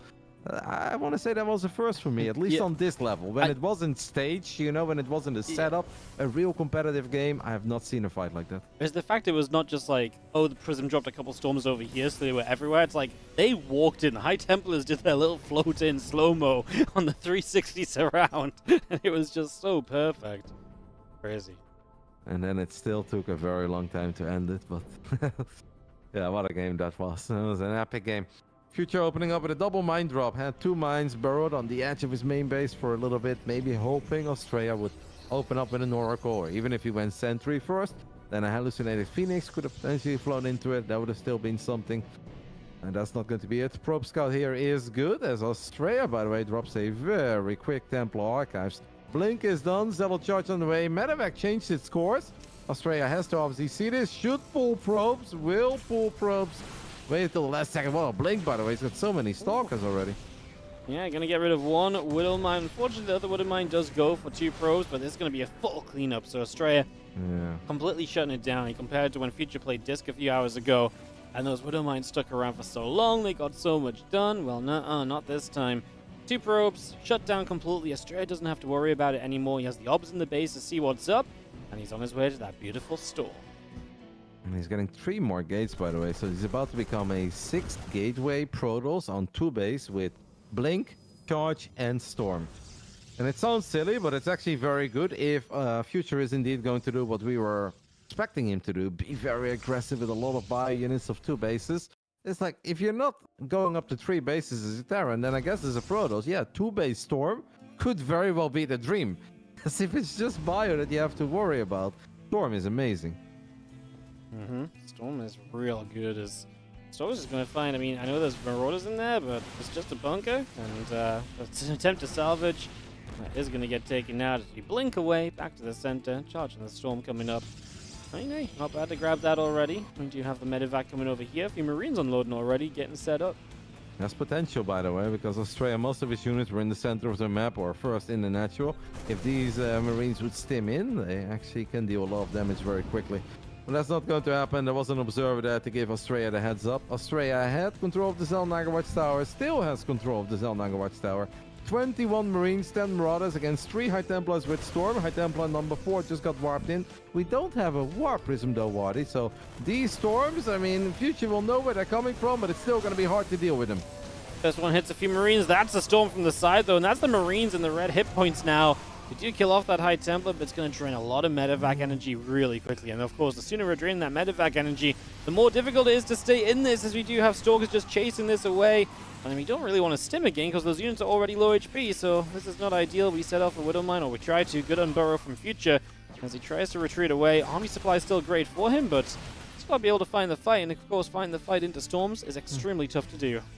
Absolutely, but Australia did storm his own observer there, so he's lacking a little bit of that vision now. And it's not that Australia has an insanely good economy. It's not that he's got double forts and he's ahead in upgrades. Like, I actually don't hate this for Future, but it is going to be hard to just storm or like stim up a ramp and get it done. I like the idea of going for a massive drop. There is unfortunately for Future a spotting pylon here, so Australia knows that all of these units are there. And he's going to be able to move some units over, but yeah, dealing with 5 medevacs is hard. That's not something that you can really blink across. These probes are not going to be able to go through there either. Australia is now the 3-base Protoss. Goes for a Zealot warp in the main. Zealot alone not good enough. He's going to need a lot more than that, Wadi. Yeah, it's just so many medevacs, so you get enough unloaded quickly enough as well. That's 3 gates depowered already as well, so Future finds a great connection there, and we are going to see these Zealots committed into mines, which is obviously expensive. It's not easy to keep those alive. There's a good storm. There's a good second storm. We blink forward to get 1 full medevac, so it's 1 empty medevac, 1 full one. Back down to the low ground, though, and this is the problem with Australia trying to ping-pong between all his bases. That super battery will do absolutely 0. That was not even worth pressing the button, as now a couple of Zealots will come through. Finally, though, I mean, here we drag those Widow Mine shots into the bio, which gives you more of a chance. Storm's coming through. Can the Stalkers play cleanup? The medevacs are dropping. It looks as though we can't escape easily because of the choke point, and the Storms have been good enough. The Widow Mine's going down, and Australia is going to hold on. And the craziest thing is during this, he goes up to 4 bases, by the way. As Future boots over a medevac, I mean, Future, there's no reason for him to really slow down, because it's mostly just Stalkers, and Stalkers that don't have any gateway upgrades yet. It's the High Templars that's scary. And I love what he did there, right? Going for that big drop in the main. Australia had a really hard time dealing with that drop, so he was forced to recall the High Templars back into the main. Then you pick up, you unload in the main. If that one medevac with 4 units would have actually survived, then I think Future has enough there to maybe completely overrun the units in the third, straight up win the game. But I think that final bit of firepower made it too difficult to really battle all those stalkers and then stick around when the High Templars finally floated their way over, back from the main, all the way towards the third base. Bay, I'd love to see that. Australia, I think, learned a little lesson from that match against Scarlet. Maybe the tech switches are pretty good in the matchup, and it's going to try and make one of those already. Is that Bay and second facility coming online? I like that a lot. I think that's a huge move, especially if you can do this while holding 4 bases. It sets them up into such a great spot, so I love that. Future was so close. Hey, that's actually a great move by Future, boosting those medevacs forward, giving him high ground vision, knowing that Australia likes to sprinkle those High Templars around the map. Finds one of them for free. The downside is there are 7 more, Waddy. There are 7 freaking High Templars with Storm. At this point, it's actually incredibly difficult to figure out what is the right move for Future. Because attacking into 7 High Templars seems silly. Even when you have a couple of goals, that's difficult. But if you don't, then the double Robo Colossus comes online as he is just going to stim forward, get on top of the 4th base, kills the High Templar, kills the Nexus. Yeah, this is about as good as he was ever going to do. As Australia move commanding his army there for a split second in the range of those Widow Mines. That's a nice little victory for Future, but he did lose 15 SCVs against the Zealots. He needs more, and ideally he needs something big before the Colossus come out, or you just go home and you play the all-out macro with double starport. That was a wild couple of moments, because obviously the Zealots did so well, but then just lose the 4th base so freely. Australia just missing vision around the map, losing track of that force. Good feedbacks there, going to stop the first couple of High Templar. We get away from the snipe as well, so we can escape ourselves from that one, which is nice. An extra High Templar staying alive. We're expanding back to where we were and also to the far right-hand side. So double expansion attempt from Astray as we play some micro games. Of course we do, right? Australia is one of these guys, a little bit like Lemon was in Asia. I know you had a lot of fun watching Lemon. They just keep on building next side. It's like, don't you need units? Aren't you shivering in your boots? You don't have all that much map vision. Your opponent has a lot of units at your front door. And it's like, nah, probes, next side, that's fine. If you want to come into me, go ahead and run it into me. I will find a way to storm your army. And those storms are absolutely ridiculous. You cannot make this stuff up. All of these buy units are 1 or 2 hits away from dying. We're going to have a final storm. Medevacs will end up dying. And this turns into a great fight for Australia in the end. It is so difficult to attack as a Terran player into this many High Templars if you don't have stuff like tanks or Liberators. That was a good blink as well. We got rid of one of those medevacs that had a bunch of units inside, so that was a big deal. And you see the 2-2 coming online now from Future, so getting those upgrades still setting up as well. And obviously just trying to stay in this in the macro game, but man, Australia's Storms have just been so good. Makes it difficult to... Yeah, makes it difficult to kind of really take any fights. Every fight you take, it feels like you're losing. As we also have the the fact that this Colossus force is now out. That's going to make life difficult as well. Yeah, 4 of them in total. Extended thermal lens is done, and of course Australia has a double Forge Protoss at this point. Yeah, it was already looking grim for Future, and I kind of felt that the right play would have been to just go back, and as scary as it is against a man like Australia, slow the game down a little, drop a second starport, at least try to get a bunch of Vikings out to deal with the Colossus. Decided to go for it, and maybe against the lesser Protoss that would have worked out right, because they have all their High Templars coming in from one angle, or they have like one flanking High Templar, and that's about it. Australia is incredibly good in hiding them properly, finding the right angles to get in range of the Terran army. That was not the fight for Future, and that was painful at this point. All you can do is sit back, macro up, hope that you can get one more terrifying army in. As a 4-base Terran, there's no reason to assume that he cannot. But I do think we need something else other than just Marines, Marauders, and Ghosts. He's building a few Vikings now, Waddy, but in games like this, if the Protoss is well set up, this rich, you need a second starport. You're going to need a fusion core. I don't think that these units will cut it. It's going to give you what you asked for, Roddy. Second starport, fusion core coming up. Well, yeah, you're right. It's the right thing. Oh, it's a good storm drop. 9 SCVs going down as the Templars hit along that left-hand side. That's very nicely done. Nice just way to get more damage done, put Future into even more of a difficult position. Yeah, nice storm drop. -9 SCVs, 2 goals, by the way, a little bit ahead of the rest of the party. And Future is a very aggressive Terran. He reminds me a little bit sometimes of Cuckoo in the European scene. Like, these Terrans that just, and maybe of Clem of a couple of years ago, where Clem was also like a bit overly eager to always fight. And then eventually Clem leveled up and became the ultimate boss of, all right, I like to be aggressive, I am quick, I have great micro, but if it's the right moment to slow the game down, we're going to slow the game down a little bit and we're going to work on our late game. Future is so eager to fight, even though there isn't really a timing that you hit, there isn't really any reason to be out and about. Like, if his idea right now is like, hey, I'm pretending to be scary, so you stay at home, then I love it. But every time he moves out, my heart skips a beat, and I'm like, please not now, Future. Like, get a slightly better army. Well, 2 more Stargates on the way from Astral. Gonna see the Cyber Core, the Fleet Beacon. He is very happy just to play super long into this game. He is setting up for the future, as Future is setting up into the Liberators. So, Liberators, Astral gonna get an answer to those up, and set for maybe one of the most proper macro TVPs we'll see today. I know that Oceanborn game was long, but I don't know if that was really proper, so... 4 more Stargates, double Cybercore, Fleet Beacon, and 4 more Stargates. Australia really is a showman as well, right? Where it's like, hey, I've been waiting all day, okay? There were 7 best of 5s before it was my time to shine. And now that it is my time to shine, I'm not getting off this stage before I get my hour. You guys said I have an hour. I want to get the best out of my hour. I'm not here to play for 25 minutes, get the W, and move on. No, he's here to put on a show, have some fun. But it is also important to keep your eye on the prize, because this is not a fun little tournament. A couple random show matches, there's a lot of money on the line, and top 2 in the regionals for Americans is so important. Keeping yourself alive through this lower bracket, giving yourself a chance against Scarlet tomorrow would be a huge deal. As the Stalker is going to get knocked down. And Astral moves to the center, really wants to try and hold this watchtower, so comes back and takes it. Mothership is on the way. At some point, Astral has to trade out some supply if he wants to actually make use of his Stargate, so would have to figure that out at some point. At this point, Future's army is actually very sick. I mean, Astray has 13 High Templars, of course he does. But Future's army is actually very good right now. We're about to get 3-3, +2 ship weapons, a whole bunch of Liberators. He's adding in a few more Rexes. 8 Libs in total. I think he's going to follow your advice, Wadi, and he is willing to start trading out a little. But it's almost like you look at Australia's army, and it's like, what's the bad supply? He doesn't really have bad supply. He's got 8 Immortals, 4 Colossus. The Stalkers, I think, are kind of mandatory, because you need something to keep your Colossus alive. You need something to gun down Lips. So it's not that he has a bad army.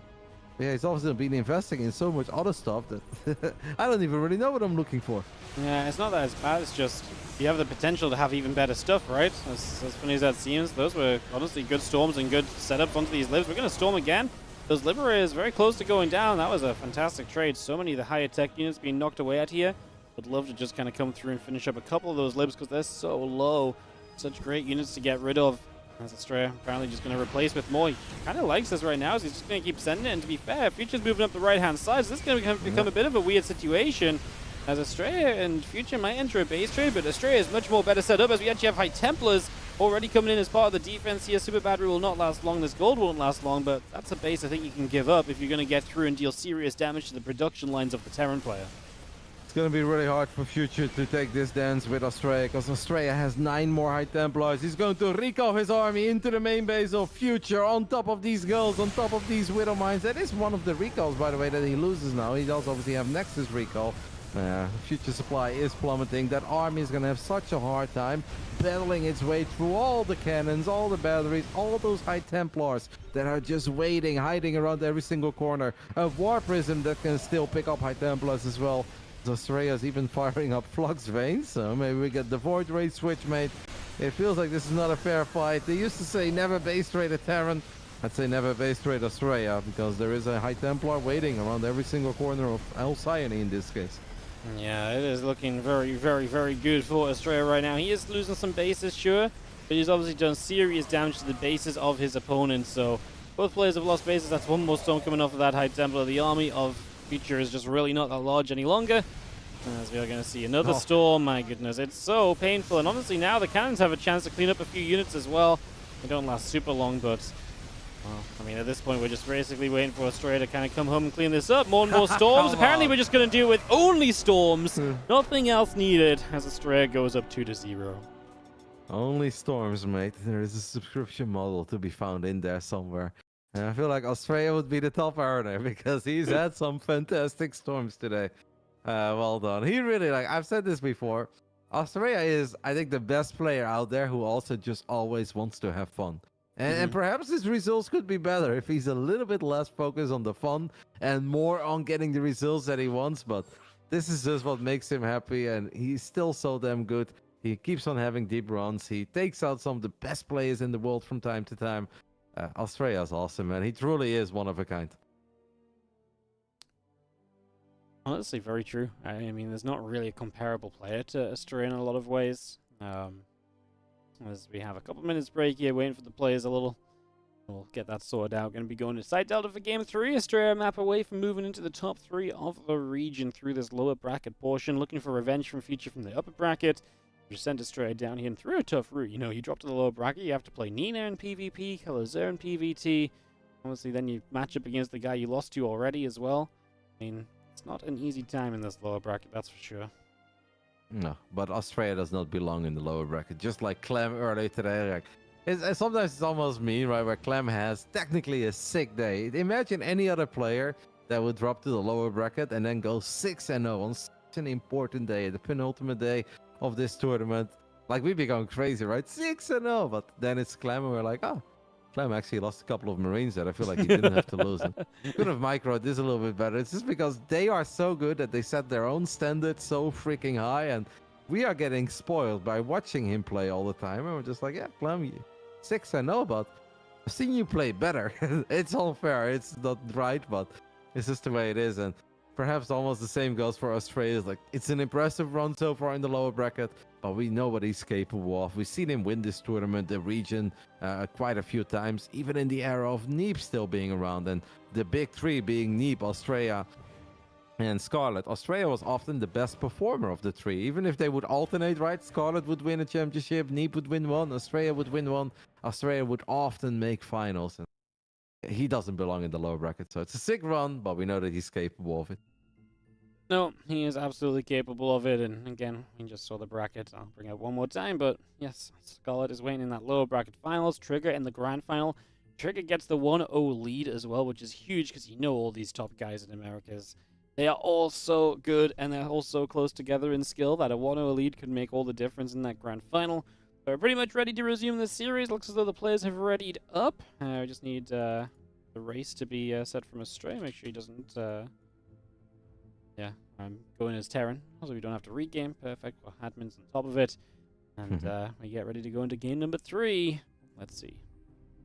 Yeah, obviously in the next round, if Australia closes out this series and gets his revenge on Future, that is going to be a very tough one. Even if Scarlet did just lose a close series against Trigger, I think Australia against Scarlet, to me, it always feels kind of like a coin toss coming into it.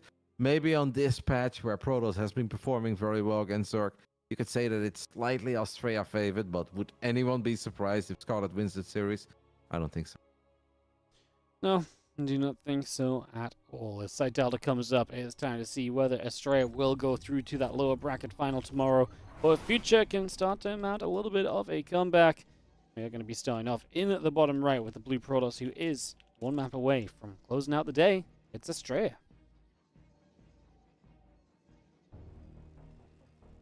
And what a day it's been, Wadi. Been here for a little over 8 hours? About 8 hours now. 8 hours. And it's been fun. Even if we had a couple of trios, we saw some fantastic games. In the top left side of Side Delta, we are looking at the main base of the man who did win the best of 5 in the upper bracket. And even if he ends up falling here, he's had a great run, an epic season. Top 4 is incredibly impressive. This is Future.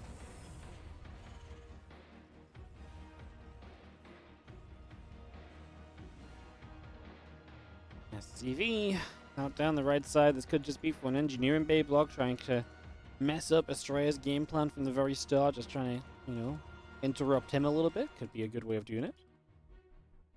Yeah, I like an Evo block. Australia actually has already taken double gas. So it's Of course he almost is. like He knew, and he's like, all right, you go ahead and do that. I have my own build order. You think you're disrupting me, but actually you're only disrupting your own build. It's a shame. Still gonna grab a couple of oil probes, though. Does not want to see too much HP on this eBay.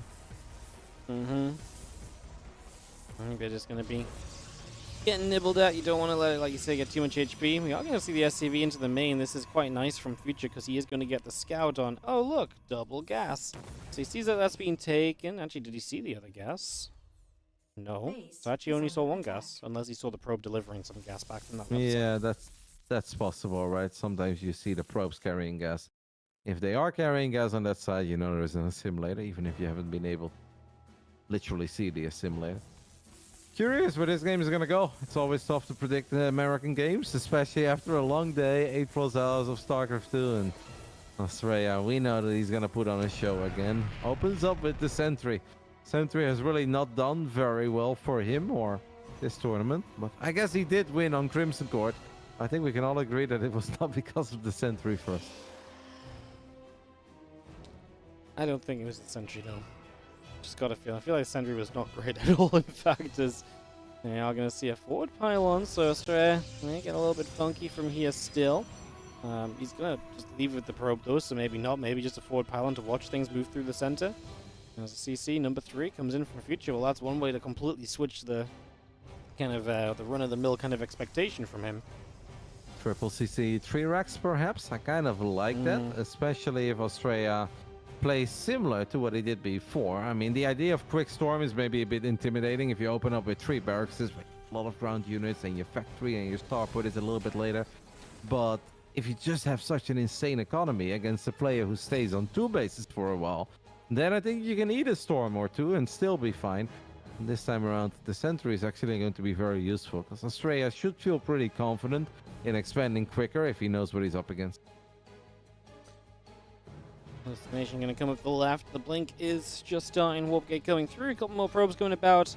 Extra barracks are on the way in as well for Future. The factory also starting now. Hallucination obviously tells you everything, so great info for Australia, who can really decide what to do from here.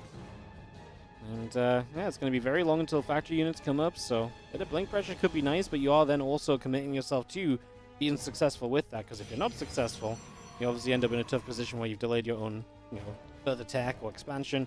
So I like the fact that third base just comes down. You can still poke around with a couple of stalkers. Yep. So we have a 2-gate blink setup, but unlike many other players, Australia does not have a robot. He obviously wants to have his own stuff, but he's got a bit of scouting because of that Sentry first. And if you have a Sentry first and you can scout everything, yeah, you can play it a bit different. And different is apparently going to be Mega Quick Double Forge.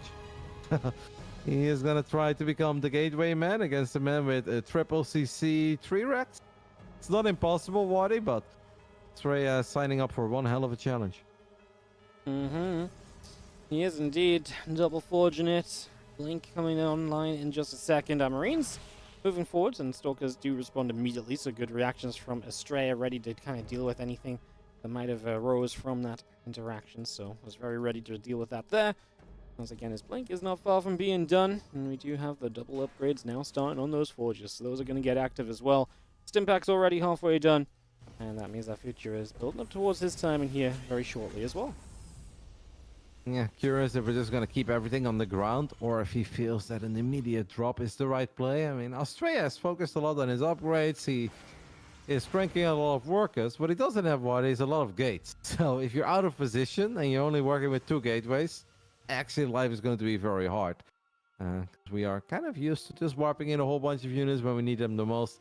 And here comes the explosion of gateways, Latot would call it. We're going from 2 all the way up to 6. I wouldn't be surprised if we even rise up to 8 or perhaps 9, 10 rather early. Because that's kind of what he needs. If he doesn't want to tack up, he's going to need a silly amount of gateways. What I kind of would love is maybe a pylon on the top side of the map and a gateway there. Or a pylon and a gate on the left side for those immediate Zealot warp-ins and run-bys. Yeah, it'd be nice to have that kind of access around the map available as a couple of medevacs come popping out. Bio comes through, Stalkers taking some shots, getting chased back into the center just a little bit. Combat shield coming up, medevac, Marine Marauder all on the way. Again, the 1-1 upgrades and the charge coming through on the side of Astrea. So we're about to kind of really hit kind of power point here from Astrea as well with the double upgrades. So It's going to be really nice against a Terran that does not have an engineering bay playing, doing anything right now. Yeah, 1-1 is sick, especially if you can complement it with a Guardian Shield, and then your Zealots are going to be incredibly strong, and you can probably battle Marines and Marauders. But the larger the numbers grow, the more we favor the Terran player. With or without some upgrades, unless it becomes like a 4 upgrade advantage, then obviously your bio is probably not going to cut it anymore. At the moment, I really don't hate this game for future, but we obviously know that Australia is a master of weird games. He knows what he's doing. And he's probably just setting up some sort of a master plan. But he's also one bad engagement away of just being A-moved. And then the Terran army stays there, stims, wins the fight, wins the game. He's going to be able to come in from the backside of this Terran force, though. And that's awkward, because where do you go to? The Stalkers are going to eat a Widow Mine shot. Perhaps the Zealots get past the mines, though, which means the Zealots do not take any splash, but they're just going to get kited. Kind of felt like there might have been something more to this. Like, units from the bottom left would have been, you know, the full surround, and that could have been needed. We do get to warp in here, and so the Stalkers we'll get to start coming in after those medevacs, which now load up. We'll get ourselves out of there. We are just going to live. That is extremely fortunate, I think, actually, for future. I feel like that should have gone down. Future had a few more mines there, or if he had the mines with the army immediately, the third medevac with the army immediately. I think he could have taken a great fight there. Now, in the end, it was a more than acceptable fight for Australia, and the kind of fights you look for, right? Because if you're playing a pure gateway style, you really want to keep these armies tiny. You want to have either an upgrade advantage or a massive eco advantage, and the eco advantage isn't really there, even if he's spread across 4 mineral lines against 3. Upgrades are awesome. Australia's dropping a Stargate, by the way. I love that. He drops a Stargate before a Robo, just so he can build 1 Phoenix or 1 Void Ray, and he can gun down those medevacs that are stuck. That's kind of cool. Alright, he's going to knock down a bunch of suppliers. We do have a lot of forces on the other side. This is where Widow Mines can be a huge deal. They can fire up onto the Zealots and splash them down. It could really help you to survive. Because Australia is about to be on 2-2. Obviously, future That's moving sick. towards 1-1. But the upgrades are just so fast from Australia. Yeah, our future does not want to take a fight down 4 upgrades. Like, upgrades, they matter. We know that they matter. But if Australia has the 2 upgrade lead, but he's forced to fight Marine Marauder Ghost Mine, I can still kind of believe in the Terran army if there is no splash damage. If it's 4 upgrades, yeah, then these Zealots are just going to be absolute tanks. And they will feel like Ultras, and they just won't die. Phoenix is on the production tab, by the way, and Future is going to be so confused when he sees a Phoenix attacking his medevacs. He's like, hallucination, right? And he's like, wait, what? It deals damage? Like, oh, come on. Phoenix pops, here we go. Time to play cleanup. Those are, well, yeah, target the low HP one first. It's going to go down. The other one is not as full. And we do have Stalkers nearby just to finish everything up. Both the Stargate and the Phoenix? I think so. Funnily enough. Yeah, I guess. I mean, why not, right? It's always nice to have it. Can also be incredibly useful in a potential base trade scenario in the late games. So now at least we have 1 flying unit. Draw avoided, Waddy. That's the master plan. He's like, well, you know what? It's really important to prioritize their unit right now, just in case this becomes a mega base trade scenario and I end up drawing. Now I can't die. There's going to be a lot of Zealots committing in, but we're against mines, we're against ghosts. I tell you what, though, the mines have kind of missed their opportunity. I feel like they weren't fully borrowed in time. Now they're starting to get some better shots off. Up the ramp on the right side, an EMP came down onto the Stalkers, and we are choked up over there, but apparently the Zealots just do not care. As we get to watch the fight on the natural and the third at the same time, apparently Australia is just overwhelming. The third base is going to be completely won by him, and he just gets the 3-0 revenge victory over Future and gets to keep on going through this lower bracket. The man just maxed out on 44 Zealots. When that attack started, Future clearly wasn't really ready for it. He's like, yeah, this doesn't make a lot of sense to be attacked right now. So he was a little bit late to react, and I took a little look. I was like, oh my god, that's so many Zealots. How many is it? It was 44 Zealots, 2 upgrades, and no observer, no splash damage. Australia did not care. Upgrades are good. And yeah, Future's forces were a little bit scattered all over the place, so it was not an easy fight for him to micro. The mines perhaps had a little more potential. Australia was just a bit too powerful in the rematch. I mean, still a sick run though by Future. I think top 4 is a result that he can be very proud of.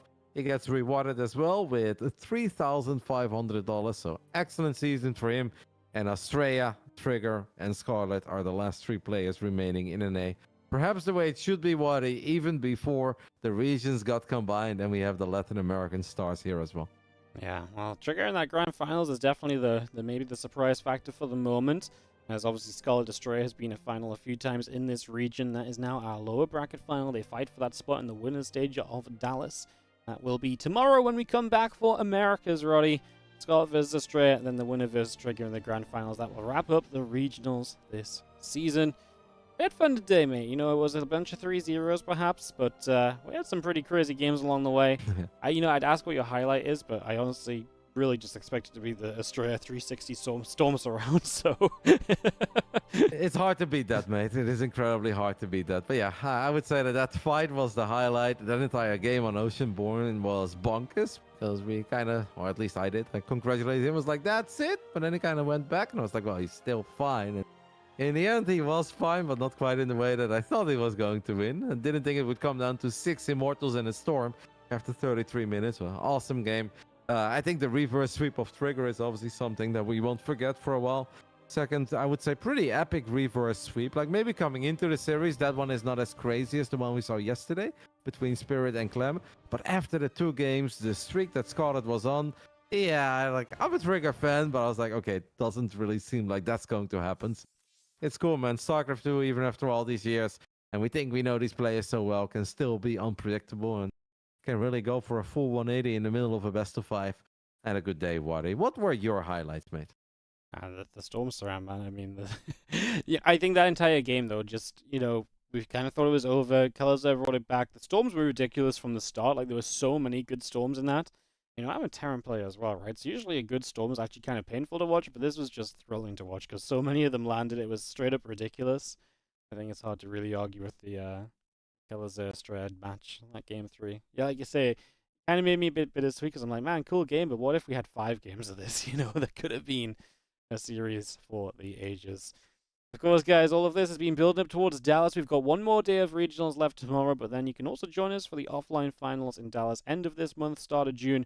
Make sure you get your tickets for the offline event if you want to join us in person. DreamHack.com/Dallas/tickets, 15% off with the code StarCraft. And that is all built into, of course, the Esports World Cup. $1 million prize pool for StarCraft 2 as StarCraft history gets made. And you can find out more about that on the Esports World Cup Twitter if you want to find out about the format and other things that were announced a couple of days ago. That's it, Roddy. We're done. Our day has come to a close. My season comes to a close, but I'll absolutely be watching you and Zombie Grub. It is, right? Tomorrow? Yeah, me and ZG. Yeah, I think it's going to be awesome, mate. You have a TVT rematch, spicy one, Spirit Clem into MaxPax, who's waiting in the grand finals with 108. I kind of feel that NA is just as cool as Europe today, tomorrow. And that's maybe not something we normally say, because then people always think like, okay, if it's Sero Clem or Clem Reynor, like that is the ultimate StarCraft 2 experience. But I actually think NA with the 3 players that are left, Trigger waiting in the grand finals, Australia Scarlet, I think NA is just as exciting as Europe tomorrow. And I'm definitely going to watch, and I hope you guys have all the fun. And hopefully no 3-0s. You know, Bio was wondering, was it him or was it me? It really turns out it was me. Apparently, I just attract 3-0s. I apologize, Wadi. I'll stay away very far from the lobbies tomorrow, and you have a banging day, mate. It might be me, mate, because honestly, like, I don't think I've had a day that's gone behind schedule so far, which is really not par for the course with this event, so it might just be me kind of summoning it into existence. All right, guys, thank you so much, Roddy, for casting with me. Thank you, everyone, for watching. Again, we're back tomorrow with the ESL wrap-up. Well, that was not quite the sentence I was going for, but you know what I mean. We're going to wrap up the regionals and the wrap up of the season for Europe and Americas. So be back tomorrow. It'll be the same starting time as today for Europe, and of course Americas will be starting a little bit earlier on because there's less matches to play in EU. So see you tomorrow. We'll be back for more right then. Until then, goodbye and have a good night.